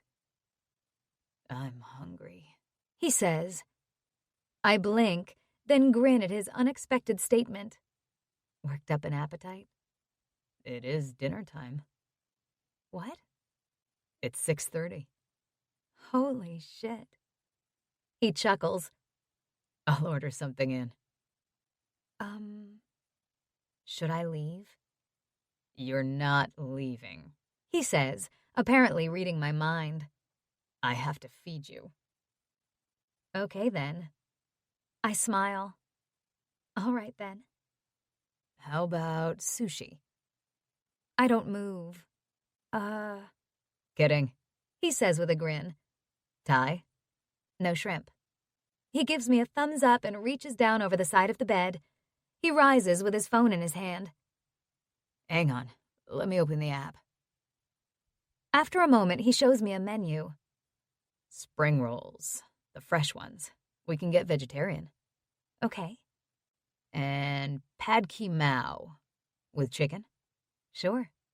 This is my favorite, cow soy with beef. I read the description. I've never had either of these dishes, but they sound delicious. He places the order and sets his phone down. Stretching out on his side, head propped on his elbow, he studies me. Heat suffuses my body. The way he looks at me, like he wants me again, slays me. This is heady, feeling so desired, the sole focus of his intense attention. You're beautiful, he says, inside and out. Oh. I blink rapidly. Thank you. I set my hand on his chest. I think you are too. He covers my hand with his and holds it there. His heart thumps in a slow, steady rhythm against my palm. I know you weren't interested in me at first, he says. My forehead tightens. But I'm glad you finally agreed to go out with me. Maybe we could keep going? Give this dating thing a shot? I'm still apprehensive and hesitant, but I want to be brave enough to go for something I want. I am brave. Maybe we could. He nods. And just for the record, it's not that I wasn't interested. Okay, maybe the first couple of times I thought you were a big joker, making fun of my class. He closes his eyes. Sorry, that wasn't my intent. He opens his eyes and holds my gaze. The truth is, I was so attracted to you, I was trying maybe a bit too hard. My lips tip upward. Oh, yeah? Yeah. Well, I was attracted to you, too. But I haven't dated for a while, and I'm a little nervous about it. The corners of his eyes tighten. Bad experience? I hold his gaze and nod slowly. Okay, I get it. He lifts my hand to his mouth and kisses it. Well, just take it easy. Have fun. Okay? Now my heart is thumping too, and my veins are filled with an excited fizziness. I really like Harrison. And like he said, maybe we can give this dating thing a shot. Chapter 16. Harrison. I'm probably crazy to be doing this. I'm supposed to be focused on hockey right now, on proving that I can play well enough for the team to need me and keep a spot on the team permanently. Proving that Coach was wrong. I haven't been coasting. I'm supposed to be working my ass off. Also, my dad is dying. I should be spending time with him, not starting a relationship with someone. But I can't not do this. More than ever, I'm convinced that Arya and I are supposed to be together. I won't make the mistake of telling her that again, and I'll respect her hesitation if she's getting over a bad relationship, but I still believe it. I can do both, can't I? Play hockey and prove myself to Arya? I hope I can. Now that I've had Arya in my bed, now that I've been inside her, now that I've made her come with my fingers and my tongue and my dick, there's no going back. I'm not letting her go. I have to let her go, though, to answer the door when our Thai food arrives. I roll out of bed and pull on my jeans to answer the door, then unload the food onto the small kitchen table. Arya joins me, dressed in her leggings and tank top. She skipped the bra, and I approve of this, as I enjoy the sight of her nipples through the thin cotton. My dick also enjoys it. I hand her a plate and a pair of chopsticks, and we sit and eat together. Delicious, she pronounces after a few bites of the cow soy. This is my favorite. I could eat it every day. I see why. I think I could too. She looks around the kitchen as we eat, taking in the bowl of fruit, the blender that I use to make protein shakes, the double-wall oven, and the extensive collection of utensils hanging behind the cooktop. Who cooks, you or your brother? We both do. I pick up a piece of beef.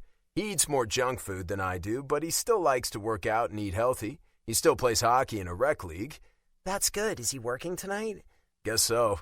He doesn't always keep me informed of his whereabouts. That reminds me, I should text Taj and tell him where I am. I'd be happy to take you home later, I say, if you're okay with that. Her fingers go still on her phone. Okay, she says slowly. Don't worry, I'm not a stalker, I joke. She stares at her phone, and once again I feel like I just said the wrong thing. But she smiles and says, good to know. Then she taps in a message to her friend. A while later, she sets down her chopsticks, pats her stomach, and groans. Oh, I'm so full. Yeah, I lean back in my chair. So worth it, though. I love food. I grin. Me too. What's your favorite food? I know it's not shrimp.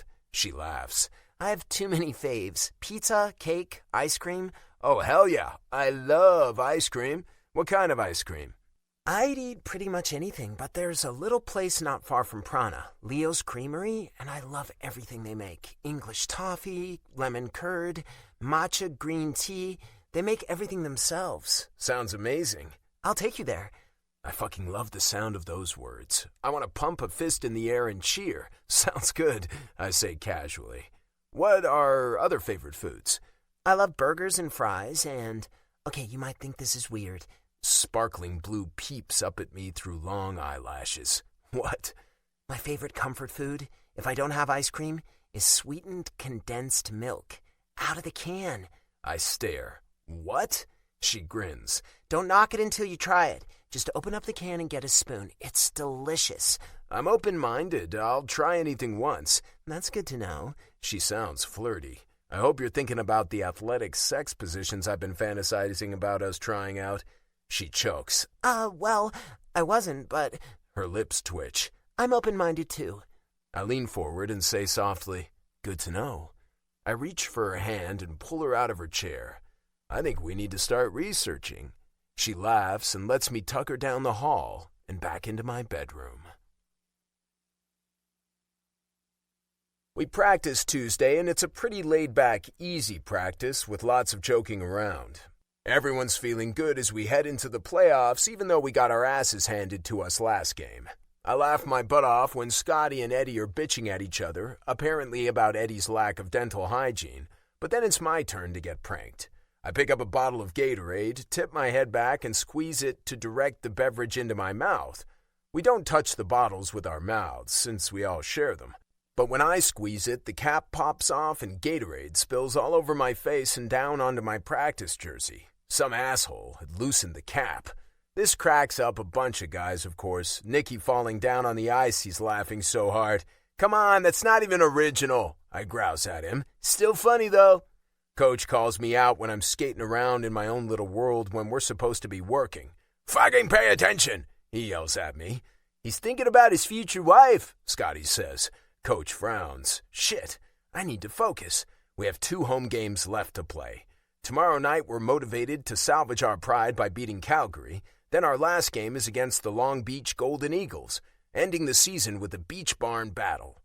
With the intense rivalry between the 2 teams, it will be a good game to end the regular season.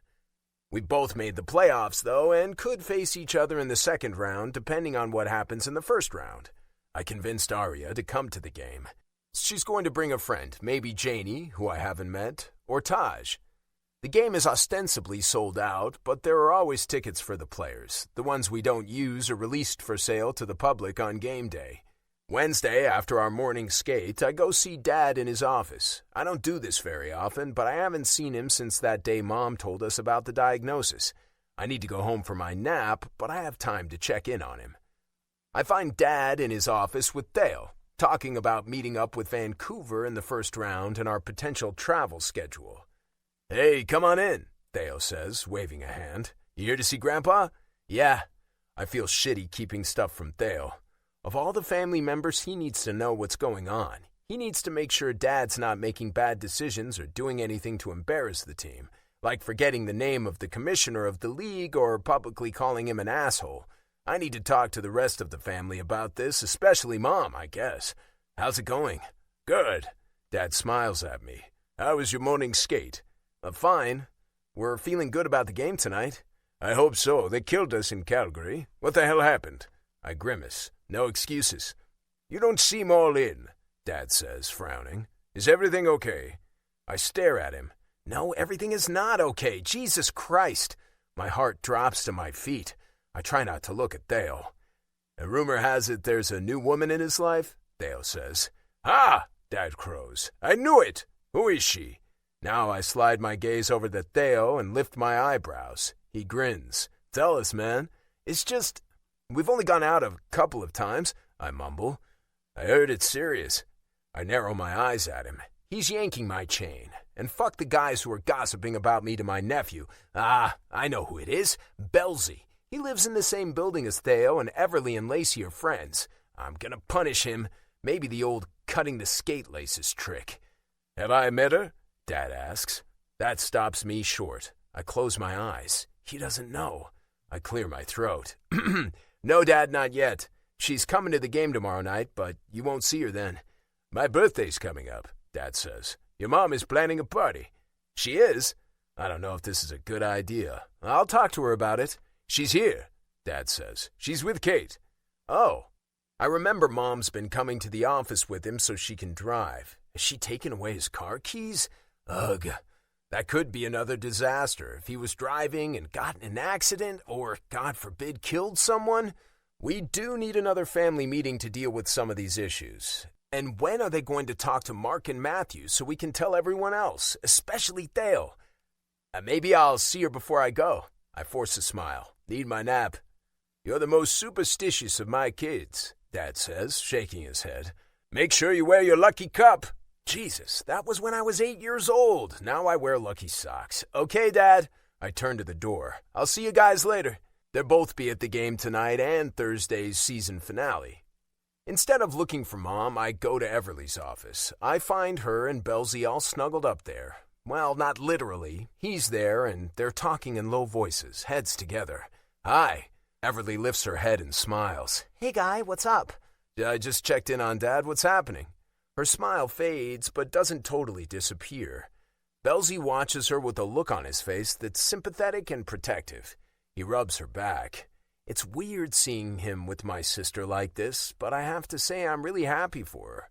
She's always been so perfect, so on top of things. I always wondered what guy would ever take her on. I never thought it would be a party animal like Belzy who grooves through life without a care, yet he seems different too, more settled and less frantic. Not that I know him that well. "They still haven't talked to Mark and Matthew," Everly says. Mom and Dad asked us not to say anything to others until that happened. Then we'd all figure out how we're going to deal with it. Obviously, we want to maintain Dad's privacy. Damn. "Yeah." What's the holdup? "Honestly, I think it's just the season." She runs a hand through her hair. "Everyone's so focused on hockey and the playoffs right now." True. And that's not going to end for a while. "Yes, it's fine, I guess. It's not like..." She swallows. Like Dad's gonna die tomorrow. I nod. Yeah, but there are serious things we need to figure out. She bites her lip. Do you think we need to talk about it sooner? I don't know. I blow out a frustrated breath. We don't need any more shit hitting the news. I'll talk to Mom. Dad says she's here again. Everly nods. She's here almost every day now. People are gonna wonder why. I think most people here have figured things out. People that deal with Dad all the time. Dale's been really good at stepping in, though, and he's good with handling Dad. I mentioned the birthday party. Everly sighs. Yes, but Mom's keeping it small, just immediate family. Okay, Dad wants me to bring Arya. Do you think that's a good idea? Everyone has to meet her sometime. She gives me a weird look. Things can't be that serious between you two already. Belzy snorts. Huh, they're getting married, didn't you know? That's so funny. Shut up, Belzy, I say mildly. He grins. Everly looks between us. Getting married? What am I missing? Nothing, okay? I'm going home for a nap. I nod at Belzy. You should too, instead of molesting my sister in her office. Everly laughs. I'm on my way, Belzy says. See you later. We managed to beat Calgary Tuesday night. Wednesday, we practice. First, we have yoga class. It's almost getting to be my favorite part of practice. But really, nothing will ever be as good as being on the ice, and probably a lot of why I like yoga has to do with Arya. Now she's mine. We're really dating. I need to act casual about it, though. I don't want to embarrass her. We're both professionals. This class seems a lot looser than others. I guess because we know we're in the playoffs and we only have one game left, everyone's pretty relaxed, almost punchy. This is the plow pose, Arya says to the chilled tune she's playing. Exhale and bend from the hip joints, and slowly lower your toes to the floor above and beyond your head. Jesus, I can't breathe with my insides all squished up like this. You can continue to press your hands against your back, pushing your back up toward the ceiling, or you can release your hands and stretch your arms out behind you on the floor, opposite your legs. Did you just fart, man? After a couple of beats of stunned silence, everyone cracks up. I fall over laughing and look at Scotty, glaring at Bergie. Yeah, Bergie admits. Couldn't help it. That's nasty. Face screwed up, Scotty rolls away, waving his hands. Bergie rolls his eyes, but he's still laughing. Come on, it's not that bad. You gotta stop eating those spicy burritos, man. Arya's collapsed into a quivering heap up front, her face down on the mat so I can't see her laughing, but I know she is. She's a good sport. She collects herself and rises to her knees. Okay, guys, if you haven't farted yet, you're not doing it right. Everyone collapses into laughter. All right, let's do Prasarita Padottanasana, Arya says. Wide-legged standing forward bend. We all get to our feet. Hopefully Bergie has released all his gas. Truthfully, sometimes it's hard to hold it in during some poses. Stretch your arms straight out to your sides and widen your stance until your ankles are directly below your wrists. I shuffle my feet wider apart. Root your feet firmly in the mat. Make sure your weight is even between your big toes, baby toes, inner heels, and outer heels. I focus on the tiny adjustments I have to make, feeling all 4 points of my feet pressing into the mat. We follow Arya's directions, hands on hips. Continue to lengthen your torso as you fold forward. When you're about halfway down, lower your hands and bring your fingertips to the mat beneath your shoulders. Move your weight slightly forward on the balls of your feet. She talks us through it, and we walk our hands back, letting our heads hang, then resting on the mat. I hear a thunk behind me, a muffled curse, then another thud. Jesus Christ, Russ mutters, followed by a loud oof. With a sigh, I give up the pose to see what's going on. 3 guys are lying on the floor, all tangled up with each other. I move my head from side to side disapprovingly. What the hell? He started it. Russ points at Nicky. I lost my balance. Nicky tries to extricate himself. Sorry. He knocked me over and I fell into Archie. Russ shakes his head. Arya straightens to regard the mess. It's like dominoes, she says calmly. Are you all okay? They're lying on the floor laughing their asses off, so I think they're okay. This class is a little off the rails, Arya says. I'll let it go this time, but next time you're going to have to be in the right headspace to prepare for playoffs. I meet her eyes, which are dancing with amusement. Damn, she's good. I get to the arena early for our Thursday night game and sneak into the visitors' dressing room. My gaze roams over the cubbies until it lands on JP's jersey. I grab his gloves and stuff them with the double bubble gums I have in my pocket, pushing the wrapped gum right down into the fingers. I startle and glance around when I hear a noise, but it's out in the corridor. Quickly, I finish up. I give the gloves a shake and nothing falls out. Perfect. I put them back just how I found them and slip out of the room chuckling. I go through my pre-game routine, dressing the way I always do. When I'm dressed, I head out into the hall before everyone else does and do my moves, some stick handling with no puck, lunges, a few jumps.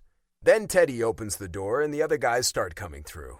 I slash Bergie's knee, bump gloves with Scotty, bear hug Belzy, and hold my stick butt end to the floor while Jimmy uses it to practice a couple of face-offs. The atmosphere in the building is electric. It always is when these two teams play each other.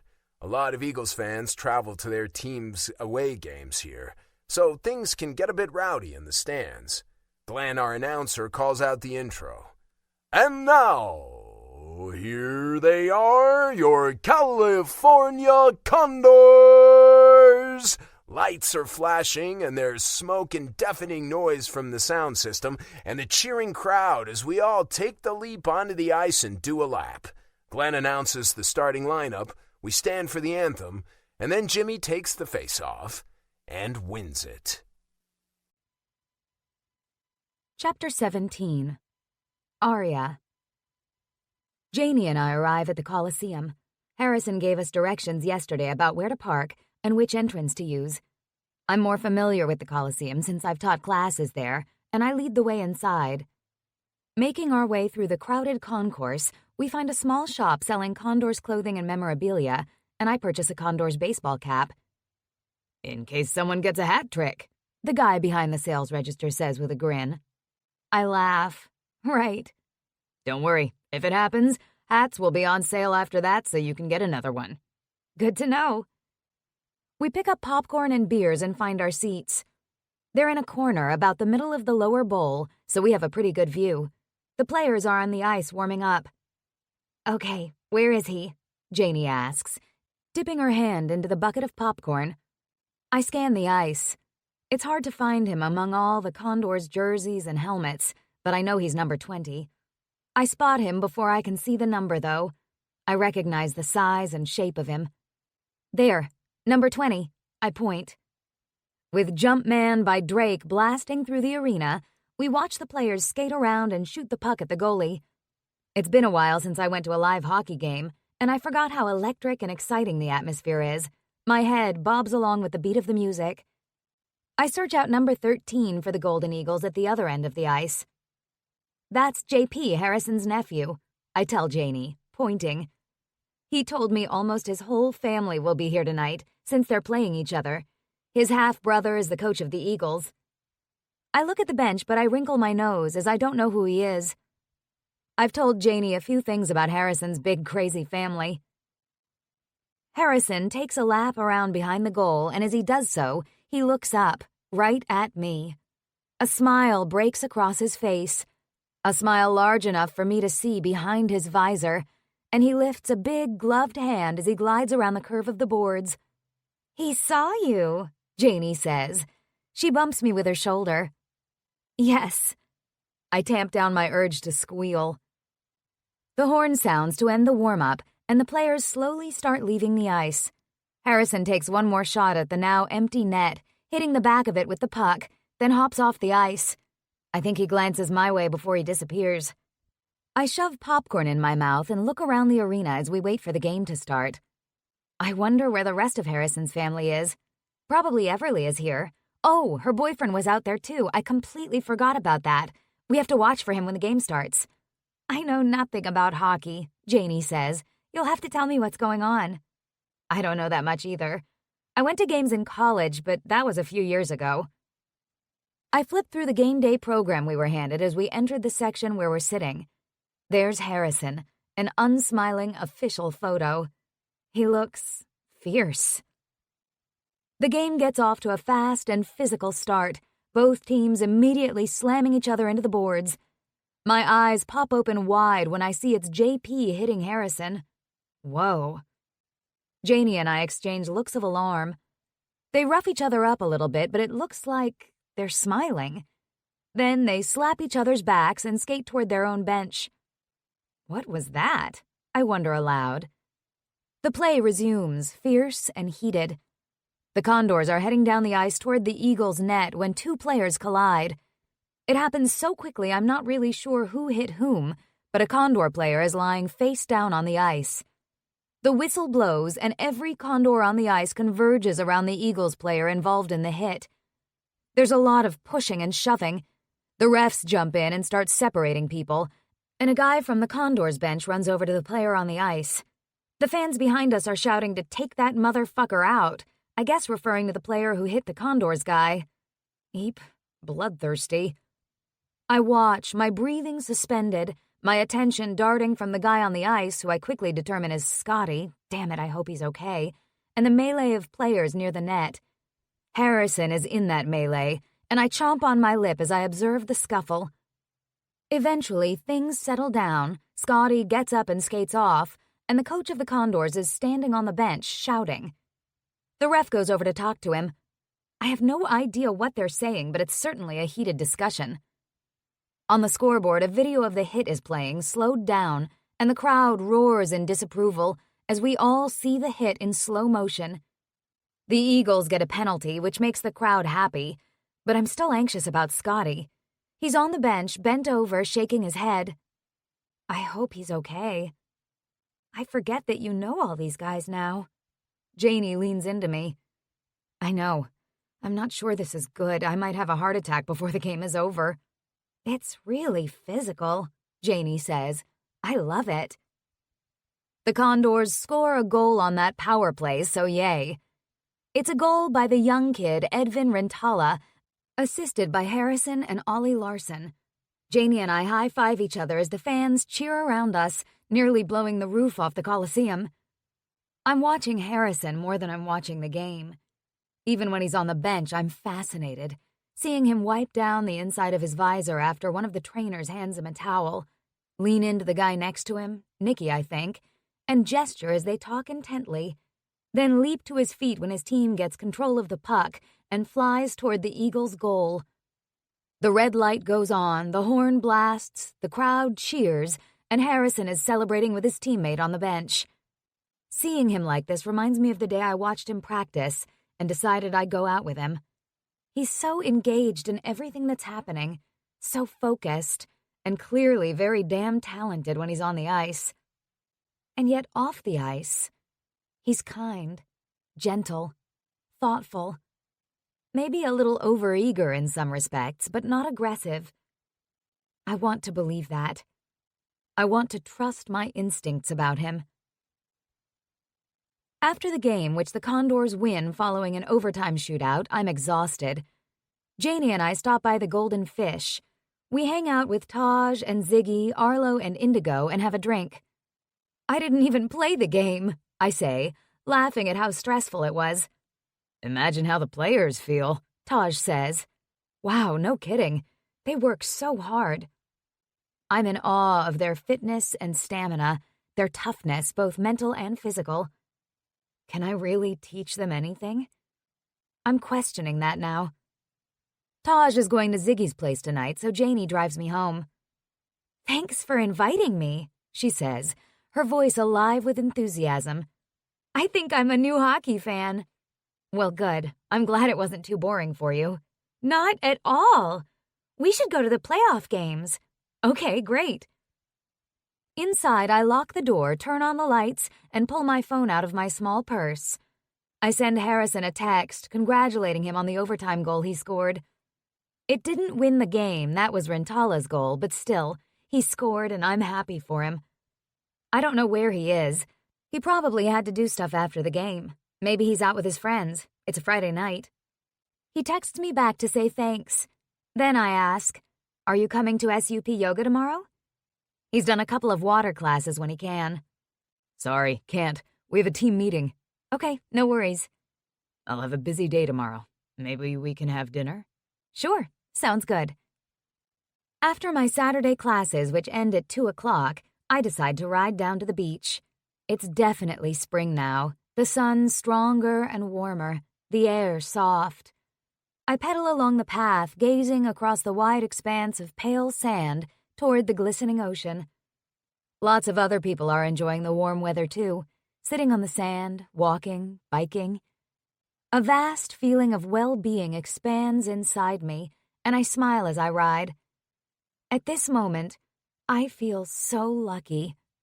Yeah, I've had some shitty shit happen in my life, but right now, I feel good. I have friends. I have, I guess, a new boyfriend who I really like. I have work that I love. And how can you be down when the sun is blazing in a clear blue sky and I'm at the frickin' beach? I ride all the way to Santa Monica Pier and decide to stop at a little ice cream place for a treat. It's not as good as Leo's Creamery, but I basically love any kind of ice cream. I study the menu, trying to decide between a waffle cone with toasted almond ice cream or a s'mores sundae. Gah. Finally, I place my order for the cone. Holding it, I wheel my bike over to a picnic table, where I take a seat facing the sun and turn my face up to the sky before licking the ice cream. Absolute deliciousness. Cold, creamy, sweet. I enjoy people watching, especially at the pier, so as I eat my cone, I take in my surroundings, watching a teenage couple flirt, a family try to soothe a crying baby, and a girl with the cutest dog ever that I really, really want to pet. Then I do a double take. I stare at the couple standing across the wooden deck near the railing of the pier. I'm not that close, but that looks like Harrison. My stomach clenches as he laughs and leans in closer to the woman. She's pretty. Long, shiny, dark hair. Wow, killer long legs and a pair of short shorts. He nuzzles her hair and, oh my God, kisses her cheek. My mouth falls open and my head jerks back. Suddenly I feel cold. Smiling, she turns her face to him so their mouths meet. A rock lodges in my chest. It can't be him. I lick my bottom lip, then bite it. I slowly stand and make my way toward the building that houses the ice cream shop. Staying close to the wall, I approach the corner. Neither of them is paying attention to me, but still, I hug the corner of the building and peer around it. Fuckity fucking fuck! It is Harrison! My skin tingles everywhere and my head goes fuzzy. I can't think. What the fuck? He had a team meeting, then said he'd be busy. Oh yeah, he's getting busy all right. I back up around the corner and lean my head against the wall, squeezing my eyes shut. My stomach is a mass of knots, and tears burn my eyes. I don't understand this. We agreed we're dating. But I guess we never talked about being exclusive. Am I an idiot for assuming that? Yes, apparently I am. Once again. Fuck, I should have known better. I can't rely on my own instincts when it comes to judging character. I need to get out of here. I feel like I'm going to throw up. I toss my cone into a trash bin, grab my bike, and jump onto it. Pedaling away, I blink back tears and grit my teeth. Do I have the right to be hurt and angry? We just started seeing each other. We had sex. That should mean something, shouldn't it? Maybe I'm a naive little girl from the north thinking that. Maybe it doesn't mean anything to him. Maybe he's seeing lots of other women. He never promised me anything. But the things he said, how hard he tried to get me to go out with him. Why would he do that if he was still seeing other women? My head is spinning faster than the tires on my bike. Legs pumping furiously, I turn away from the beach and head up Rose Avenue toward Taj's house. Fuck Harrison win. Of course I have the right to be angry and hurt. And I have the right to feel however I feel. And I'm fucking pissed. I zigzag through the residential streets till I'm home. I lock up my bike, stride into the house, and slam the door shut. I'm not sure who I'm angrier at, Harrison or me, for being so stupid. I retrieve my chunk of rose quartz from my bedroom, then sit on the living room floor in lotus position, palms in Jnana Mudra, a position known for its calming nature. The rose quartz will help with the negativity. I close my eyes. I use my failures as a stepping stone. I've learned from past mistakes. That doesn't mean I'll never screw up again. And I'll learn from this screw-up, too. Somehow. No, I will. I can do this. I focus on my breathing, still too fast. I try to observe thoughts as they drift through my mind without getting involved with them or judging them, trying to just be aware of each mental note as it arises. I know I've tended to quickly judge experiences as good or bad.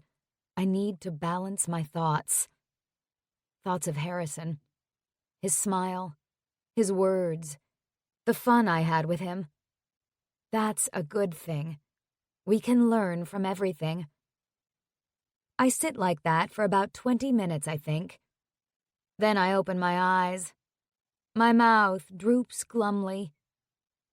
I feel better, but truthfully, I'm still hurt. I could beat myself up over letting my guard down and getting hurt, but I knew what I was doing. I was nervous about it. Okay, terrified. I convinced myself to go out with Harrison because I had to move forward with my life. I knew there was risk involved. I accepted the risk. I am capable of anything. Now, regretting the ice cream I didn't eat, I rise to my feet and head to the kitchen. In the freezer, I find a tub of Cherry Garcia. When I pry the lid off, I'm disappointed to see it's nearly empty. Oh well. I grab a spoon and dig into the ice cream. When it's gone, I open the cupboard, hoping for a can of sweetened condensed milk. Score. I eat that, too. What am I going to say to Harrison?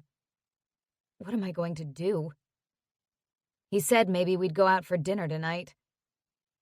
When the can is empty, I set it on the counter and go get my phone from my yoga bag. There's a text from Harrison. What time should I pick you up for dinner? Anywhere you want to go?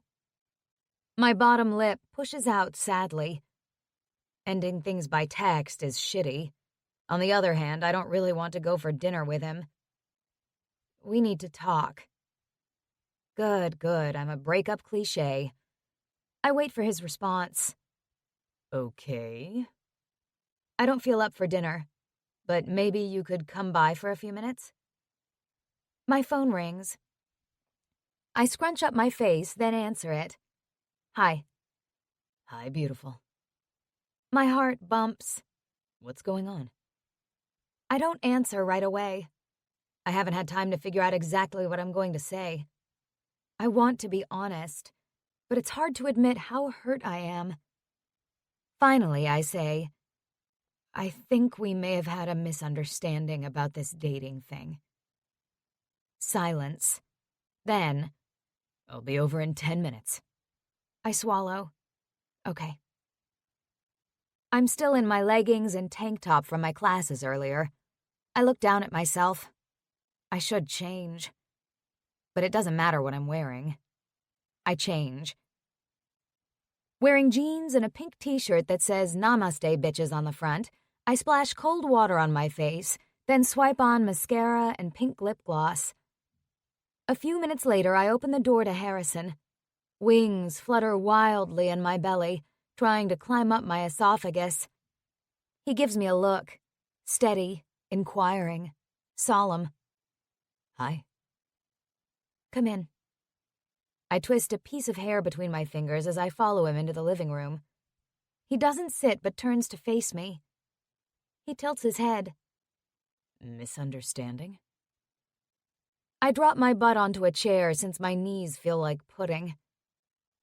I saw you today, at the pier. I meet his eyes, studying his reaction. His eyebrows pull down. What? I wasn't at the pier. I saw you, Harrison. I sigh. And the girl you were with. Kissing her. His mouth falls open. What? It's okay. I take a deep breath. Like I said, I think we misunderstood each other. I didn't realize you were seeing other people, too. It took me by surprise. I'm not seeing anyone else. Jesus, what the hell are you talking about? You don't have to deny it. I don't like playing games, just be honest. Are you accusing me of lying to you? His eyes narrow. I worry my bottom lip with my teeth. He seems genuinely confused and getting angry. You are lying, I whisper. He shakes his head, looks up at the ceiling, then back at me. I'm not lying, Arya. We haven't known each other long, but I'd think you know I'm not a liar. You're right. We haven't known each other long. And I don't know what I know. Apparently, I'm a terrible judge of character. Look, I'm just saying I was surprised. I didn't expect that, and I stop, my throat thickening. I'll admit it hurt. I wasn't at the pier. His voice is low, his jaw clenched. I had a team meeting. It went long. I hung around and talked to some of the guys for a while and had lunch. Then I went shopping for a birthday present for my dad. In West Hollywood, not the pier. My hands are shaking. My heart is banging. I don't know what to say. I saw you. He stares back at me, eyes clear and guileless. I'm so confused. He seems sincere, but I know what I saw. I don't understand why he's lying. Suddenly, his eyes fly open wide. Oh, shit. I blink. Did he just remember he was there? That's crazy. He pulls out his phone and swipes and taps the screen, then holds it to his ear. Hey, he says. Where are you? He listens. On a date? Again, he listens. Who is she? He nods. What time did you get there? Then he grins. Now my jaw goes slack. Who is he talking to? I twist another strand of hair watching him. Harrison laughs. Hey, take a selfie of you two and send it to me. No, really. I squint at him incredulously. What is going on? Just do it. Okay, see you tomorrow, right? He ends the call, then slowly walks toward me as he watches his phone. He crouches down beside my chair. His phone dings with an incoming message, and he lets me see the screen as he opens it, then taps on the image attached. I stare at the photo. I look up at Harrison. I guess I never mentioned that my brother Asher is my twin brother. Chapter 18. Harrison. Arya stares at me. Twins? She looks back at my phone where Asher is standing against the railing of the Santa Monica Pier with his arm around the shoulders of a woman I don't know. Her name is Camilla. Yep, identical. He's older by half an hour or something. I shrug. That's who it was. She closes her eyes. You weren't lying. I don't lie, Arya. She falls back into the chair, eyes still closed. I'm so sorry. And maybe I should be mad, but I actually find this kind of funny. I get why she thought it was me. It's happened before. When we were teenagers, someone told my girlfriend she thought I was cheating on her. There was a big drama until everyone figured out it was Asher. One time I was going down an escalator in a mall and I saw Asher on another escalator and started waving at him and yelling. I was waving at myself in a mirror. She chokes out a laugh. We used to fuck with our hockey coaches all the time. It was hilarious. She's smiling, but her eyes are still closed. Arya, look at me. She opens her eyes and bites her lip in a cute and sexy way. I'm sorry. It's okay, I get it. I'm not seeing anyone else. I don't want to see anyone else. I don't know how you could even think that. She looks like she's in pain. It's me. I'm messed up. We're all a little messed up, but it's not crazy that you thought Asher was me. It's happened a lot. She rolls her head from side to side against the back of the chair. I shouldn't have. I should have trusted you. I don't know if I'll ever be able to trust anyone. I don't know what happened in her bad relationship. Maybe someday she'll tell me. Obviously, she's been hurt, and I fucking hate that. I want her to trust me. I want that more than any fucking thing. Pulling in a deep breath, I spy the pink rock on the coffee table. I pick it up and curve both hands around it. Did this help? She gives me a reluctant smile. Of course. Good. You should be angry, she murmurs. I didn't trust you. Yeah, it does bug me that you didn't. If you'd gone up to Asher and talked to him, you'd have found out the truth. Oh, God, I couldn't have done that. I was mortified. I just wanted to get out of there. Yeah, I guess I understand that. And I'm sorry I never mentioned I have a twin. And you've never met him, but you'll meet him tomorrow. I set the quartz on the table. Dad's birthday party is tomorrow, and I convinced her to come. You still want me to come to the party? She eyes me doubtfully. Just to prove I'm not lying. I stick my tongue in my cheek. She scrunches her face up. I'm teasing. Yes, I want you to come. I think you'd be better off without me. That's just crazy. I hold her gaze. Okay? Are we okay? Her eyes get shiny and her lips push out, but she nods. I am, if you are. I am. I rise up on my knees, slide a hand behind her neck, and pull her down so I can kiss her. Her lips are soft and sweet, but she's trembling. After a few soft kisses, I pick her up, switch us around so I'm sitting in the chair and she's on my lap, and we're kissing again, deeper and hotter. I didn't know what the hell was going on when she sent me that ridiculous text about a misunderstanding. My mind went nuts thinking up crazy scenarios. I drove like a wild man to get here and find out what was going on. I'm so fucking relieved that the problem was something so easy to solve. Where do you want to go for dinner? I ask, my lips against her jaw. I don't know. Her head falls back and I kiss my way down her throat. Where's Taj? Out. She sighs. I want her so goddamn bad, my dick is hurting. How hungry are you? Her lips curve. Starving. She meets my eyes. For you. Thank fuck, me too. I promise you food after. I stand, hands beneath her ass. Where's your bedroom? She directs me down the short hall to the room on the right. I kick the door closed behind us in case Taj comes home and set about taking off her clothes while kissing her. I like this shirt, I say, tugging it up over her head. Sassy. She laughs softly and her fingers move at the button of my jeans.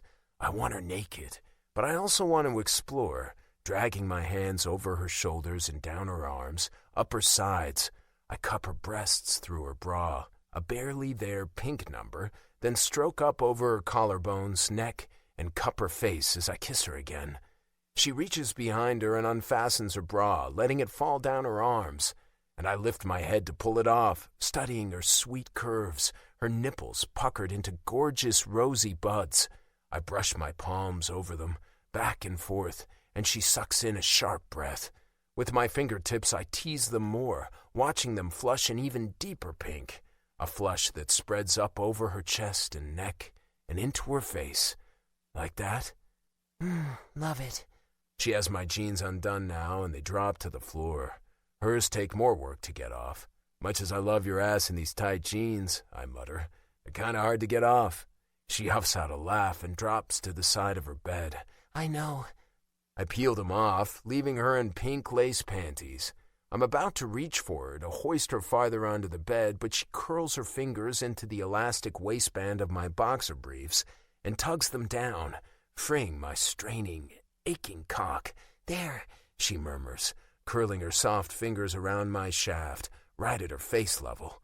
My body goes electric. She teases her fingers over my groin, my thighs, dragging them through the pubic hair at the base of my cock, all the while studying my cock. It pulses in her hand, eager for more, for any scrap of attention she wants to give it. I grit my teeth in anticipation, my body tensing. She kisses the tip then, and my dick jerks in her hand.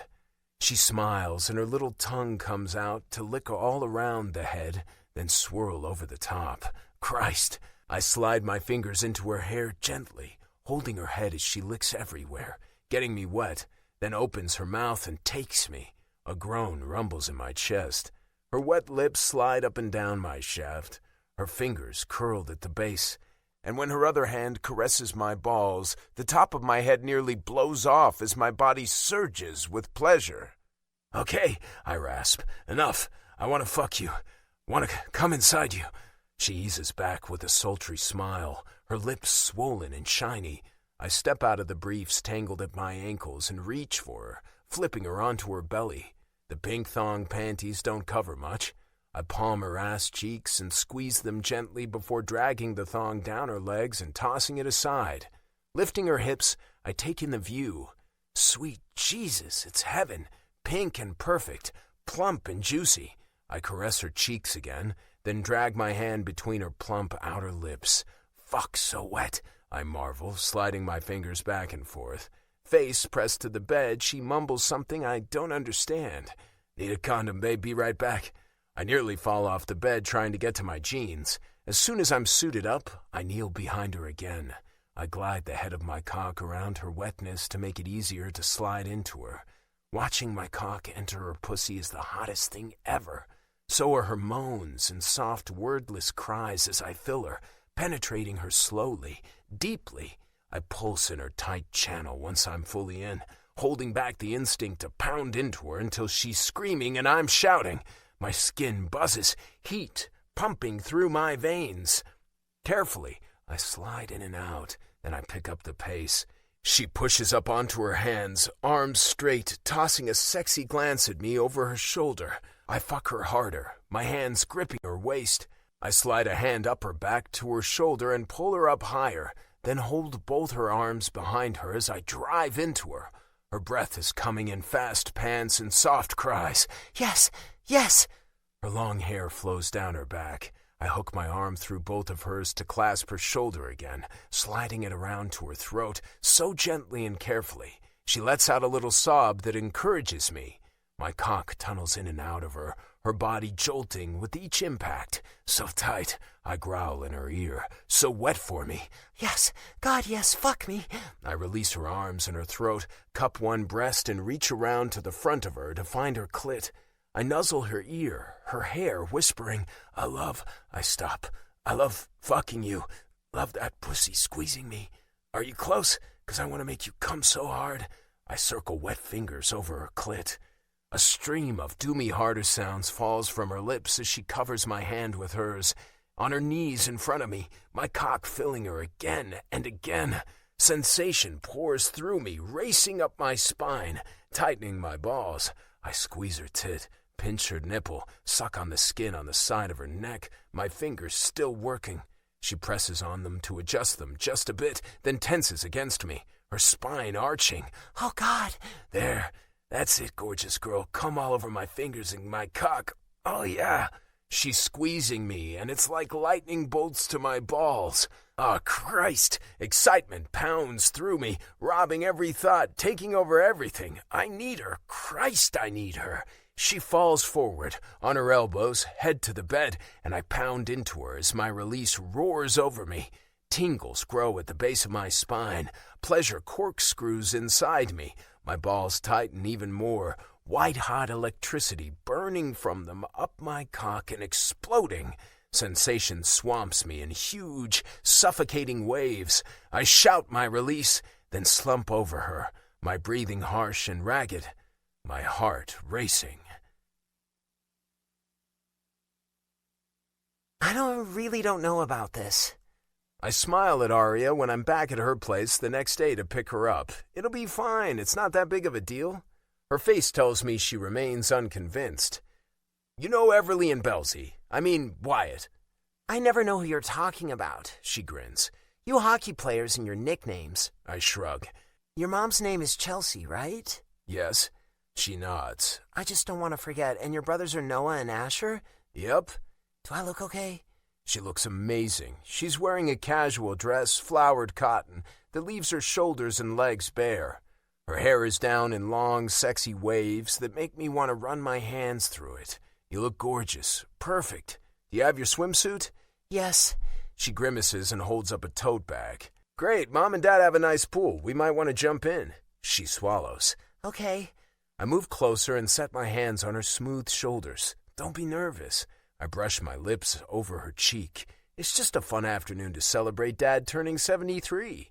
I feel her relax under my hands, and I find her mouth with mine. Kissing her will distract her from her nerves. Her lips soften and open for me, and I pull her flesh against me, enjoying the feel of her soft curves as I taste her. Okay, she says breathlessly. Long moments later. We should go. I smile down into her eyes, giving her one last reassuring look. Then I pat her ass when she moves to the door in front of me. She flashes a mock reproving look over her shoulder. "Hey!"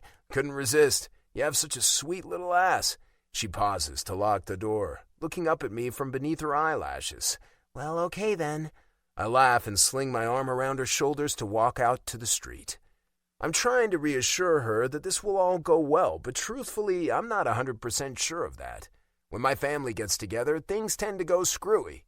Today's party will be smaller, though, so I hope that means uneventful. It's not far to Mom and Dad's place. Apparently, we're the last to arrive. I let us in the front door, but I hear voices out back, so we make our way through the great room and kitchen and out onto the patio. "This is the house you grew up in?" Arya asks with a whisper. "Yeah." "It's lovely." "Yeah, it's pretty nice, I guess." Mom must have heard us coming, as she's just about to enter the house as we step out. "You're here!" She hugs me, but her attention immediately goes to Arya. "Hi, you must be Arya." "Yes." Arya smiles and extends a hand. "So nice to meet you." Yes, likewise." Mom studies her, smiling. Arya hands over the bottle of wine she brought. "For you." "Oh, thank you." Mom beams at her. I wave at Everly and Wyatt. "You two already know her. Arya, this is Noah, my youngest brother." Noah politely stands from the lounger he stretched out on to shake her hand. "Hi, I've been hearing so much about you." Arya bites her lip. "Uh-oh." He grins. "And this is Asher, who's going to vouch for me for yesterday." Asher stands too, grinning hugely. He holds out a hand to Arya. "I gather we almost met yesterday?" Arya's cheeks go cherry red. "Almost." "What's going on?" Mom asks. "Tell you in a minute. Happy birthday, Dad." I clap my hand on his shoulder and squeeze. "Arya, this is my dad, Bob Wynn. Dad, Arya." Dad also stands, eyeing Arya. "Another blonde?" I close my eyes, heat washing through me. "Yes, Dad, she's blonde." Arya shoots me a playful glance as she shakes Dad's hand. "Harrison likes blondes?" "Seems like," Dad mutters. "Arya's a yoga instructor," I say. "That's right." Arya smiles. "I've been doing yoga classes with your hockey team." Dad nods. I've never tried yoga, but when I bend down in the morning to put my pants on, it hurts, so I don't think I'd like it." I choke and Arya grins. "If you did yoga, it wouldn't hurt to put on your pants." Dad snorts, but he's still smiling. Everyone else chuckles too, exchanging glances. Dad seems to be having a good day. "Happy birthday, Mr. Wynn," Arya says. "Thanks for having me here today." "What can I get you to drink?" Mom asks us. "We have beer and wine and pitchers of margaritas, or iced tea or juice if you prefer." "A margarita sounds great," Arya says. "I'll have a beer," I say, "but I'll get it." There's a fridge outside on the patio as part of the outdoor kitchen, and I grab a beer from it while Mom pours Arya a margarita. "So, what happened yesterday?" Everly asks. "Come sit here, Arya." She pats the arm of the chair next to me. Arya bites her lip as she sits. "Let me first say that Harrison failed to tell me that Asher is his twin. You two do look exactly alike." "Nah," I shake my head. "I'm way better looking than he is." Asher flicks me a middle finger. "Our hair is different," he says. Arya looks between us and nods. "Yes, now I can see that." "I can't believe he didn't tell you that," Everly says. "Oh, wait, I guess I could have mentioned it too." She shrugs. "I didn't even think of it." Arya continues. "Anyway, I saw Asher at the pier yesterday, with a girl." The family starts laughing. "Ooh, who is she, Ash?" Everly asks. He shrugs. "Her name's Camilla. First time we went out." "I gather they were looking quite friendly?" Everly catches Arya's eye with a sympathetic smile. "Oh, yeah," Arya grimaces. "Well, Harrison figured out what happened after he kept telling me he hadn't been at the pier over and over, and I kept saying, 'But I saw you.'" Mom hands Arya her drink. "You're not the first girl that's happened to, if it makes you feel any better. So I heard." Arya shakes her head, her cheeks red again, but her eyes are dancing. "Woo! How about the time Asher broke up with a girl for you?" Everly smirks at me. "What was her name?" "Never mind." Arya snort laughs. "Ha! Oh my God, really?" "Harrison didn't want to do it," Everly says. "He didn't want to hurt her feelings." Arya shoots me a warm glance. I let her down gently. Ash adds with a grin. I hope you're using condoms. We all fall silent and turn to stare at Dad. What? He glares back at us. You all better use condoms. I thought you wanted grandchildren, Everly says, lips twitching. Just from you. He points at her. But Wyatt better marry you first. We're all biting our lips now, trying not to laugh. You're so old-fashioned, Dad, Everly says, pushing his buttons. You don't need to be married to have a baby. He grunts. I'm not old-fashioned, I'm practical. You better get a prenup signed, too. Oh, my God. Everly closes her eyes. You did not just say that. Imagine if Dad didn't like you, Belzy, I joke to him. Belzy shakes his head good-naturedly. He's known Dad for a while, playing for the team, but he's getting to know him better now he's dating Everly. It's a little awkward dating the daughter of the team owner, but like I said, Dad actually likes him, so it's been going okay. Dad never did have much of a filter, but now he just blurts out whatever he's thinking. How about you open your presents, honey? Mom says to Dad. I like presents. Don't we all? I agree. Buying Dad a gift is a challenge. He has everything he wants. My present is still in the car, I say. I'll get it last. We watch Dad happily open gifts from Ash, Noah, Everly, and Wyatt. Then we go look at what Mom bought him. A new potting bench, which has already been built and installed at the side of the house. While they're admiring that, I hike out front and get my gift from the vehicle. I couldn't really wrap it, I explain to the others as I set it on the potting bench. It's a clay pot with a plant in it. Wow, Dad says, fingering the unusual flower. What is this? It's a bat flower. The black blossom does look oddly like a bat. It's a tropical flower. It'll get quite tall, which is why it's in that big pot. It's French pottery I thought would look nice with the patio stones. There are care instructions on the tag. It's the ugliest flower I've ever seen, Dad grins at me. Thank you. I laugh. I can tell he likes it. Where do you want to put it? It needs filtered shade. I heft the big pot again. Mom leads the way back to the patio. Over here would be perfect. The tree gives some shade on this side. I set it down where she indicates. Mom refills drinks and sets out bowls of snacks. If anyone wants to swim, go ahead. The water's nice and warm. Want to hit the pool? I ask Arya. I don't know. She flicks her gaze around. I don't want to be the only one. I dig into a bowl of Chex Mix, carefully avoiding the pretzels. Okay, we'll wait a bit. Arya picks up the pretzels I just rejected, then the cheese crackers and munches on them. I stare at her. What? She asks, about to pop another pretzel in her mouth. Don't you like the Chex? She blinks. No, they're cereal, not snack food. I break out into a huge grin. You are fucking perfect. What? Her eyebrows pull together. I love the Chex, and the little breadsticks, hate pretzels, and the cheese crackers are meh. Therefore, we are the perfect Chex Mix combination. She looks down at the bowl, then back up at me. Oh shit, did I screw up again? Then she laughs. I guess you're right. But how can you possibly hate pretzels? I shrug. They're dry. I point at Ash. When we buy Chex Mix, there's always pretzels and cheese crackers left that nobody wants. We like the same things. Well, save them for me. I smile at her, warmth flooding my chest.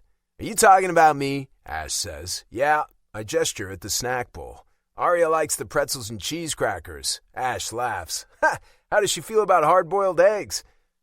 Arya wrinkles her nose. I like them. Do you like the white better or the yolk? I ask. I like the whole thing. Ugh, damn. She laughs.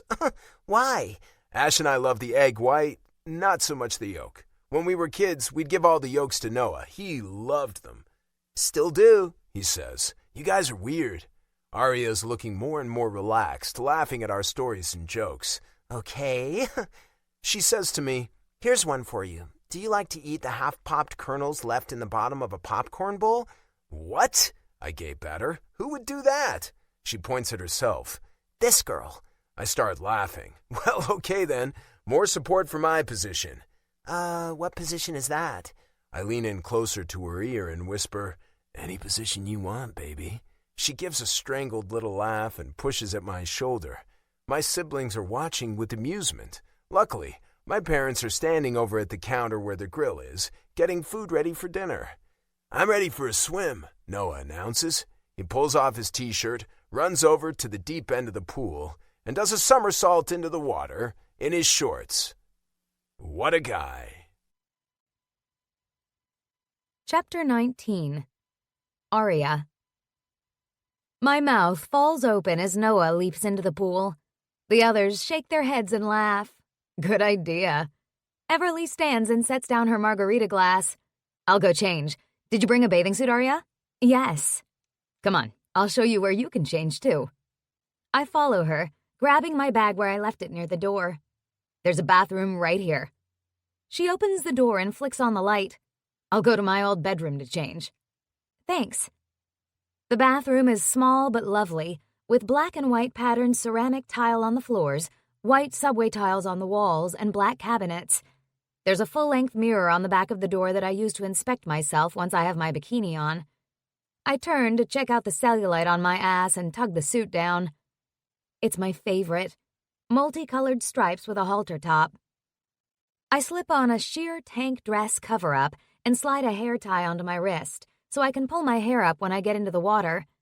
Then I grab the doorknob to leave.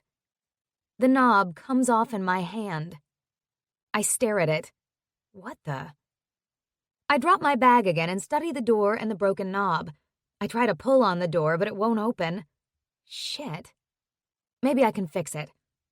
I try wiggling the knob back into the opening. I have no idea what I'm doing, but maybe if I can get it back into the right place, it'll work. No luck. I'm not sure how long I spend doing that, but I'm getting hot and sweaty and frustrated. I lean my head against the door. I'm going to have to call for help. Great. Hello? I call. Anyone out there? Silence.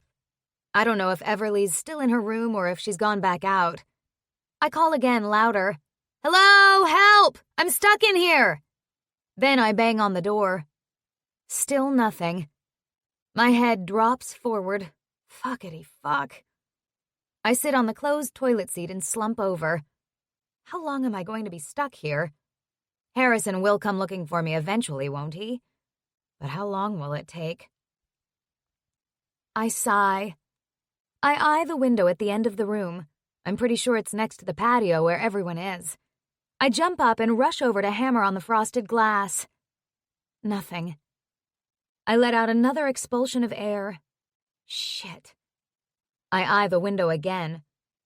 It's pretty high up. Does it open? I sink my teeth into my bottom lip as I try to see. I climb onto the toilet, which isn't that close to it, bracing a hand on the wall as I lean over. It does open. Okay, I'm pretty strong. If I can get it open, maybe I can pull myself up and get out that way. Oh my God, do I really have to do this? Why hasn't Harrison come looking for me? I plop back down onto the toilet lid again, shaking my head. After a few more minutes, though, I have to try. I can just barely reach the lever that unlocks the window. Then I slide it open. Yay. I pause, still hoping someone will rescue me.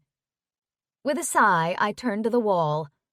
I grip the windowsill and hoist myself up, using my feet on the wall. Jesus. My arm muscles strain.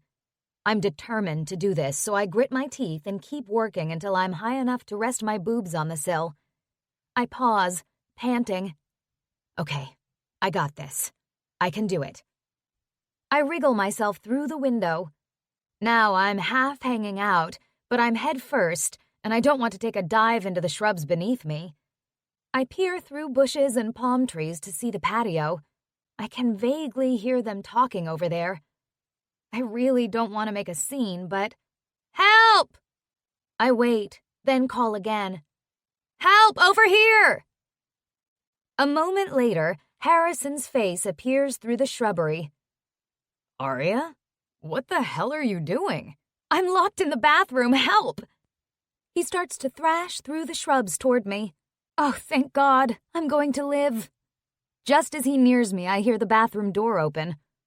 Oh, I hear Noah say.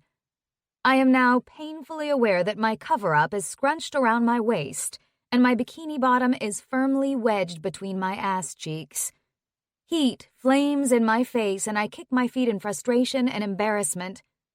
Okay, I got you, Harrison says calmly, reaching up for me. Come on. I've got her, Noah calls from behind me. I close my eyes, mortification scalding my insides.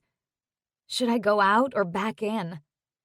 I'd rather face Harrison, I guess, so I push myself through the window and into his arms. I scrape a shin on the windowsill, and the shrubs scratch at my arms, but I'm free. Harrison catches me and holds me, and I bury my face into his neck. What the hell happened? He murmurs. The doorknob came off. I can't look at him. I guess I broke it. I couldn't get it back on, and I couldn't get out. I called for help. I almost sob. Nobody heard me. I'm sorry. I can hear the amusement in his voice, though. I lift my head. He's already been in the water. He's wearing a pair of wet, black board shorts low on his hips, and rivulets run down his bare chest. His gorgeous bare chest. Sorry, beautiful. He smiles at me. I didn't know you were stuck in here. Didn't you wonder what was taking me so long? I would have. Noah's face appears in the window. You okay, Arya? I squeeze my eyes shut, imagining what he just saw. Yes, I whisper to Harrison. I think he got a good view of my cooch. What? Shit. I press my forehead to his chest. Now I'm embarrassed. He feels around my butt and finds my bathing suit bottom. You're not naked. Not totally. My face burns. I can never face him again. Take me home. He laughs softly. Well, I can't say I'm happy that my brother may have gotten a look at your pretty pussy, but I don't think he saw everything. It's fine, sweetheart. I'm sorry I broke the door. He presses a hand to my hair. It wasn't your fault. Obviously, the knob was already broken. Carrying me, he steps through the bushes and onto the patio. Mrs. Wynne appears. What's going on? Are you okay, Arya? Yes. I wriggle out of Harrison's arms to stand and tug my cover-up down. I'm fine. I'm so sorry. I broke the bathroom door. She covers her smile. I'm sure you didn't. We don't use that bathroom very often anymore. I didn't realize there was a problem. She's so nice. Noah appears through the sliding doors wearing a bemused expression. You okay, Arya? Everyone's concerned about me. Too bad I'll never be able to look him in the eyes again. Yes, I just need to drown myself in the pool. I was about to come looking for you, Everly says. I'm so sorry. It's okay. I pull off my cover-up, drop it onto a chair, and walk straight into the deep end, letting myself sink to the bottom in the nice, cool water, where I wish I could stay. However, I pop back up to the surface. Harrison's treading water right in front of me. He eyes me with warm amusement. Okay? I'm fine. I roll my eyes. Just when you want to make a good impression. Don't worry about it. His big hands circle my waist and pull me closer. Our slick, wet skin glides together. I hold onto his shoulders, resisting the urge to wrap my legs around his waist, which I would totally do if we weren't surrounded by his family. Too many people here, he murmurs, his hands going to my ass. If we were alone, I'd lift you onto the side, pull off this little bottom. He plucks at my bathing suit. Spread your legs and feast. Oh, dear God. I hope no one heard that but me. Inside, I'm melting. He's doing a very good job of distracting me from my embarrassment. Harrison laughs softly. The water is lovely and silky, swirling around us, sparkling in the sun. Our wet skin glides together in sensuous slides that are turning me on. And Harrison, too, from the bulge I feel in his shorts. Daringly, I brush my hand over it as we play in the water. Noah gets a ball and we do a little impromptu volleyball. I've always loved swimming, and having a pool is such a luxury. This is heaven, and so much fun with Harrison's siblings all cracking jokes. Later, changed into dry clothes, we fill plates from the platters set out on the outdoor bar and take seats to eat grilled chicken and veggies, salads, and bruschetta on crusty, chewy bread. The conversation turns to hockey. Surprise. "What were you and JP nearly fighting about in that last game?" Everly asks Harrison. He grins as he cuts his chicken. "I played a little prank on him." "What did you do?" I ask, wide-eyed. "I stuffed his gloves full of bubble gum." "Ew!" My jaw drops. "Chewed up gum?" No, it was wrapped. I laugh every time I think of him trying to shove his paws into his glove and trying to figure out why he can't get them on. And then when he sees the gum, ha! And when he realizes who did it, Ash adds, "You guys and your pranks." Mrs. Wynne shakes her head. "It's tradition," Harrison says, "especially when it's another win." The talk turns to playoff predictions, and I'm fascinated by their analysis of how other teams will do, their strengths and weaknesses. My gaze is caught by movement at the side of the house. I blink as two men walk around the corner, following the brick path to the patio. I gesture to Harrison beside me, who looks up. Jesus. His head jerks back. Everyone else looks too. "Mark! Matthew!" Mrs. Wynne exclaims, standing. "Hi!" "What are you guys doing here?" Mr. Wynne growls, also standing. "It's your birthday, Dad," one of the men says. I'm not sure who is who. "We thought we'd come by." "You weren't invited," Mr. Wynne says bluntly. The men and Mrs. Wynne exchange glances, and I have a suspicion that she may have invited them. "Well, have some food since you're here." She gestures to the bar. "I'll get a couple more plates." She sets her dinner down on a table and hustles into the kitchen. Harrison rises slowly and follows Mark and Matthew to the bar. "Can I get you a drink?" he offers. They each take a beer and help themselves to food. Conversation has dried up, the atmosphere suddenly dense and heavy. I look around at the others. "You haven't met Arya," Harrison says to his half-brothers. "Arya, this is Matthew, and this is Mark." I smile and shake hands. Matthew is clearly older and looks very much like his dad, his hair graying and receding a bit. Mark has merely a touch of gray, and his wide shoulders and lean build indicate a very fit and muscular man. "Nice to meet you." Noah has pulled two more chairs closer to us, and they sit with their plates.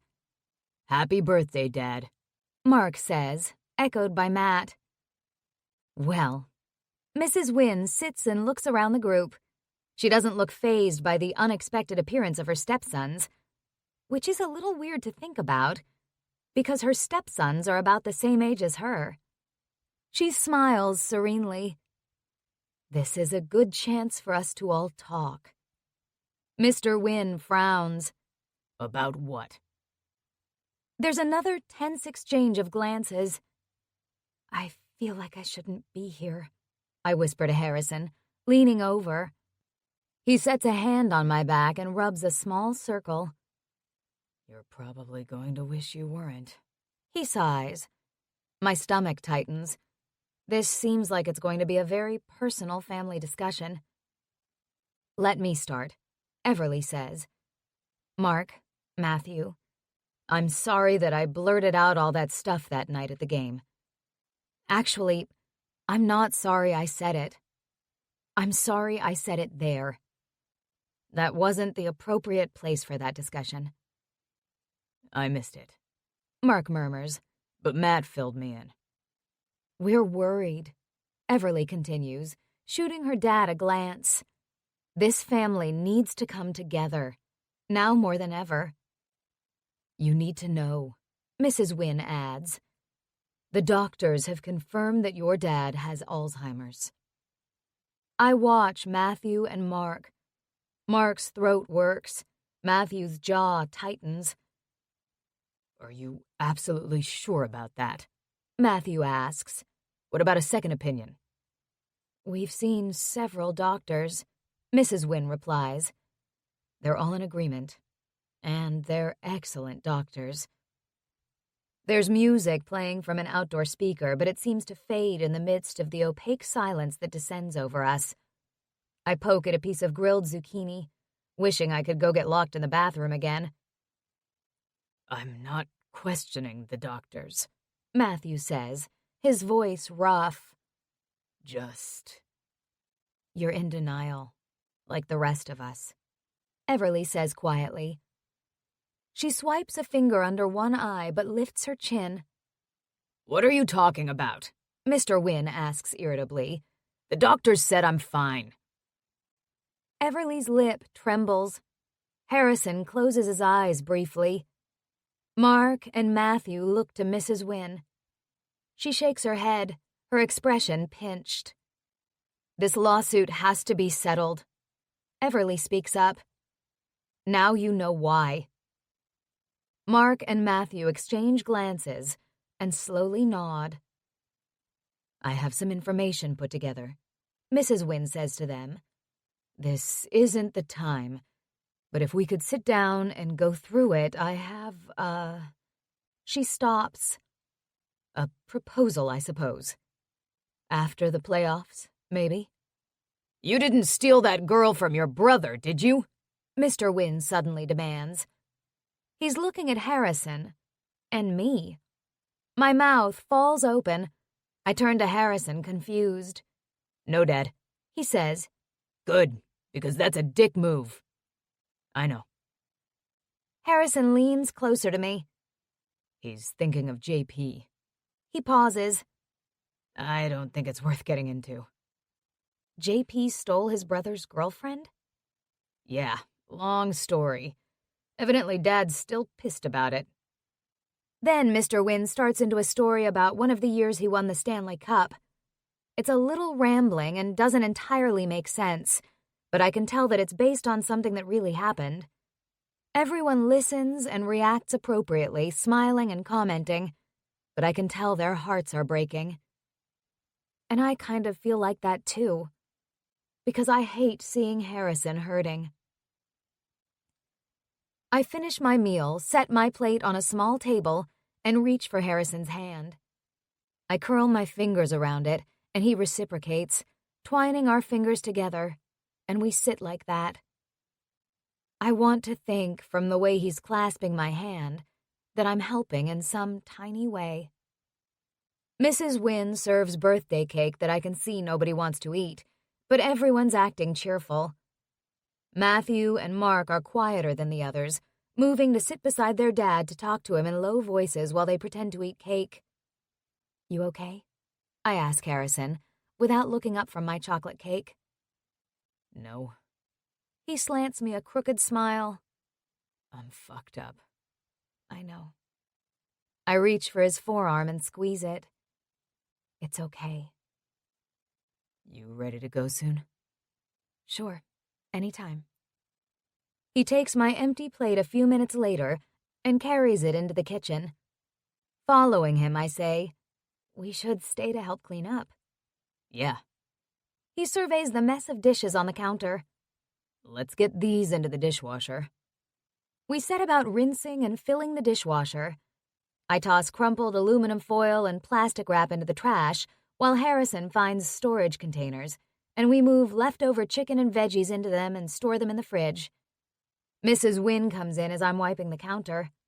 Oh my God. She stops and looks around. Did you two do this? Yeah. Harrison smiles at her, drying his hands. It was Arya's idea. She moves toward me with arms outstretched, and my heart swells as she hugs me. She draws back and smiles. Thank you. I'm glad you came, and I got to meet you. I'm happy to meet you too. I do feel like I probably shouldn't have been here for some of that family business. It's fine. She glances at Harrison. We need to think about how we're going to deal with this publicly. I think we should consult with Murray. I have no idea who Murray is, but wow. Bad enough they have to go through this. They have to go through it in front of the whole world. Yeah. He nods. I don't think we need to do anything yet. Everly enters the kitchen too, followed by Wyatt. Oh, I just came in to help clean up. She surveys the room. It's done.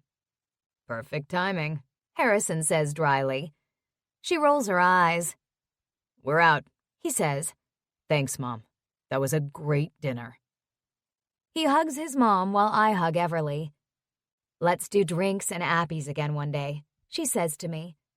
Absolutely. The playoff schedule comes out tomorrow, and then we'll know what our life looks like for the next couple of weeks anyway. She slides an affectionate look at her boyfriend. I'll text you. Sounds good. We say more goodbyes, then climb into Harrison's SUV to head home. I'm not going to be very available for a while, Harrison says the next day in his SUV. We need to focus on the playoffs. We'll be traveling to Vancouver. Sometimes the team even makes us stay in a hotel here in town instead of our own homes, so we're not distracted by family shit.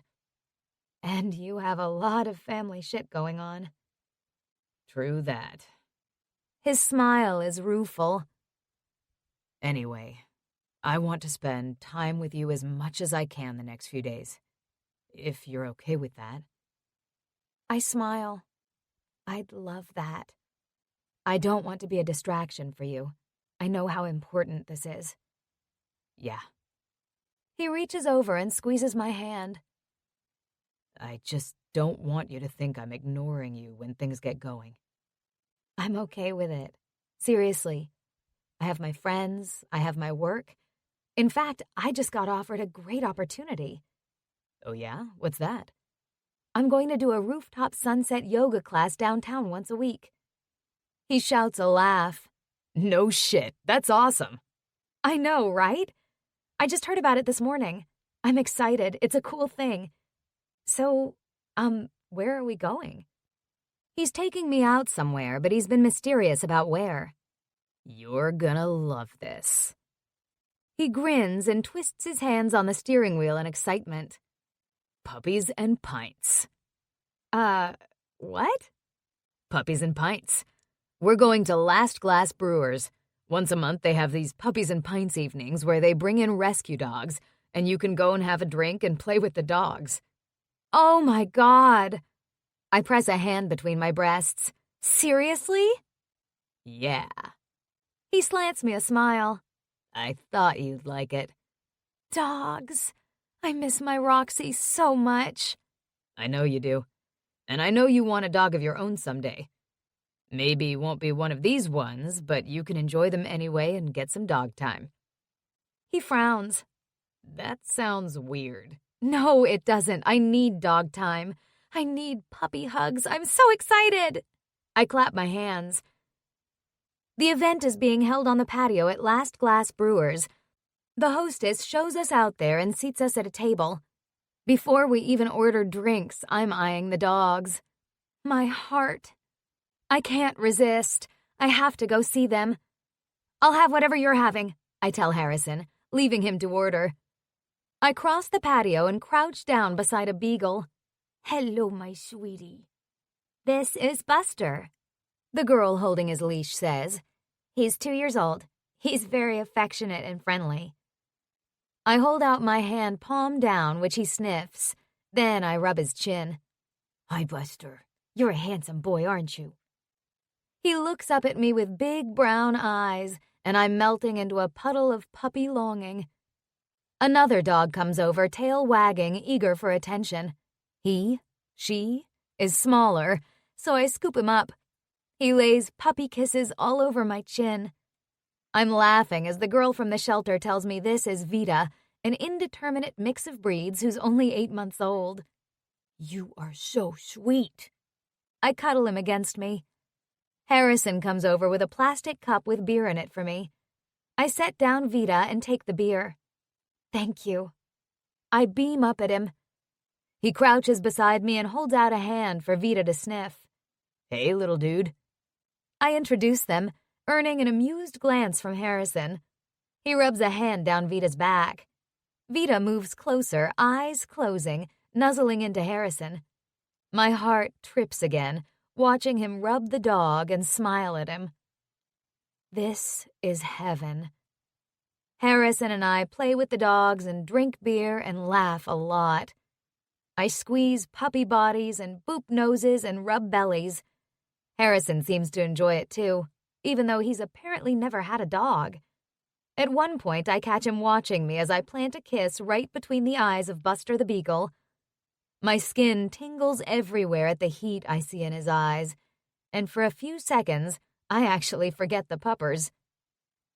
Thank you, I say softly. He quirks an eyebrow. For bringing me here. I love it. He smiles slowly. I can see that. I'm glad. My heart is already full of puppy love, and it swells even bigger. I want to throw myself at him and kiss him all over, and I'm getting feelings for this man. Big, soft, tender feelings. Huge, scary feelings. Chapter 20. Harrison. The coaching staff has told everyone to take care of whatever family shit we need to deal with before the playoffs start so we aren't distracted by it. I can't really take care of my family shit. Nothing's going to change Dad's situation. That weighs heavy inside me, but I'm going to have to accept it and put it aside for now. I'm also aware this isn't a good time to be starting a relationship. It's the playoffs. We need to win. I'm trying to earn a permanent place on the Condors roster. I'm trying to show my dad I can do this and make him proud of me. And he's dying. But I can't stay away from Arya. From the moment I laid eyes on her, something drew me to her. And my family can eat rocks about the fact that she's blonde. It's not that at all. It's the softness that glows in her eyes, the joy that shines in her smile, the affection she showered on those puppies, the way she held my hand when things got tough at my parents' place. The way she's got big jock hockey players doing yoga. Maybe I'm crazy, but being with her makes me feel stronger, better, and I need to be my best right now. Outside of practices, workouts, and team meetings and her class schedule, we spend almost every moment together for the next few days. We go for a bike ride and end up lying in the sand dunes near Venice Pier, staring at the ocean, letting the sun warm us, and talking about everything. She takes me to Leo's Creamery for ice cream, and I find my new favorite, dark roast coffee and white chocolate. We lie in bed reading, and she's amused that I'm reading a Cressley Cole book, one of her favorite authors. We discover other authors we both like. We go shopping and buy a deep fryer, then to Whole Foods for ingredients, and spend an evening trying to create deep-fried pizza. We have a few failures. It's basically a pizza pop, I say as we remove one golden brown treat from the oil. A what? A pizza pop. All right, that's a Canadian thing. Oh yeah, we had them in Winnipeg when we went there. I love pizza pops. Then her face falls. Damn, I thought we were creating something original. We totally are. No pizza pop will rival our unique creation. Let's see how it tastes. We dig in. This is the best one yet, I proclaim. I agree. Great pizza pop. She grins. We do couples yoga. I have no idea what this even is, but Arya convinces me to try it. We're on my living room floor, and she's telling me we're going to do plank on plank. You can do a plank, right? She asks me. I scoff. Of course I can do a plank. I get down on the floor into a straight arm plank. Then she gets on top of me the other way, gripping my ankles, her ankles on my shoulders. I tighten my core even more to support her weight on top of me. See? She says triumphantly. Not even hard. Let's try something else. Front bird. What? When she's off me, I lower myself to the floor and roll over to stare up at her. Yes, like that. She nods. Bend your legs. I do so, and she stands in front of me, positioning my bare feet against her pelvis. She reaches over to grip my hands. Okay. She grins at me. Ready? Sure. Lift me up with your feet. My eyes widen. Okay. I push at her hips, and she stretches out above me, her body flat, straightening her arms. Following her lead, I straighten mine too, propping her up over me like she's flying. Holy shit, she laughs. See? Front bird. This is awesome. It strikes me that she has to trust me to let me do this because I could easily drop her. What happens if I grab your boobs? She starts laughing, and so I do. And that's the end of that pose as we both collapse onto the floor, me making sure to cushion her fall. Let's try that again and see if we can let go of our hands. I'm skeptical, but we do it, and goddamn if it doesn't work. Slowly, she releases my hands and extends her arms to the side, then stretches them back, balancing on my feet. I keep my arms up in case I have to catch her, but wow, she's got this. She's so strong.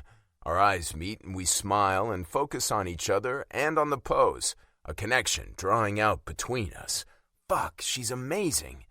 We do a few other poses, which require that we hold on to each other and not let go or we'll fall, and it's pretty cool, the engagement and trust we have with each other. This feels intimate, being totally present in the moment, trusting each other. Her trusting me makes emotion blaze through my chest. I can't even speak for a moment. This is what I've wanted. You okay? She blinks at me, forehead furrowed. Yeah, can you do a handstand? Yes. Show me. With a smile, she gets down on her knees and elbows. She interlaces her fingers, dips the top of her head to the mat, her hands cupping her head. She pushes her ass up into the air, which is spectacular, adjusts her position a little, then pulls her knees slowly to her chest. Holy crap, I breathe, watching her balance on her head and elbows. Her movements unhurried ensure she straightens her legs, toes pointed toward the ceiling. Wow, you're amazing. I move to stand behind her. When she parts her legs, I can't resist. I slide my arms around her waist and pick her up, upside down. She lets out a little screech and smacks at my thighs. What are you doing? I bury my face in her pussy, then slowly lower her to the floor, her head between my legs. She grabs the backs of my knees, laughing. I join her on the floor and we roll around together, kissing and laughing. Then Ash walks in on us. Sorry. He stops in the opening to the living room. We're just doing yoga, I explain. His eyebrows raise. Sure. He waves a hand and heads to his office. Arya's flat on her back on the floor, still laughing. Oh my God. I lean over her and smooch her lips again. I'd rather be doing you. She laughs harder. Maybe we should do our couples yoga in the bedroom. You like couples yoga? Are you kidding? I gotta put my hands on you and put my face between your legs. What's not to love? Late Monday night, I leave her at her place, alone, and go home to my solitary bed so I can get a good night's sleep. Tomorrow night, the playoffs start. We end up 2 points ahead of Vancouver, so we have home ice advantage, and start the series at home Tuesday night. This is the first time I've ever played an NHL playoff game, although I've played in plenty of playoff games in the AHL. I've gotten advice from some of the veterans, and the team has a sports psychology consultant from UCLA working with us. He tells us that mental and emotional skills are just as important for the playoffs as physical skills. There are vets like Jimmy, Ollie, and Richie who have a lot of playoff experience, albeit years ago. There are brand new guys like Eddie and Meals, and then there are guys like me who have some experience with it either in the NHL or AHL. Brian knows we don't want to sit through hour-long meetings talking about this stuff, so he gets us watching short video clips of experienced professional athletes talking about focus, dealing with pressure, and visualization. Even a pro golfer talks about each shot he takes being the most important thing in the world at that moment. We listen to guys talk about blocking out everything else and dealing with pressure by keeping things simple and remembering to breathe. Breathing makes me think about Arya and what I've learned from her, which increases my confidence that I can do this. Embrace the pressure, Brian tells us. Let your talent and your training come out. And don't focus on the outcome of the game. Sounds like it doesn't make sense because you have to win. But you need to remember the process of the game, focusing on doing what it takes to win, not on the need to win. The team even has a playoff theme. Now's our time. It's on everything. Banners in the dressing room, on the walls in the corridors, and in the motivational video the team put together for us. I text Arya from my bedroom Tuesday afternoon just before I leave for the arena. I've had my nap, I'm dressed in my suit, including my lucky Wolverine socks, sitting on my bed. Once I get to the arena, I'll put my phone in my locker and I won't look at it again till after the game. Are you nervous? She texts me back. Yeah, no, excited? Okay, yeah, nervous. I laugh out loud and rub my mouth. I feel like I'm electrified, buzzing with energy. I have to control that energy. I'll be there cheering you on. Good. You'll be great. Remember, breathe. Yep. I want to say more. I wish she was here so I could feel her, wrap her in my arms and kiss her. I'd like to end the text convo with a love you, but it's too soon for that. I just have to be patient. One thing at a time. Okay, I'm off. Have fun at the game. Ash is in the living room. He too is heading to the game, also dressed in a suit and trying unsuccessfully to tie his tie. He makes a frustrated noise. I smile and walk up to him. Here. I start the knot from fresh, twirling the silk fabric expertly and then snugging the knot up. There you go. I slap his shoulder. He grins. Thanks, man. I'm out. I start to move away. Hey! I stop and look at him. How you doing? Okay? Yeah, good. I suck in a breath and nod. He steps forward and gives me a bro hug. Good luck. I hug him back. I thought you were neutral. I am. He smirks. Don't tell anyone I'm cheering for my brother. The laughter eases some of my tension, and I jog out to my SUV. After the game, I'm sitting in the locker room, head down, sweaty and exhausted, still wearing my pants and half my gear. We lost. The mood in the room is dimmed considerably from before the game, when the energy was high, spirits buoyant, and yet I don't feel as shitty as I would have expected. It's game 1, Jimmy says. We'll figure out what went wrong and we'll fix it for the next game. We all make noises of agreement. We got this, Belzy adds. I already know my own mistakes. Fuck, I didn't play my worst game ever, but it sure wasn't my best either. My stupid turnover led to a goal that I'll be kicking myself over for a long time. Except I'm not supposed to do that. Put it behind me. Learn from it. Look forward. Yeah, all the cliched advice and platitudes don't actually help that much. It's easy to say forget about it and move on. It's not so easy to do. There are no post-game drinks or parties tonight. We've done the media stuff, including answering tough questions from my own goddamn brother. At least his questions aren't stupid, unlike that idiot from WXN who asked me why I turned over the puck to Vancouver's leading scorer. What the fuck? I had to bite my tongue to keep from saying that out loud. At home, I stretch out on my bed wearing my boxers and call Arya. Much as I want to see her, I know I need to stay away, stay focused. But we can talk. Arya immediately says, That was so good in the first period when you skated through all those guys. I thought for sure you were going to score. Yeah, I didn't score, but it had been a good play. And then you and Edvin and Pavel, that face-off when Edvin scored, that was amazing. We lost, I say dryly. I know. I'm sorry. But I thought it was a good game. Of course, what do I know? She laughs softly. But really, it could have gone either way. True. Surprisingly, not rehashing everything that went wrong is making me feel better. I talk about the pressure and how I thought I was doing okay with it, but it must have gotten to me. With Arya, I'm not afraid to tell her shit like this. I know she won't laugh at me or think I'm weak, and she doesn't try to give me advice like everybody else in my family I talk to. She just listens and lets me know she gets how I'm feeling. After we're done, I set my phone on the bed and close my eyes. I focus on my breathing. Just as Arya taught us, trying to empty my mind. It's hard. I want to relive the game. I want to relive sex with Arya. I want to think about the next game. But I try to push those thoughts aside. We lose the next game, too. This one really sucks. We played hard. We did all the right things. We scored 4 fucking goals. We can't blame it on one player. But we all know Bergie let in a couple of soft ones in the third period, and that did us in. We should have been better in front of him, I tell the media when I'm asked about that. That's our job. We can't play like that. We can control the mistakes we made and support him better. This one hurts more than the first game because if we're playing our best and we can't win... never mind. Don't finish that sentence. We can do this. Coach tells us, and I know it's true, we just have to keep playing our game. He reminds us of all the things we can't control, that we have to focus on the things we can that will give us our best chance of success. Now we've lost our home ice advantage. We go to Vancouver for the next 2 games. We're determined and trying to stay positive. It's hard to ignore, though, that almost everyone is hurting in some way and we're all exhausted. But we know we can beat this team. I'm sitting at home after the game. Ash is still out. I could call Arya, but I miss her and I want to see her. I know she's home.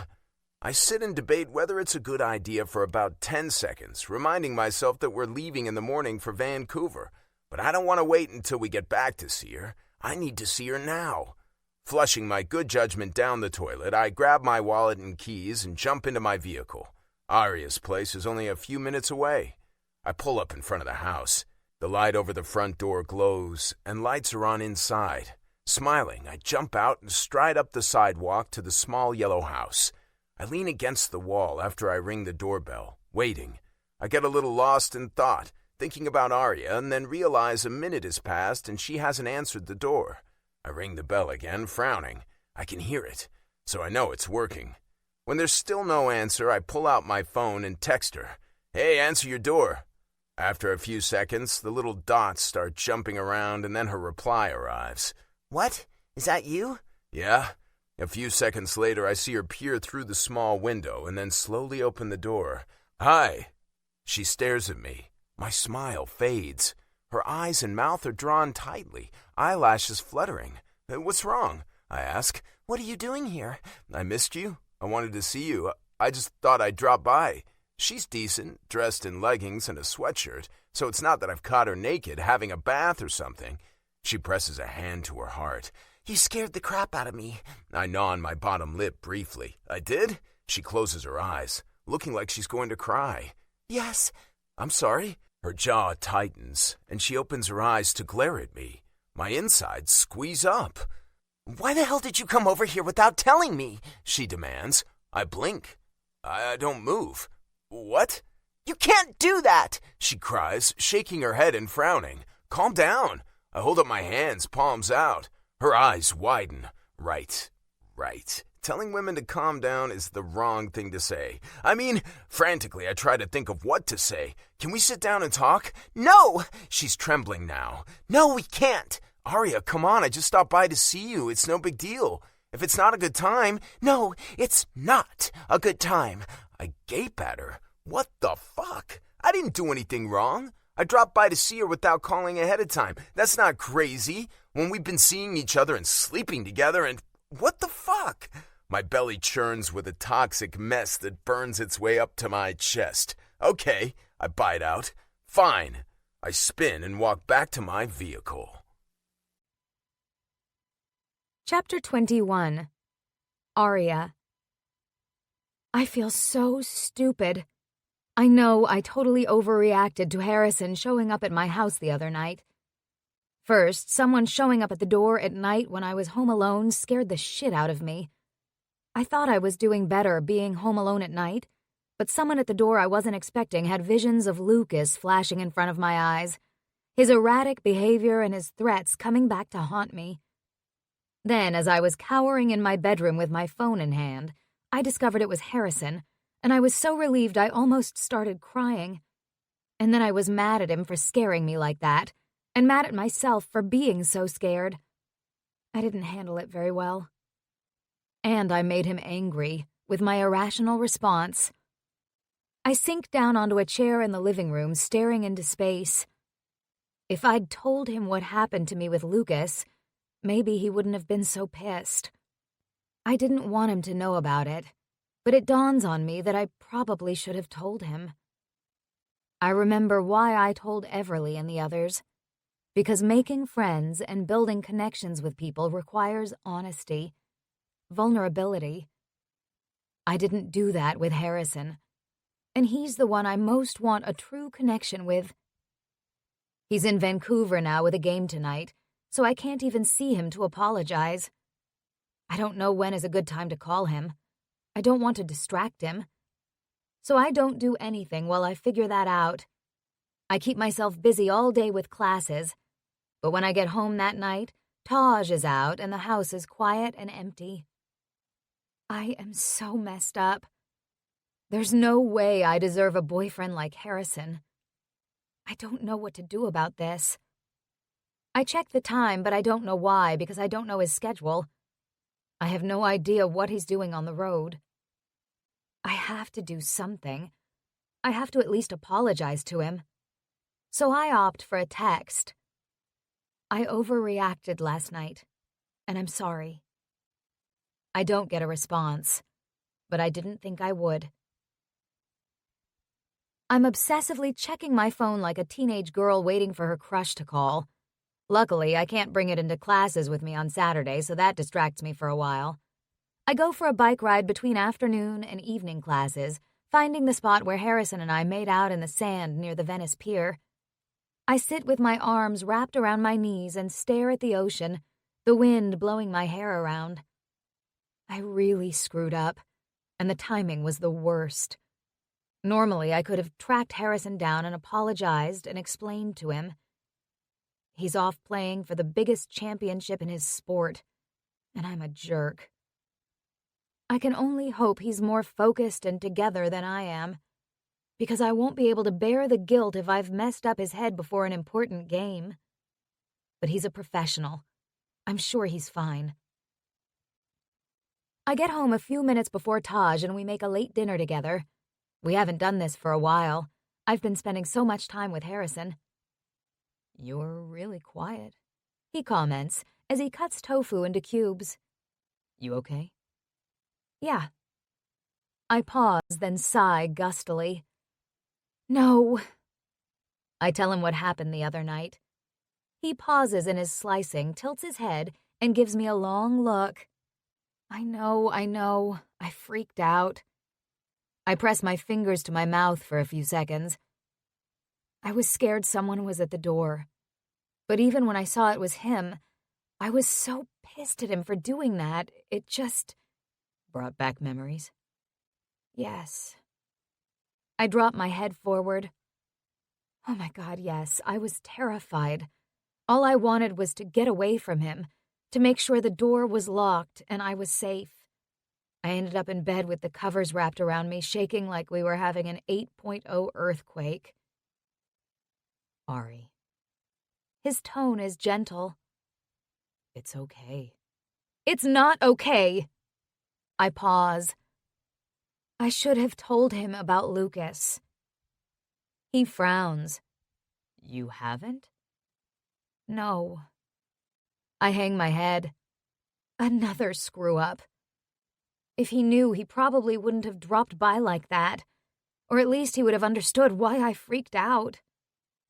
Taj gives a terse nod. I know, I fucked up. Wait. I know I'm not supposed to be hard on myself when that stuff happens. I just feel like I should have handled it better. I pissed him off and... I stop because of the pinch at the back of my throat. You really like him? Yeah. I think he's a good guy. Now that I've had time to calm down and think about it, I actually like it that he just dropped by like that. He said he missed me. I blow out a sharp breath. I missed him too. Which is crazy, but that's where we are. So you made him feel like shit because he wanted to see you and did something spontaneous.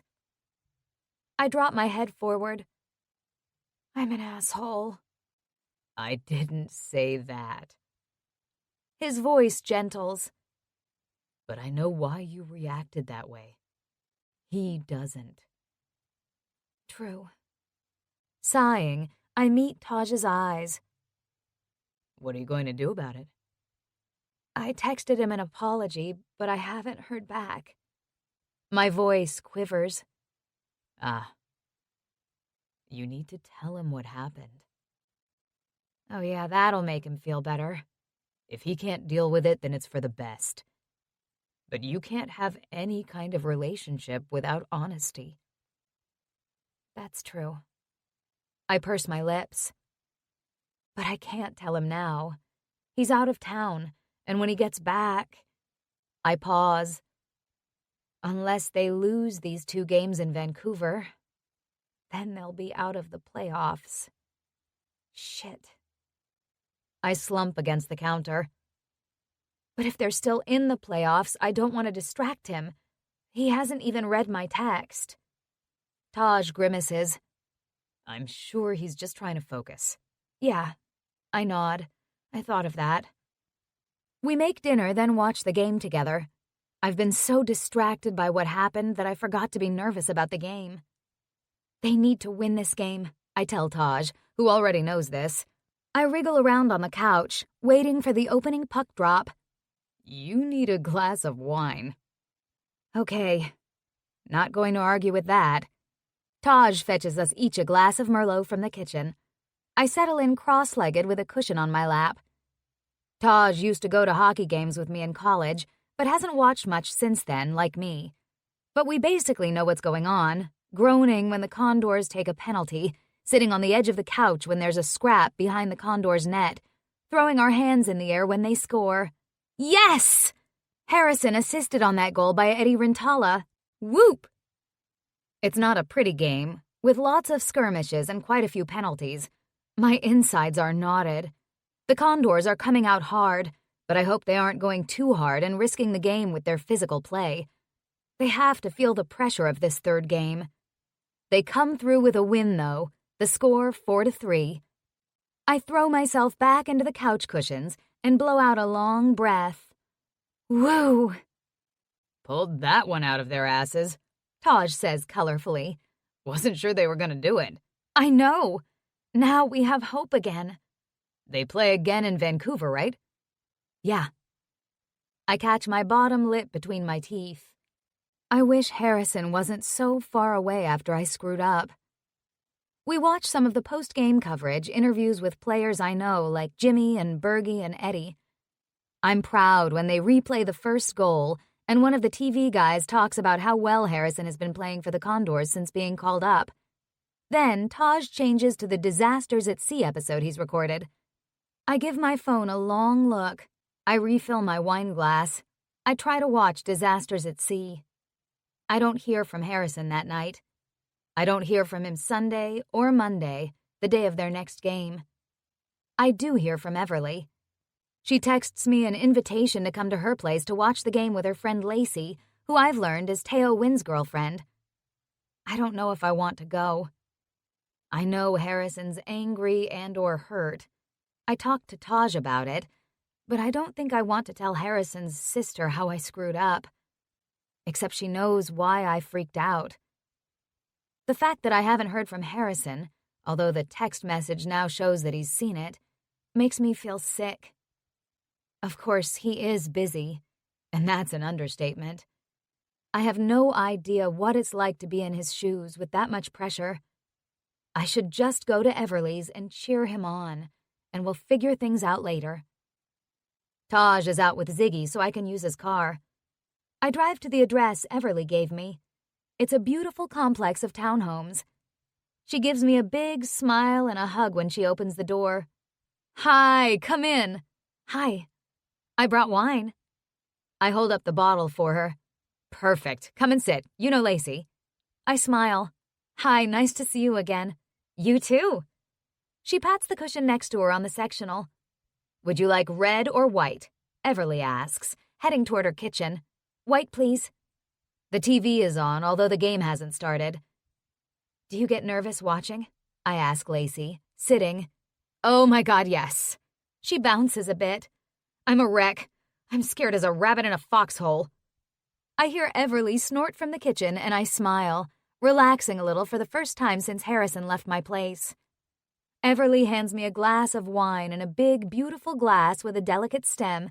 I swallow a giant gulp. I haven't met Teo, I say. You have to point him out to me. I guess he doesn't come to your yoga classes.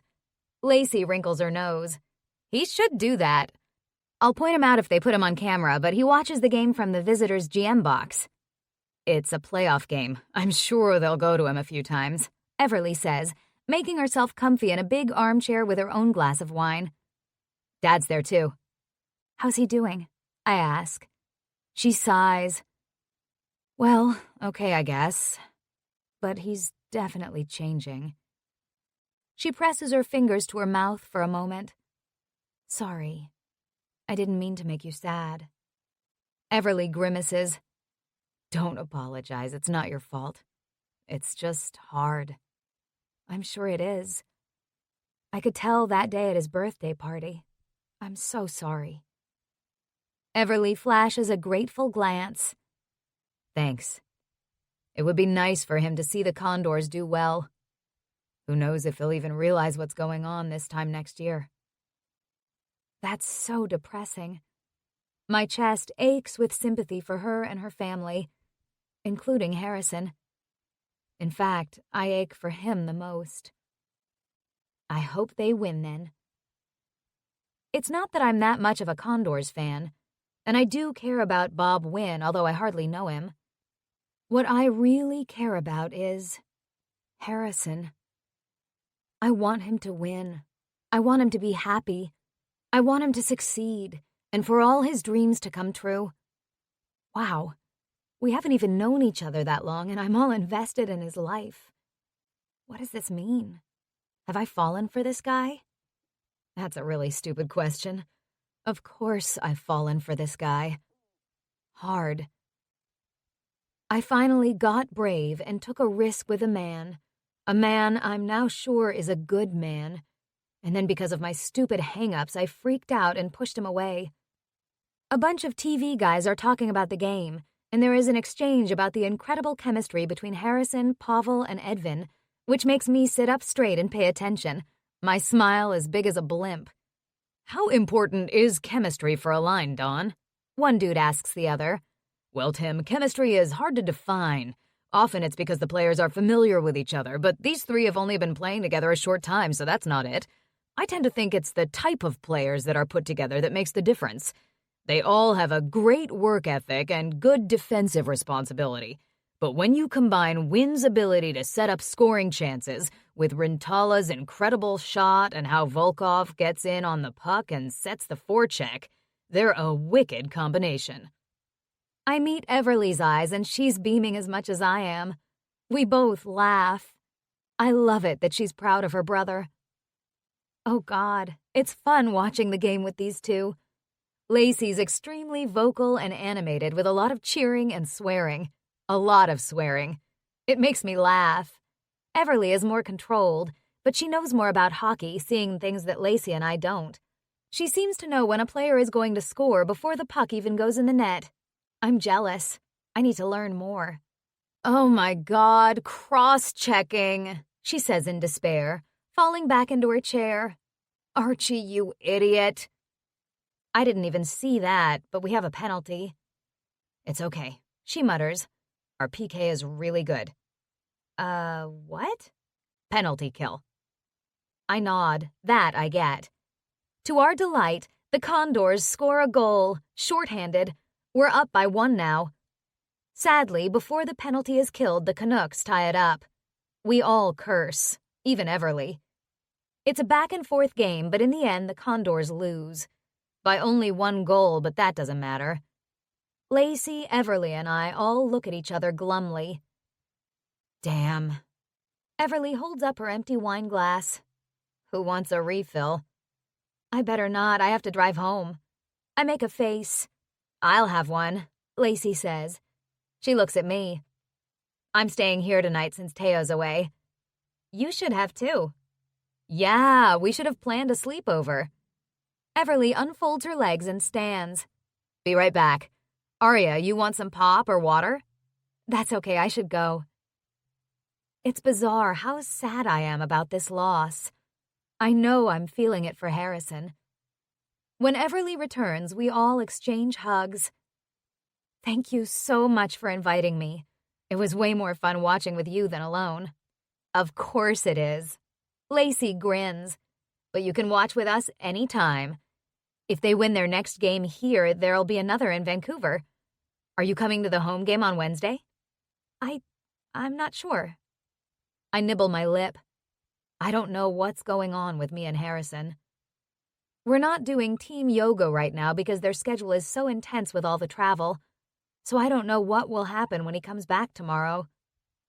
I know Everly and Lacey watch the game from the owner's box, so even if I went, I wouldn't see them. Well, we'll text, Everly says. I drive home. I need to think. I'm falling in love with Harrison, and right now this is not a good thing. I'm such an idiot. Stop. I know better than to call myself names like idiot. I'd never say that to someone else, so I shouldn't say it to myself. I do have hang-ups, but they're real and they're justified. I've been so much better lately, although I know I may never totally get over what happened to me. But I'm living and I'm doing my best every day. At home, I walk into my bedroom and sink down to the floor in lotus position, hands on my knees. I inhale a long breath. I breathe in courage and breathe out doubt. I've got this. I just need to figure out what to do about it. Harrison comes home tomorrow. Well, late tonight. Lacey said they'd be flying home right after the game. But he'll go home and go to bed. I need to apologize to him. I need to explain to him. Not excuse my behavior, but I want him to understand why I reacted the way I did. He may be angry at me, and I wouldn't blame him if he is. And if he can't get past that or accept my, shortcomings, I'll deal with it. Somehow. I try to breathe out my doubts, but it's hard, because I really don't know if trying to contact Harrison tomorrow is the right thing or the wrong thing to do. I don't want to disturb him during such an important time, which would make it easy for me to put it off. But he deserves to know how sorry I am. It's probably best to get it out there and then move on. I text him in the morning. Do you think we could talk? I'd really like to explain what happened, but if it's not a good time, I understand. Taj drops me off at Prana today for my 11 o'clock class. When that's done, I check my phone in the teacher's lounge, and I have a voicemail. Shit, I missed Harrison's call. He sounds quiet and serious in the brief message. I hit his number to call him back, but damn it, I get his voicemail. I too leave a message. We're playing phone tag. Sorry. I briefly outline my schedule for the next day, then glumly end the call. I eat a salad in the teacher's lounge, scrolling through social media. My attention span is short, so I'm barely paying attention to what I'm reading, skimming through new posts and pictures of cute dogs. Then my phone rings. Harrison's name appears on the screen. My heart leaps, and I stab at the phone to answer. Hi. Hi. Sorry I missed your call, I say, even though I said that in my voicemail. Do you have a few minutes to talk? Or maybe we could meet up. I know you're probably busy. Yeah, we can meet up. You're done at 6? Yes. I'll pick you up there. I can hardly breathe. Okay. I swallow. See you then. Whoa. Okay, I did it. He's going to see me. I have no idea what's going to happen since he said next to nothing. My belly's all fluttery, and it takes all my focus to get through my afternoon classes. He's waiting in the loading zone when I walk out of Prana a few minutes after 6, carrying my yoga bag, still dressed in leggings, tank top, and a long, loose sweater. My feet pause when I see him sitting in his SUV. My heart kicks against my ribs. Then I start forward again, crossing the sidewalk. As I reach for the door, he looks up. His expression doesn't change. His usual smile is absent, but his eyes flicker. A big, purplish bruise marks one cheekbone. Sympathy pain twinges in my belly seeing that. I slide in and close the door. Hi. Hey. As I buckle up, he puts the vehicle in gear and pulls out onto the street. Where to? He asks. We could just go to my place. He nods. Thanks for making time for me, I say, my voice tentative. He makes a harsh noise, his jaw tight, staring straight ahead. Sorry about the loss last night, I add. I watched the game over at Everly's place. He goes very still. Oh, yeah? Yeah. We were all cheering for you. Lacey was there, too. Thanks. It sucks. I suck on my bottom lip and nod. Words bounce around in my head, but I say nothing until we get to my place. I unlock the door and lead him into the living room. I've gone over what I need to say 1,000,000 times, but still my palms are sweaty and my mouth dry. I gesture to the couch and he sits. I sit too, tucking a leg up under me so I can face him. You got my text the other day? I ask. Yeah. I really am sorry I overreacted. I guess it was a bad idea to arrive unannounced. I apologize too. His words sound stiff. It wasn't that bad. I pick up a cushion and pluck at it. And I wanted to explain to you why I freaked out over nothing. He nods. Our eyes meet, and heat flames over my skin, my insides quivering. For one thing, I get a little nervous when I'm home alone at night. I didn't expect someone to come to the door. Understandable. But when I saw it was you, I shouldn't have freaked out more, but I did. I sigh. I have to tell you a story. Okay. His lips firm and his eyes narrow as if he anticipates this isn't going to be good. A few years ago, I went on a date with a guy I met on a dating app. His body immediately tenses. For a moment, neither of us speaks. Then he grits out, Go on. His name was Lucas. He seemed nice, very charming, handsome. In hindsight, I had little hints that I should have paid more attention to. He came on really strong, telling me how beautiful and perfect I was. But I thought he just really liked me. I agreed to see him again because why not? He was fun. Harrison grunts. Before we even went out again, he dropped by my apartment, just to say hi. I thought it was weird, and my roommate Leah just laughed it off and said, "Wow, he's really into you." I had this uneasy feeling about it because that seemed odd, but it was sort of flattering that he liked me that much. Christ. He scrubs both hands over his face. I take a deep breath and continue. After our second date, I knew I didn't want to see him again. He came on too strong and just made me feel uncomfortable, so I told him that. He didn't take it well. Harrison closes his eyes, his mouth a thin, tight line. He knew my name and phone number and address. He kept phoning and texting me, showing up at my apartment unannounced. The first time I wasn't there, he scared the hell out of Leah, and she understood why I was creeped out. Next time he came back, I was there. Luckily, so was Leah.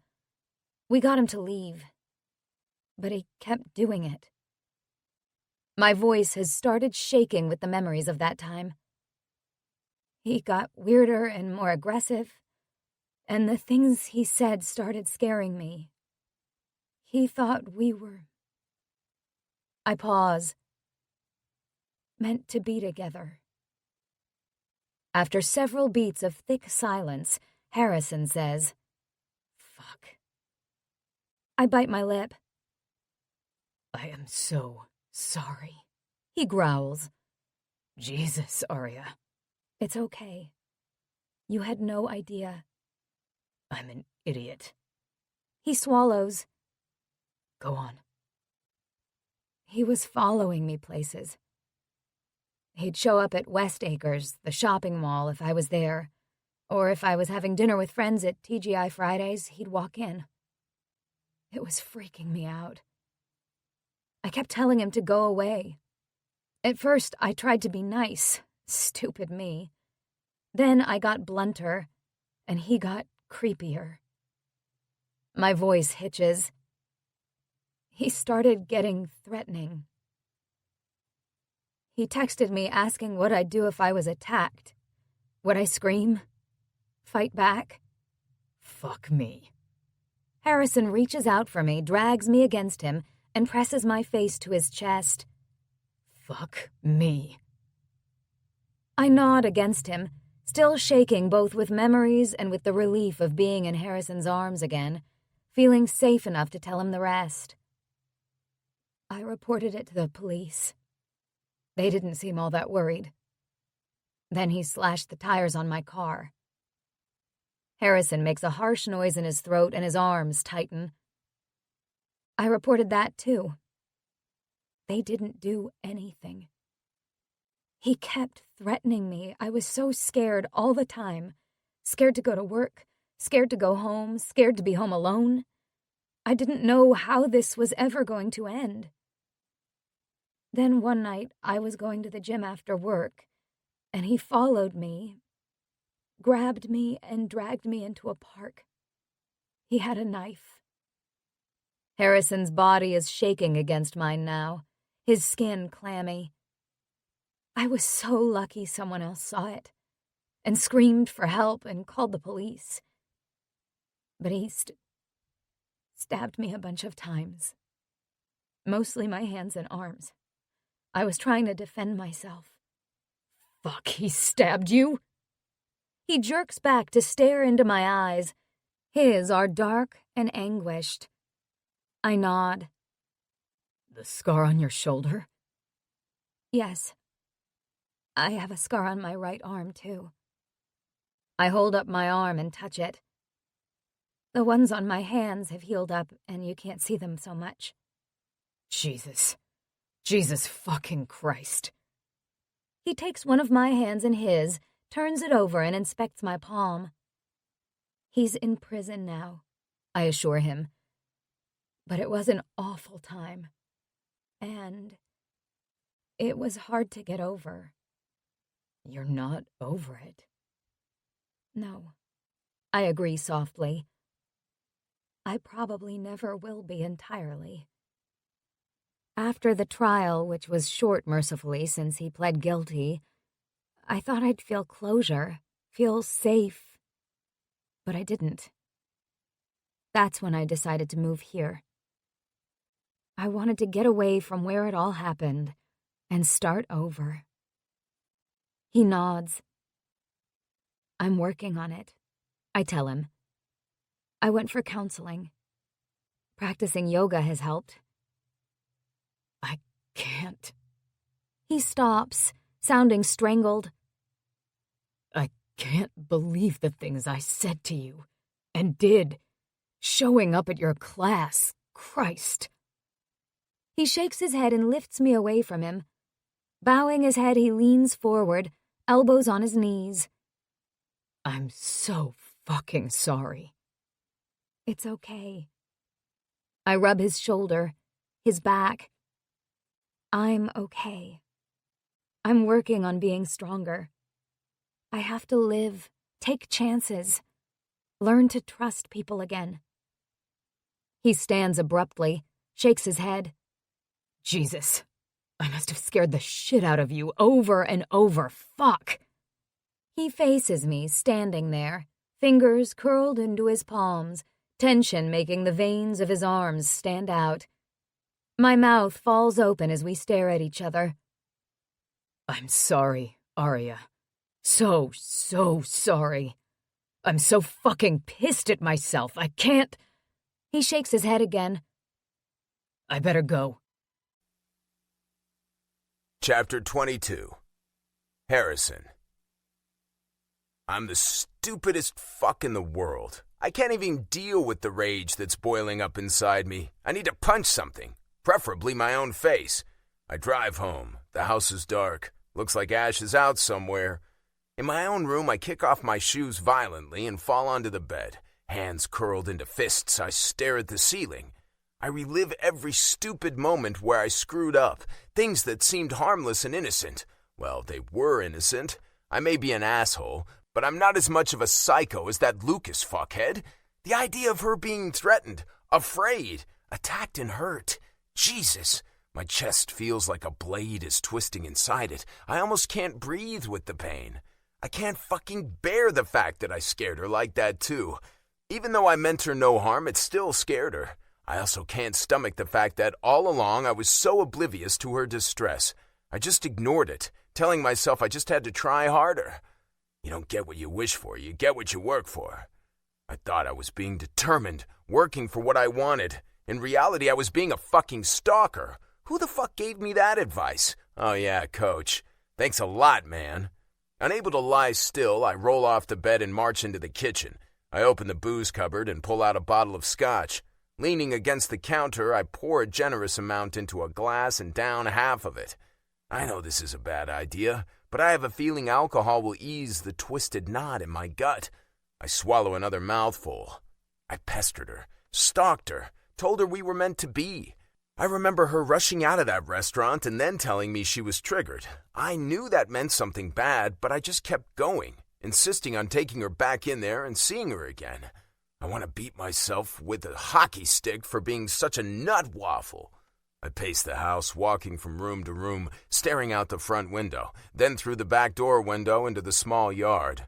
I remember sitting out there with Arya, drinking mojitos and making out, taking her into my room. I dropped my forehead against the cool glass. I really did believe we were meant to be together. Everything just fit. Except I'm an asshole, and she deserves better. I fill my glass again and wander into my bedroom. I sit on the bed. I've tried to keep the room neater since Arya first came here. I close my eyes and my shoulders slump. Nothing fucking matters. I fall asleep with my clothes on. When I wake up at about 5 in the morning, my mouth feels like someone stuffed it with a dirty sock and my brain is pulsing in my skull. I roll over and bury my face in the pillow. My neck is stiff. Shit, this isn't good. I drag myself into my bathroom where I down 2 Advil with a big glass of water. I brush my teeth and wash my face, and then I go back to bed for a couple more hours. Things are tense. We have to win the game tonight or we're out of the playoffs. People are saying we should be happy we made the playoffs after such a long drought, but there's no way that we're happy. We made the playoffs and we want to go all the way. We're competitive, professional athletes. We're not giving up. Except I'm not feeling it. I'm dragging my ass on the ice, shooting half-heartedly and missing the net. What crawled up your ass? Belzy says tightly, skating up close enough so that only I can hear. Get your shit together, man. What? I glare at him. I'm good. You're not good. You're skating like you've got a piano tied to your ass. Are you hurt? I snort. Hurt? All I can think of is some psycho attacking Arya with a knife, cutting her. I want to puke over the side of the boards. Belzy stares. What? I roll my eyes. Later. Come on, let's go. We join the drill. Yeah, this isn't a good time to be having a breakdown. Belzy's right. I need to get my shit together. I try to focus when we're talking about our penalty kill and what we need to do to beat Vancouver. Okay, Coach says, pointing at the whiteboard. The attacking defenseman on this side is going to try to pinch in. But if the puck gets chipped out, the defending forward in the hash marks is now up higher. And suddenly he's racing the defenseman who has to retreat, which could lead to a shorthanded breakaway. I usually have a lot to say in meetings. Today, not so much. I don't care. Then I see Dad sitting in the stands watching. I have to care. I can't be like this. What happened to my determination to achieve my goal? Never mind the team's goals. I don't have time to waste. We might have 1 game left. Dad is dying and losing his memory. I need to make him proud of me right now. I'm terrified that I can't do that. I screwed up everything with Arya, and I'm going to screw up this too. I've never measured up to my father, and I never will. The thought that I'm letting him down when he's at his most vulnerable makes me burn with frustration. My chest tightens and my throat closes up. Pressure squeezes me from all sides, and I almost can't breathe. I don't even want to play tonight. It looked like you didn't even want to be there. I feel like shit. I'm sitting in Dad's office and Mom is here too, like she is so often now. We won the game last night, but it sure as hell wasn't because of me. I don't reply to Mom's comment. It's true, but I don't want to admit that. She knows, though. She's been a hockey mom long enough that she knows when her kids aren't playing well and don't even want to be on the ice. I hitch one shoulder and attempt to smile. I made some mistakes. I'll work on them. What's wrong? She asks, her voice gentle but strong. I lift my head and meet her eyes, my jaw slackening. What's wrong? Her shoulders slump and she tips her head back briefly. Okay, yes, I know things aren't great, but you can't let this impact your play. She lowers her chin and again holds my stare. Is there something else going on? Again, I don't answer. I rub the back of my neck and shift my focus to Dad, who's listening and frowning. "What's her name?" he barks, out of the blue. "Who?" "The young woman you're seeing." He pauses. "I can't remember her name."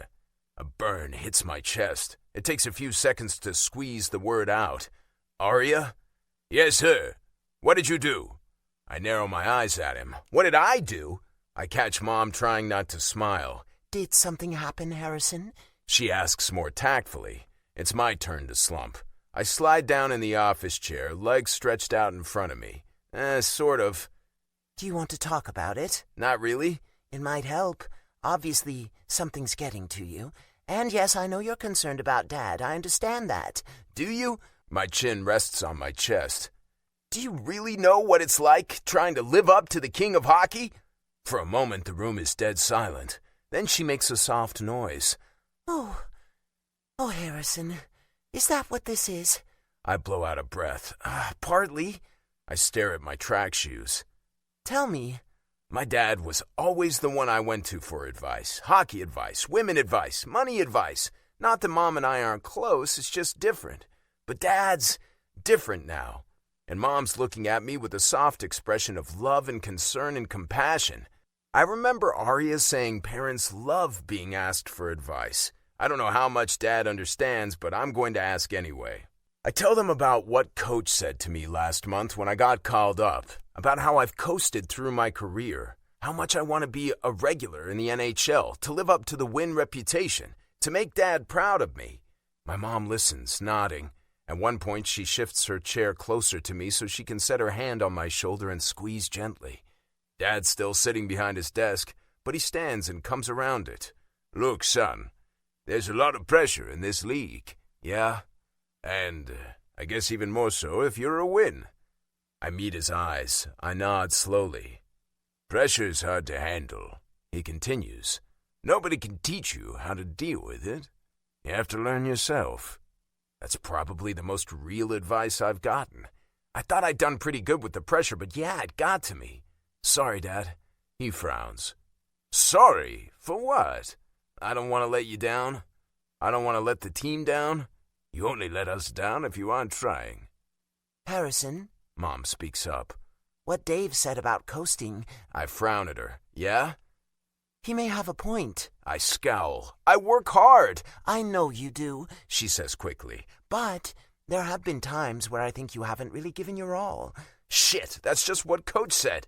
I stare at her. "People expect me to be like Dad, but I'm not." She smiles. "That's exactly my point. You're not. You're your own person with different strengths and different flaws. I think if you feel you can't be like your dad, sometimes you don't try to be your best. Your best." Our gazes hold for a moment. Then I look down at my feet again, processing. "I don't know who I even am," I say quietly. "I just know what I'm supposed to be." "You're supposed to be you, nobody else. We've never expected that of you." She grips my hand. "Believe in yourself. Take the risk of giving it your all, win or lose. Then you know you've done that." "It's not winning or losing, it's how you play the game." I shoot her a wry smile. "You know who says that? Losers. Losers and their coaches." She chuckles. "I know winning is important, especially if you're a Win." She glances at Dad with amused affection. "Do you remember what I told you about losing when you were younger?" I screw up my face. It was a quote from Nelson Mandela. He said, "I never lose. I either win or learn." I nod. "Yeah, I remember that." "I tried to teach you that so you would learn from your losses and grow and be better and stronger. But if you don't learn anything, then you have lost." Aw, man. Mom knows how to get a knife straight to the heart of the matter. "And I'm not just talking about hockey games," she adds. "I'm talking about life." I blink at her. "Here's another saying, if you try, you risk failure. If you don't, you ensure it. Take a risk. Give it your all." I slowly sit up straighter. That rips a hole in my gut. "You really think I've done that? That I'm lazy?" "No, not lazy. That's not what I'm saying at all. I'm saying maybe it's fear that's holding you back." I gape at her. "And I'm sure you've never even realized it." I stand abruptly. I've had enough of this conversation. I feel shitty enough without Mom pointing out my failings. Fear? Jesus! I have to go. Good talk, Mom. I start toward the door. Harrison! Dad speaks up. I turn to look at him. I am proud of you. Don't ever doubt it. I love you. You're a good man. That's what matters. That's success. Pressure builds behind my cheekbones, and my eyes burn. Jesus! I walk back to Dad. He wraps his arms around me and we hug it out. I love you too, Dad. I choke out, squeezing my eyes shut at the stinging. I slap his back, then step away to leave before I burst into blubbering tears. I nearly make it out of the building, but I run into Everly. She gives me a sharp look. What's wrong? I sigh and rub my face. Nothing. Right. Come in here. She grabs my arm and drags me into her office. You look terrible. Thanks. I pause. Mom just told me I'm a coward. I expect her to assure me I'm not a coward. Instead, she asks, Why? I tell her about the conversation. She thinks I'm afraid to try my best because I'm afraid I'll never be good as Dad. Ah, is she right? Who can ever be as good as Dad? So true. She sighs. I drop into a chair. Also, I screwed things up with Arya. My voice chokes up. Oh, no. She takes the chair next to me, studying me. You really like her, don't you? I love her. I squeeze my eyes shut. I know it's fast, but I felt it the first time I met her. When I crack an eye open to look at her, she's smiling gently, not looking judgmental or incredulous. What happened? I've been a total idiot. I chased after her and wouldn't take no for an answer. I didn't know. I trail off. I can't tell Everly about Arya's history. That's hers to share. You didn't know what happened to her. I meet her eyes. You know? Yes. I blow out a breath. I kept going after her. I kept thinking what Coach told me. I had to work harder for my dreams, and that's what I was trying to do. She shakes her head. You can't treat a woman the same as you treat hockey. You can't make someone care about you. She does or she doesn't. I nod glumly. Yeah, that's what I was doing. I was treating her like I've been treating my hockey career. Something I could just power through, work hard, never give up. Like Coach told me to do, but I had no idea what she'd been through. I was like a fucking stalker. I choke out. I went to her class so I could see her, pushed her to go out for a drink with me. I didn't take no for an answer. Then she told me what happened, how she was attacked, and I hate myself. I feel like shit. Everly frowns and tilts her head. You feel like shit? Yeah. Harrison? She pauses. I wait. How you feel right now doesn't really matter. My head jerks back. What? Jesus! She spilled her guts and told you the most horrendous thing that ever happened to her and how it affected her, and you feel like shit? She smacks my shoulder. My mouth drops open and I flinch at the blow, although it's not hard. This isn't about you. Come on. You're making this about you when she's the one who's been through hell. I gape at her. She's right. I left Arya because I couldn't deal with how I felt, how I'd treated her. I fucked up even worse than I knew, I whisper, closing my eyes and slumping back into the chair. Yeah, you did. Oh my God, you need to do something. I need to see her, but we're leaving for Vancouver and I check my phone. Half an hour. Shit. Call her, text her, do something. You need to at least apologize. She shakes her head and I can feel her disgust with me. I deserve it. Yeah, I'll call her. I stand, gripping my phone. Stay here, I'm late for a meeting. She hustles out of her office, closing the door behind her, so I'm alone. I try calling, but Arya doesn't pick up. I leave a pathetic voicemail, but somehow I know she's not going to call me back.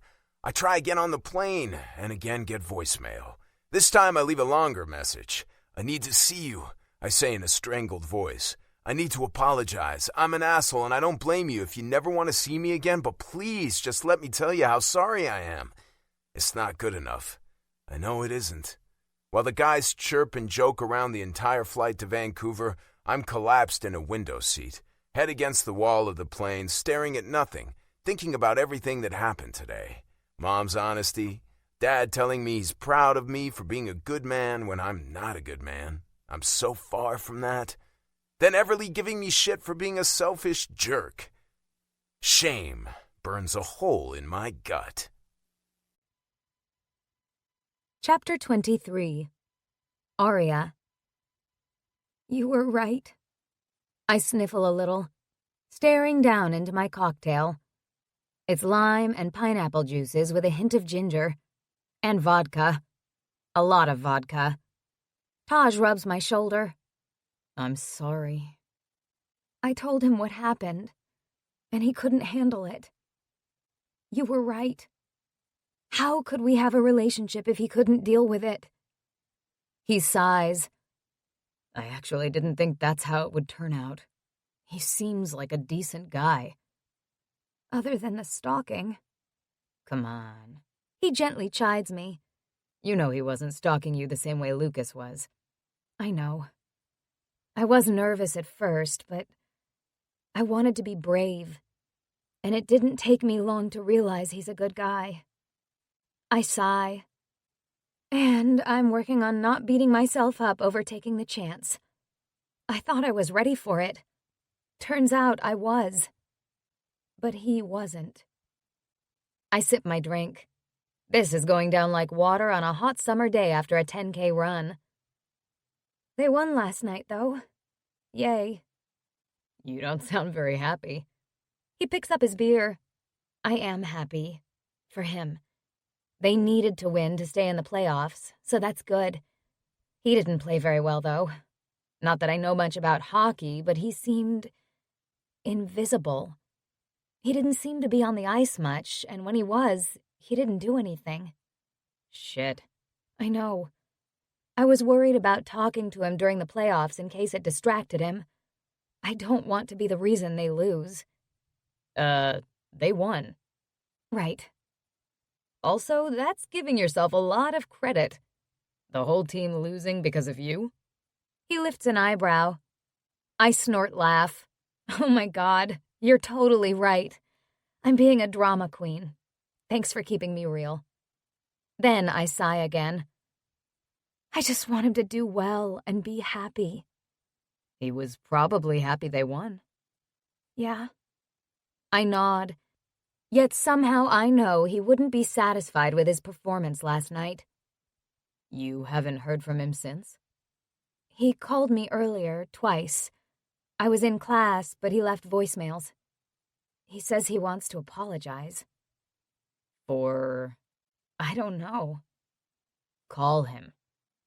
I just said I don't want to be a distraction. He's in Vancouver.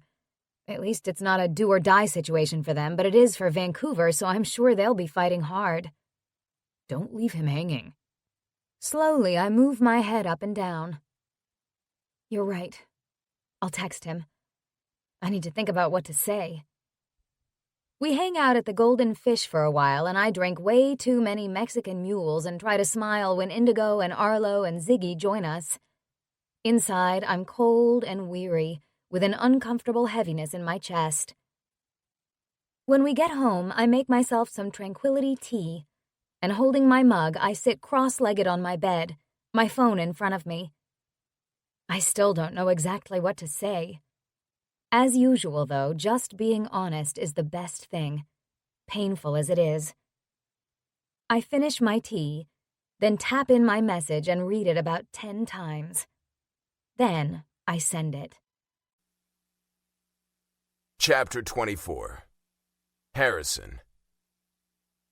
Landon looks after our travel arrangements, hotels, and meals all year long, but during the playoffs, it's even more important that everything is taken care of for us. We're super spoiled arriving in Vancouver, being whisked to our hotel and checked in and not having to worry about bags or gear or lost reservations. It's also great that we're in the same time zone. It can really mess you up flying across the country and having to deal with a 2 or 3 hour time difference.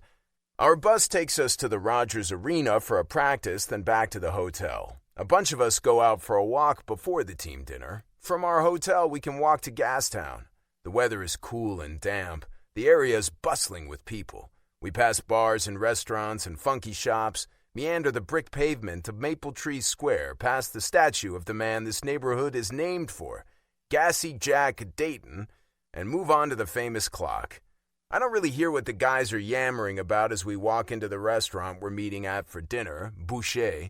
The restaurant is kind of industrial chic with low lights, lots of brick, and exposed ducts. It seems appropriate to order the salmon, even though I'm not hungry at all, a cold lump amassing in my stomach. I force myself to eat some of the salmon. I'm only drinking water tonight, and the waiter keeps refilling my glass as I guzzle it down. Everyone's finished dinner and chilling when my phone vibrates. I pull it out to check it. I have a text from Arya. Finally! My heart bumps in my chest. I stare at my phone, then tap the icon for the message. It's long. My eyes skim over it, and I force myself to slow down and read it all the way from the beginning. Hi, Harrison. I got your voicemails. I don't want to bother you when you're away, and I know it's a big game tomorrow, but I wanted to let you know I got your voicemails, and you don't have to apologize. I'm okay, and don't let what happened with us interfere with the playoffs. I watched the win last night. Congrats. I'll be cheering for you tomorrow. I know things worked out for the best with us.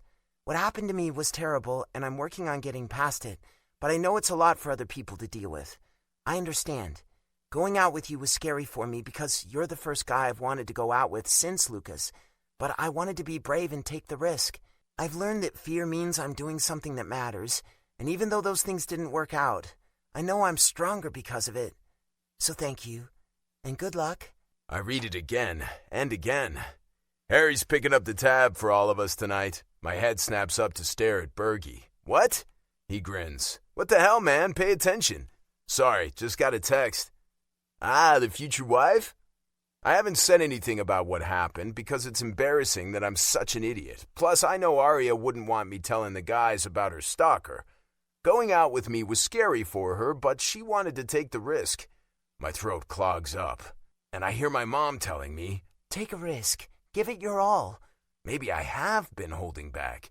Maybe I have been afraid. If I never measure up, I don't want it to be because I didn't try. I want to be as strong and brave as Arya. She left her family and her hometown and a job she enjoyed to move across the country so she could feel safe. She started a new career, made new friends. That's gutsy. I remember how nervous she was when I invited her for a drink. How upset she was when I made that stupid comment about us being meant to be together. How apprehensive she was when she wanted to take an Uber home instead of telling me her address. Like she thought I'd be pissed off. Jesus Christ. Yet she kept seeing me, even though I was being an idiot. Now, knowing what happened to her, I admire that so goddamn much. It swells up inside me, a hot and powerful force that makes my heart expand in my chest. I love her even more. Must have been a good text, Jabber says. Was it a sext? Scotty asks. Did she send a dirty picture? I roll my eyes. Jesus, no. The text message was clearly meant to end things between us, and to end things between us on a friendly note. No hard feelings. Ha! She has no idea. I'm wrecked over this. I don't want things to end between us. But clearly, pushing her harder isn't going to be the right thing to do, so I'll give her up, if that's what's best for her. If she needs time, I'll back off. If she needs to be left alone, I'll do it. I just want her to have what she needs and to be happy and safe. But there are a couple of lines in her text that bug me. I know it's a lot for other people to deal with, I understand. She should be pissed at me for bailing because I couldn't deal with it. Because I couldn't deal with my own guilt, which doesn't even matter in the face of what she's been through. I should have been there for her when she spilled her guts to me, and I ran away like a stupid kid. And now I'm 1,000 miles away and I can't get to her. I've got a game to play tomorrow and I need to be here for it. Not just here, present, all in. Right now I feel like the only thing that matters is setting things straight between Arya and me. But it also matters that I prove I'm not afraid.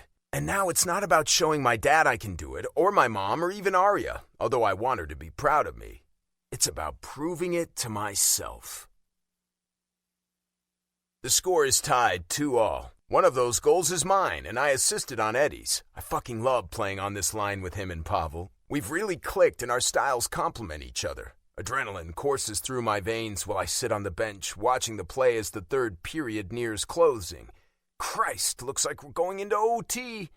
We all jump to our feet as Jimmy and Archie go in on the Canucks net.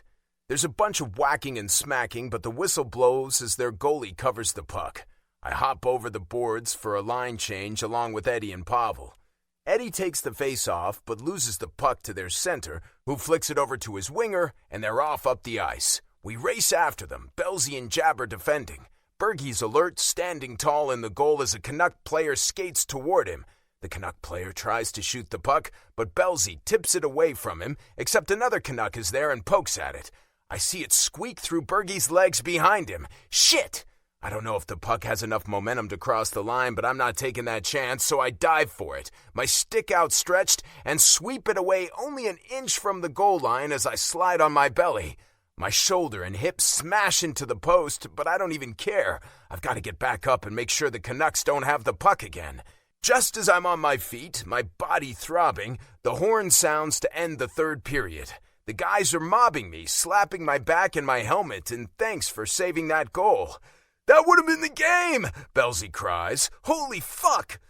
I make it off the ice and into the dressing room. Teddy checks out my shoulder and hip. I think I'm okay, just bruised. He gets me ice packs and, with my jersey off, I stretch my legs out in front of me, grinning like a fool, even though we haven't won. Yet.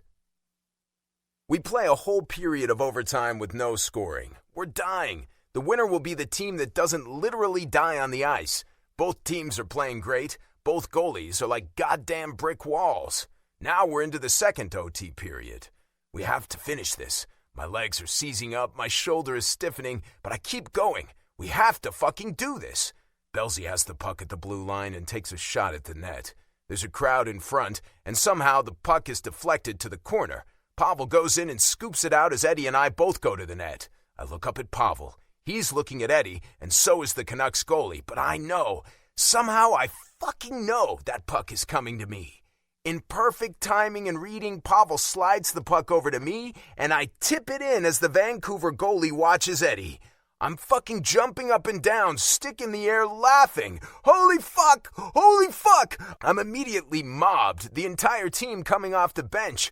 We just won the series. Fuck yeah! Eddie yells in my ear. Guys are jumping on each other, hugging, smacking each other. It's nuts, but holy fucking shit, it feels good. The Canucks are sitting on their bench dejectedly, others leaning on the boards, heads down, shoulders slumped. Dave and Stan and Teddy are shaking hands and hugging behind our bench. Eventually, we slow our celebration. You'd think we just won the cup and start back toward our bench. We have to do the handshake line, and I gotta say, it feels a lot better doing it when you've just won the series. But we've all been trained from the moment we put on skates that good sportsmanship is paramount, and we shake hands and hug and thank our opponents for a hard-fought series. I see Theo come onto the ice. He was watching the game from the visiting manager's box high above with Dad, and there's Dad behind him. I don't think he should come on the ice in street shoes. He seems frailer these days, so I skate straight to him before he's taken 3 steps. I open my arms. A smile breaks across his lined face and we hug. You did it, son. He slaps my back. You goddamn did it. I did. I grin too. I might never stop grinning. Okay, I do have other problems lurking at the back of my brain, but right now I'm smiling. You worked your ass off out there. Dad grips my shoulder. That's determination. I nod, choking up. I'm not the only one who's emotional. Dad's eyes are watery, and so are most of the players, to be honest. I stay beside Dad as he joins in the handshake line, making sure he stays upright, though I'm trying to be discreet about it so as not to embarrass him.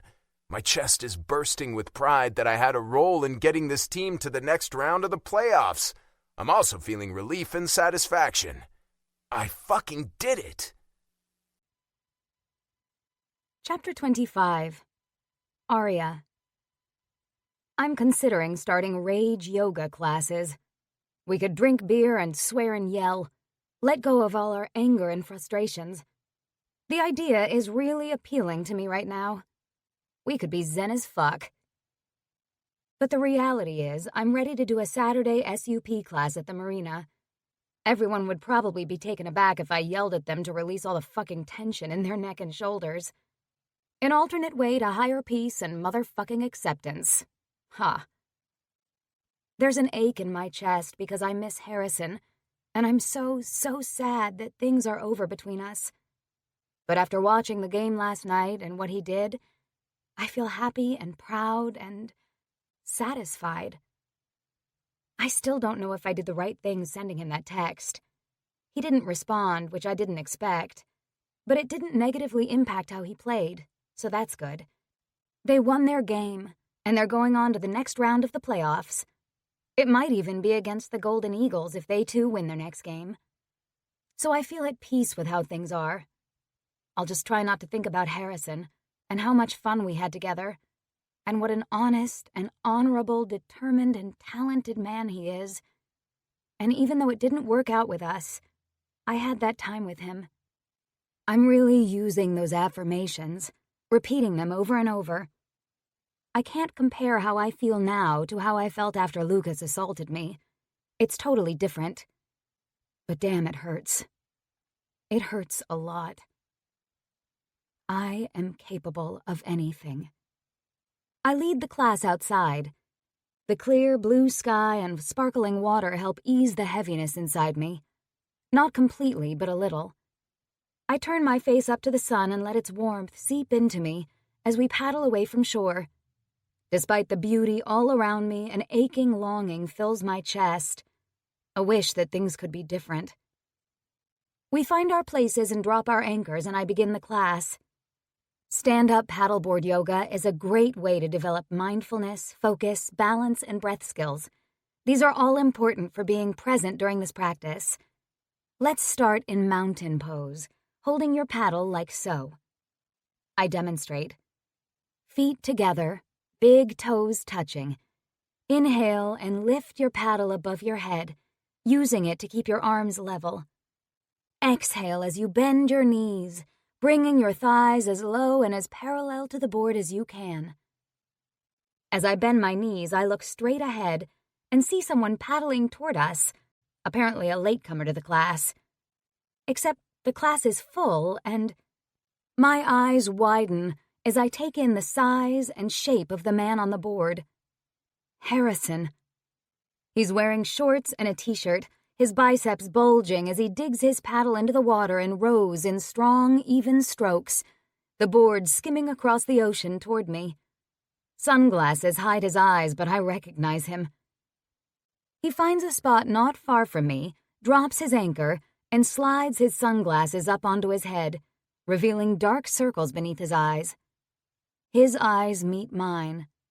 Sunshine bursts in my chest. My breath stalls, and my heart crashes against my breastbone as we stare at each other. My lips tremble into a smile that he returns, his eyes warm and crinkling up at the corners. Why is he here? I need to gather my wits. Blinking rapidly, I continue. Shift your weight into your heels, enough that you could raise your toes off the board if you wanted, breathing smooth, even, deep. Harrison moves into the pose smoothly, his powerful thighs flexing as he bends his knees. My jaw loosens, even though I've seen those thighs many times. I manage to maintain my composure and lead the class, despite the thoughts ping-ponging around in my head. I'm on autopilot, which isn't fair to the others here, but at least I keep going. It's a challenge to not look at Harrison, and every time I do, he's watching me, and our glances collide with a visceral impact that nearly knocks me off my board. Don't want that to happen again. Nope. Bring your hips down even lower and lift through your heart, spreading your shoulder blades apart. I look around at the group. These are all people who've been here before. Go deeper. Deeper. My eyes flick toward Harrison. He smirks at me and arches an eyebrow. Damn him and his dirty mind. Now I want to laugh. We move on to other poses, inhaling fresh air as the ocean breeze wafts around us. I fill my lungs and control my breathing, hoping to steady my galloping pulse. Now, inhale, exhale, and fold forward. Place your paddle on the board and your hands on either side of the board. Roll your shoulders away from your ears. Inhale, extend the spine forward. I lead them through the cobra pose. Tuck the toes and press back to all fours. I lift myself onto hands and knees, then lift my butt in the air. And into downward-facing dog. I feel really connected to my dog spirit, Harrison says. This is the first comment he's made since he joined us. My head is down and I can't see him, but I swallow a giggle. We flow through Warrior 1 and Warrior 2, Some are wobbling a bit on their boards, but as I glance over at Harrison, he's steady as a rock. Steady as a rock. I love that. Find your plank pose, either on your knees or legs straight. I work on maintaining my focus, moving through poses. Enjoy the movement of your body on the water. Connect with your breath. We're all still and quiet for a moment. I don't look at Harrison. One more breath. We move into child's pose to finish, relaxing into the silence and gentle movement of the water beneath us. But my body is vibrating with nerves and excitement because as class ends, I'll talk to Harrison. At one time, I would have been anxious about him showing up like this, but I'm not. And I know I haven't totally conquered my fears and the trauma, but I do know that I trust Harrison. We paddle back to shore. There's a little chatter and laughter from the rest of the group, but I stay behind them. Harrison paddles near me. Okay, He says. push me in the water. My head whips around to stare at him. He holds his arms out wide. Push me in. I deserve it. My lips twitch.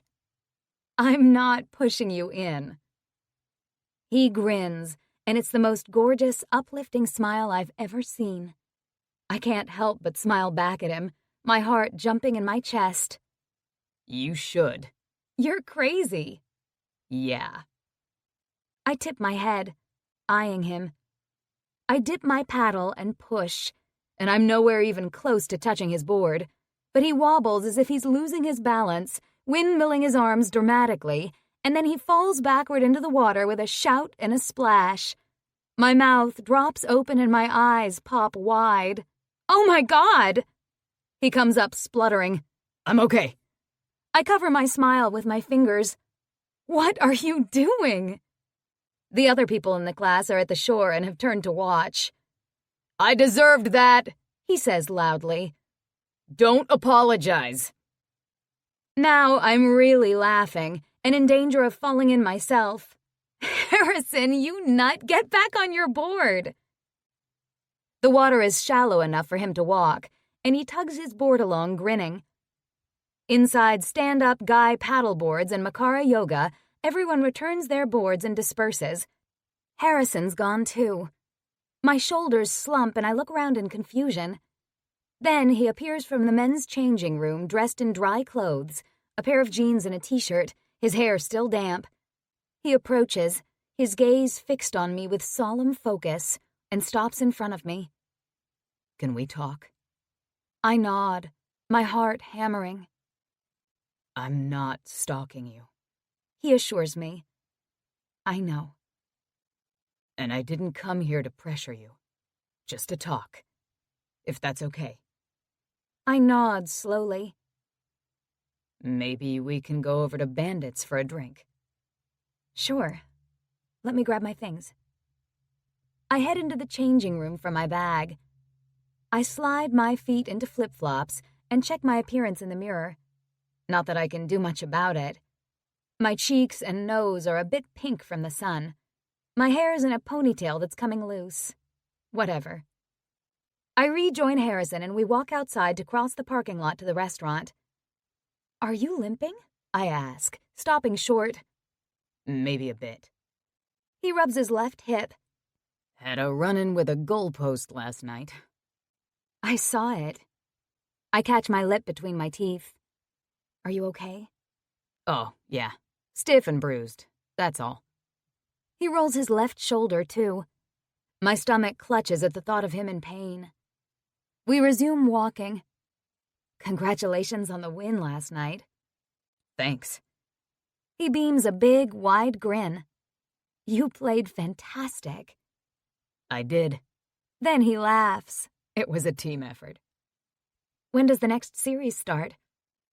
We don't know yet. Eagles and Blues play tonight. Then we'll know who we play against and when. It would be funny if you played against the Eagles. It would be a great matchup, he says. Might cause some family strife, though. He rolls his eyes. As if we don't have enough of that. Anything new happening with that? Not really. Everyone agreed we'll deal with things after the playoffs. Right.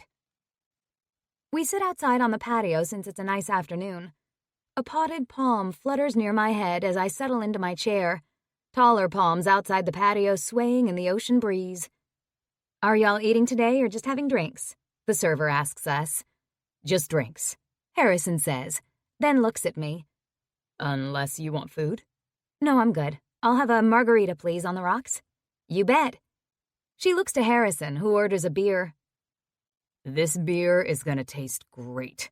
Haven't had one in nearly 2 weeks. Although I did overdo it on scotch the other night. He grimaces, then meets my eyes. I tip my head. The night we talked? Yeah. Wasn't doing so hot the next day. I needed to get my shit together. Had a painful convo with my parents, and then with Everly. She gave me hell and told me what a selfish prick I am.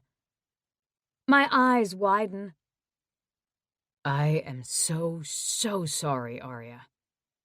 His voice is full of sorrow, his eyes shadowed with regret. For so many things. My lips quiver. I keep my gaze fastened on him.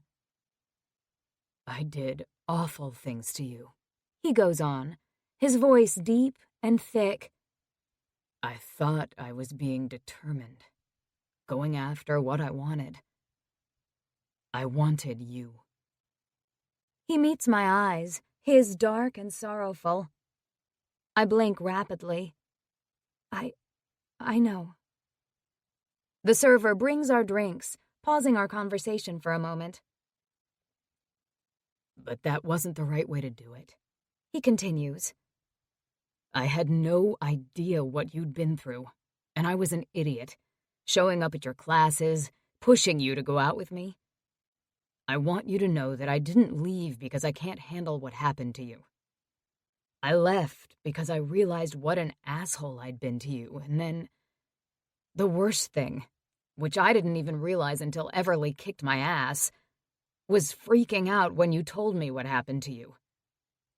I was so guilty and ashamed about how I'd behaved, and it shouldn't have been about me, it should have been about you, and what you went through. And I wasn't there for you.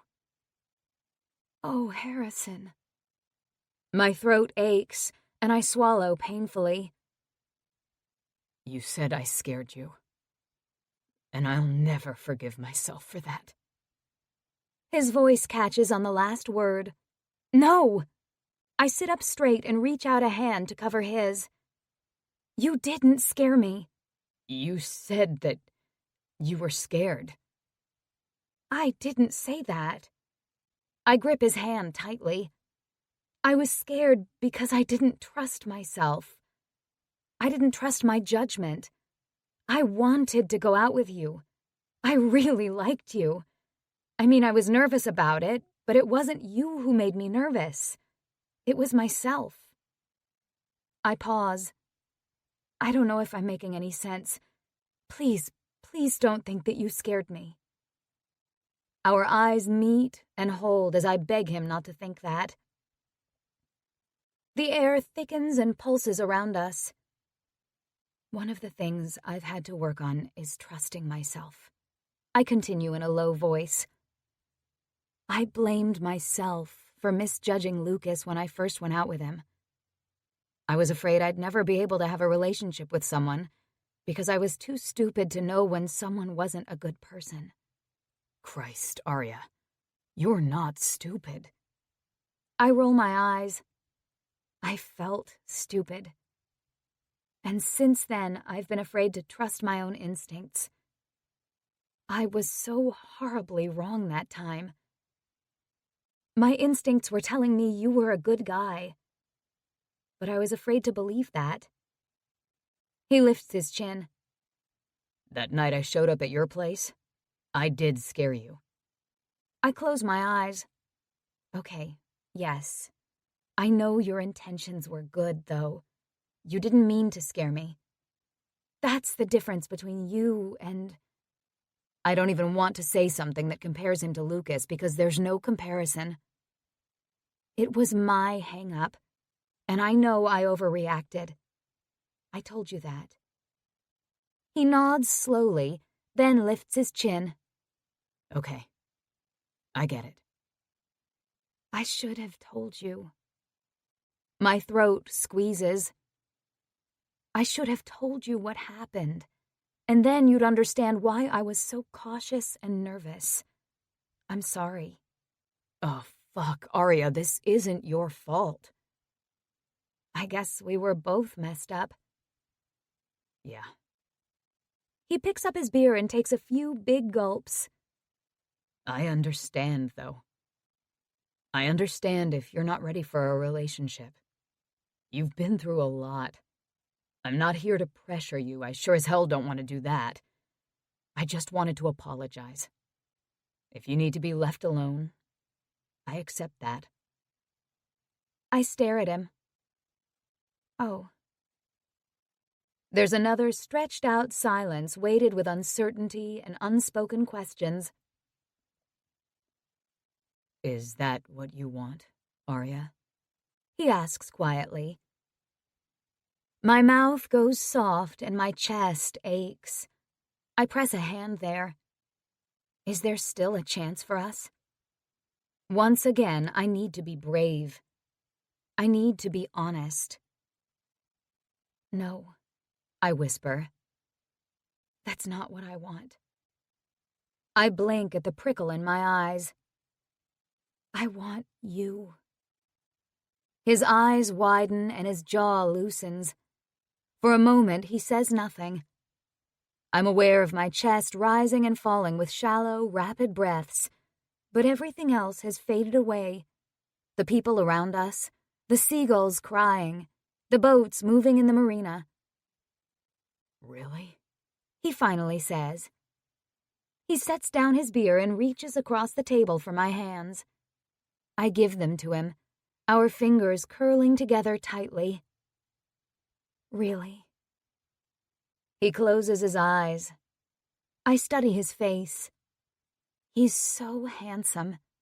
His wide mouth now pressed firm, his square jaw dusted with stubble, his thick eyebrows pulled together above his imperfect nose. Love for him expands rapidly in my chest, pinching off my airway so I can't breathe. When he lifts his eyelids, his blue eyes blaze at me, melting me. I really want you too. I smile tremulously. That all sounds wrong, he says hoarsely. It's a lot more than just wanting you. I want to be with you. Always. I'm falling in love with you, Arya. Now my lips really quiver, my heart knocking around in my chest. I'm falling in love with you, too. Ah. His fingers squeeze mine so tightly it almost hurts. Easy, big guy. I wiggle my fingers and he eases the pressure. Sorry. I smile. I'm so sorry for everything I did. He goes on. I can't believe I was so insensitive. I could tell you were nervous sometimes, and I just steamrolled ahead. You really didn't, I say softly. You have no idea what steamrolling really is. I roll my eyes. Christ, you're right. I needed to know that you were really interested in me, I add. I was afraid I was scaring you away with my insecurity. I'm glad that you didn't give up on us. Fuck. He drops his head forward. You're amazing. You're way too good for me. No, I'm not. We're good for each other, I think. He picks up his head. A slow smile pulls at his mouth. Yeah, I agree. He gives his head a shake. We need to get out of here. I need to kiss the bejesus out of you. I laugh. I'm good with that. Chapter 26. Harrison. Your place or mine? Arya laughs at the cliché. Mine is closer. Perfect. I pause. Do you have your bike here? No, I came with Taj. Ah, he's still working? She smirks. Yes. Also perfect. Although I have to be honest, I don't care if he's at your place or not, even if we break your bed banging our brains out. Her smile beams, and we can't keep our hands off each other as I drive like a Formula One racer to her place. She's incredibly tempting in a pair of tight little shorts and a sports bra, although she put on a sweater before we went to Bandits. I stroke a hand down her smooth thigh, over her knee and back up. Watching her lead that class was seductive as hell. Yoga's not supposed to be sexy, but when Arya does it, it sure is. The graceful way she moves her strong, flexible body turns me on. She has an actual six-pack that's particularly visible when she arches her back, and Jesus, that's hot. Even her face, when she closes her eyes and breathes, the look of serene focus is sexy. I park on the street and we enter the little cottage she shares with Taj. I spin her around, set my hands on her hips, and direct her toward her bedroom. I don't want you to think I'm only interested in sex, I tell her, but right now I'm only interested in sex. She laughs softly, not resisting my efforts. Good, me too. It's been 84 years, I lament. She laughs louder. Slight exaggeration. Feels like it. In her room, I slide the sweater down her arms, my hands lingering on her skin. You made me so hot during that class. Her chest rises and falls rapidly. That's not supposed to happen. I bend my head and kiss the corner of her mouth. Can't help it. I tilt my head and kiss her fully. At first soft presses of my mouth, then my tongue sliding out to lick over her bottom lip and inside. With a moan, she opens to me and wraps her arms around me, pressing that tight little body against me. Fuck yeah, I groan into her mouth.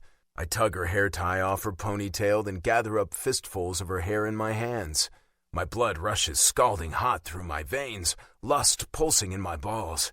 I release her hair and slide my hands down to her butt. I love squeezing those firm cheeks. I pull her tighter against me, my aching dick pressing against her belly. God, I missed you. I missed you too, so much. Her head falls back to allow me to glide my tongue over her throat, suck her skin so gently, then kiss my way back up to her mouth. I want her out of these little clothes. The shorts come off easily, but the bra gives me trouble. It's so friggin' tight I don't know how she can breathe. With a soft laugh, she wrestles it off over her head. There, I feast my eyes on her tits. Christ, I love them. I cup them gently, reverently. Then my gaze lands on her scar. I go still, and so does she. I trace my fingertips over it, then raise my eyes to her. I will never, ever hurt you. I swear to you. Her eyes shine, and her plump bottom lip quivers. I know. I trust you, Harrison. Emotion pushes at the walls of my chest. Those words mean so much. I capture her mouth in another long, soulful, achingly sweet kiss.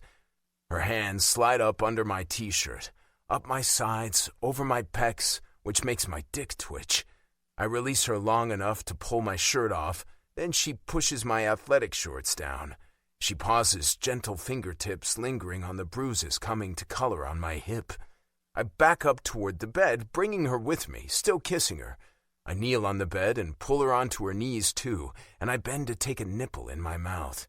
She moans, sliding her hand around my neck, over my head, holding me to her breast. Her long hair falls all around us. As I suck and tongue her nipple, I slide a hand down between her legs. So wet, I whisper against her skin. I love that. I slip my fingers back and forth between her pouting lips, grazing her clit. Her hands are all over me, up and down my back, my shoulders, scratching my scalp, lighting me on fire. We're both making needy, gasping, filthy sounds as our mouths and tongues slide together, desperate for each other, wanting more, more. Her body undulates, rising and falling on her knees to the rhythm of my strokes. Then she sets a hand on my chest, pushing me to my back. I smile as she climbs on top, straddling me. Gorgeous. So fucking gorgeous. She smiles too, then bends to kiss my chest, flicking her tongue over my nipples. Electric need burns through me, my engorged cock throbbing. I hope she still has condoms in her nightstand. I stretch my arm out to yank open the drawer. I overdo it a bit, and it crashes to the floor. Oops. She meets my eyes, her lips curved. Easy there. She rolls off me and hangs off the side of the bed while she searches for a condom. This gives me an excellent view of her ass, and I palm one cheek. She pops back up, pink-cheeked, hair tangled around her face, holding a small package. I start to take it from her, but she moves away, straddles my thighs, and opens it. My dick is straining against my belly. Carefully, she lifts it, bends to kiss the tip, then rolls on the latex. Her hands on my cock ignite every nerve ending. I watch, enthralled, my skin prickling all over, desperate for more of her touch. Her eyes on my face. She lifts herself over me and lowers that sweet pussy onto my cock. Ah, I clasp her waist, her wet heat enveloping me, taking me in. So good. I'm feeling her, fighting not to lift my hips and thrust up into her. She begins to move on me, up and down. Her hands press on my chest and she slides them up over my neck. I turn my head and suck her thumb into my mouth, holding her gaze as she moves on me. As I suck, her pussy clenches tighter around me. Her eyes heavy-lidded, she tosses her hair over one shoulder and leans forward to kiss me. My hands roam over her waist, her back, her ass, while our mouths meet in a molten, explosive kiss. As she shifts back, I push up to suck her nipples again, wrapping an arm around her. My cock slips out of her pussy and we both make a dismayed noise. Reaching behind her, she finds my shaft and slips it back inside her. Pleasure engulfs me again. I suck and nibble for long moments, absorbing her soft noises of delight. Then I fall back to the bed. With one hand on my chest, the other pressed into the mattress, she raises and lowers herself, liquid heat sliding along my cock. Faster, faster. I grip her butt cheek, squeezing, helping her move on me. Christ, I groan. I can't stand it. You feel so good. I love it too. She rides me harder, panting. Pushing against my chest, she straightens. She sweeps her hair back with both hands, lifting her breasts, her nipples hard and crimson from my mouth. I watch her moving, and it's fucking glorious. I fucking love being under you like this, watching those pretty tits bounce. My head falls back into the pillow, my mouth open, heat and pressure building. We stare at each other, a connection between us I've never felt, a hot sweetness, a bond of lust and passion, affection and admiration. I love you. I love you too. I worship her. I want to spend my life protecting her, cherishing her, being the best man I can for her. Then her movements change, her pussy rocking against me, grinding, the noises she's making increasing their tempo. I grip her hips and she releases a low wail as her head drops forward and she presses through her orgasm. Her pussy squeezes me. Squeezes. Sensation twists inside me, fiery and torturous, but it's also exquisite. Hot pressure builds, fast, violent, consuming, rocketing to a peak. It's joy and rapture and relief and thankfulness. It's bright and dark, thunder and lightning, frightening and yet safe. It's beauty and love and everything I've ever wanted. I'm glad you played so well last night. I was worried you'd be distracted. I definitely had a lot to think about. I knew I had to be brave. She rolls her head on the pillow. What did you have to be brave about? You mean your dad? That too, but right now it was about hockey. I tell her what Mom said to me, about being afraid I couldn't live up to my dad, about how at first I was pissed off, but then realized maybe she was right, and about how Dad told me the hockey didn't matter. It mattered that I was a good person. But I didn't feel like a very good person. I felt like a selfish coward, but you made me feel, I don't know, inspired, I guess. Really? Yeah, you went through something. I stop, swallow. Something horrifying. I squeeze her arm tighter. I hate it that happened to you. Fucking hate it. But you're living your life. You came here, started a business. You're brave and strong. And I couldn't help but think that I need to be brave too. She burrows in closer to me, hiding her face. I stroke her hair tenderly. Do you believe in love at first sight? She shifts and leans her head back, a small crease between her eyebrows. I touch my fingertips to the crease, smoothing it. Hey, it's okay if you don't. Her bottom lip wobbles. Do you? Yeah. I hold her gaze steadily. Is this too soon? It should be too soon. This all happened so fast. My heart knocks, but it's okay. I'm prepared to wait and be patient. But no. Her eyes go liquid. It's not too soon. I close my eyes on a wave of relief and elation. Thank you, Jesus. I love you, Arya. I think I did the first time I saw you. You were such an ass. A tear slides from the corner of her eye, and I catch that with my fingers and brush it away. Knocking me into the water really created a good impression. I choke out a laugh. I know, I'm still an ass. I'll probably do things that piss you off or make you wonder what the hell you're doing with me. It's possible. She's trying not to smile, I can tell. But I'll probably do things like that too. I think that's all part of it. I love you too. I gather her up against me and press her face to my chest. Please tell me when I'm being an idiot. The last thing I ever want to do is hurt you or scare you. She nods. I know, but we'll both screw up, remember? I caress her hair. Remember what, sweetheart? Unalome, the journey isn't a straight line. We make mistakes and go sideways and sometimes backward. Right. I press her closer still. Now, we'll do it together. Chapter 27. Harrison. I walk into the house. Ash is on the couch with his laptop on his knees, the TV on the Montreal-Ottawa game he must have recorded. He glances up at me. Hey, where have you been? At Arya's. He doesn't even know what happened, and I don't feel like telling the whole ugly story since things are fucking fantastic now. Good game in Vancouver. Thanks, I grin. I had my ass kicked by a few women. He arches an eyebrow. And yet you're smiling about it? I know, weird, right? First, Mom told me I was a coward. Then Everly laid into me about Arya, and Arya gave me a sweet little hoof in the hiney, too. Wow. I sit in an armchair and meet Ash's eyes. Why didn't you ever try to go pro? Ash's eyes widen, then narrow. You know why. I wanted to be a journalist. I wanted to write about hockey. Yeah. Is that the truth? He shakes his head slowly. Of course. Because Mom suggested that maybe the reason I've never tried my hardest is because I'm afraid I can never be as good as Dad. I purse my lips. I think she might be right. Ash is silent. After a moment, I look at him. Our eyes meet. Shit, Ash says. Mom's pretty smart. I often know what Ash is thinking without him saying it. He's thinking that maybe he was afraid too, so he didn't even try. Yeah, I finally say. She is. I pause again. Dad was pretty awesome about it, even though I wasn't sure he even understood what was going on. He has his moments. Yeah, I exhale harshly. It really sucks. I know. It's so hard seeing him not able to drive anymore, not being able to hold a conversation sometimes, being confused. Fuck. Ash leans his head back. I know, I hate it. I feel like he's already died. Sometimes it's not him. It's like his body is aging, but his mind is getting younger. Like a child. My eyes burn and I scrub a hand across them. What the hell are we going to do without him? We'll do what we have to.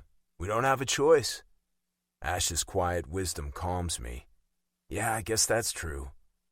We can't be him, but we can be our best selves. Chapter 28. Arya. How did he propose? Taylor smiles at me. He was such a clown. He brought home a ring size chart and asked me what size ring I wear. Subtle. I grin. Right? That's exactly what I said. So subtle, JP. I was actually excited, but maybe a teensy bit disappointed that he didn't even try to surprise me. And then he said, okay, never mind, try this one. And he went down on one knee with a ring in his hand. Oh, I lay my hand on my heart. He already had the ring. My romantic heart melts. Yeah, he was just faking me out. Taylor shakes her head. It's a beautiful ring. Thanks. She extends her hand to admire it. It's very simple, a diamond solitaire and a shiny white gold band. I love it. We're at Taylor and JP's engagement party, hosted by JP's parents, Matthew and Aline. The entire Wynn family is here, minus Jackson, who I have yet to meet, and Harrison has been sweating about this for days. He's told me about some of the things that have happened when this family gets together. It should be okay now, though, because they've worked out their differences. I think. What do I know? I'm not family, and I'm new to their world. I don't feel totally on the outside, though, since I've gotten to be friends with Everly and Taylor and Lacey. They're fantastic women, and I love them. I also love Harrison. I love that he doesn't stray far from my side at the party, and even when he's across the room talking to someone else, he searches me out, as if making sure I'm okay, and we share a smile. Taylor and I join in the conversation with Harrison, Teo, and JP. They're talking about how Harrison's mom is the family savior. Bob Wynn turned ownership of the team over to Chelsea. She's apparently been working with Kate, the CFO, and with the bank, and they've figured out a plan to repay Matt and Mark's trust fund. This has been in the works for a long time, which makes some of the family feel crappy that they were suspicious of Chelsea and her motives, when all along she's been trying to fix things. She'd kept it hidden because she didn't want people to know about Bob's illness. I kind of love Chelsea, too. She's beautiful and blonde and dresses in killer clothes and shoes, and I get why some might think she's Bob's trophy wife, but she's smart and kind and strong. She's raised an amazing man in Harrison, so she must be a good person. People always think team owners are wealthy, JP says, but lots of clubs report losses every year, and even the teams that are profitable supposedly don't make that much. Well, Teo says, nobody buys a team planning to lose money. We all smile. True enough, Harrison says.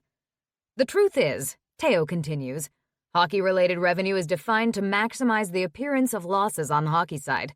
In some cases, like television broadcasts, we can deduct up to 100% of revenues as a direct cost, and other forms of revenue aren't even included. And a huge chunk of income is based on TV deals, JP says. Maybe you shouldn't be telling us your tax evasion secrets, Harrison says. Teo laughs. It's not tax evasion. It's all legit. It also helped that we had a good year this year. Increased gate revenue, merchandise, and concession sales. Yeah, thank God. Harrison rubs his chin.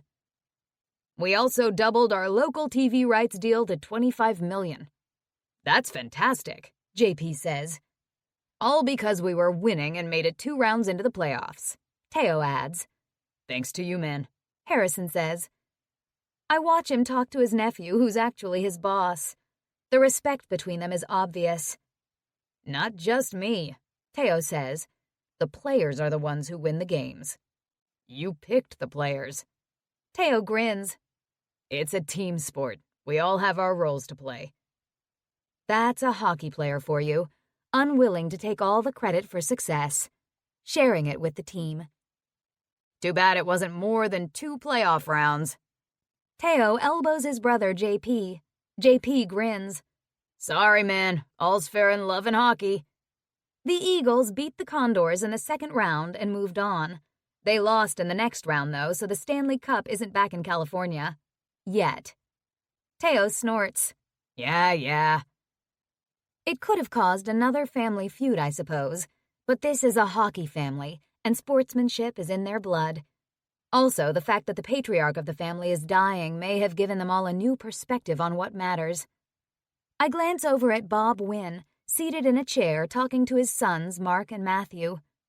You didn't have to buy a goddamn rival team to get back at me, he bellows. Uh-oh. Maybe I was wrong to think the feud is over. But Matthew just laughs, his shoulders relaxed.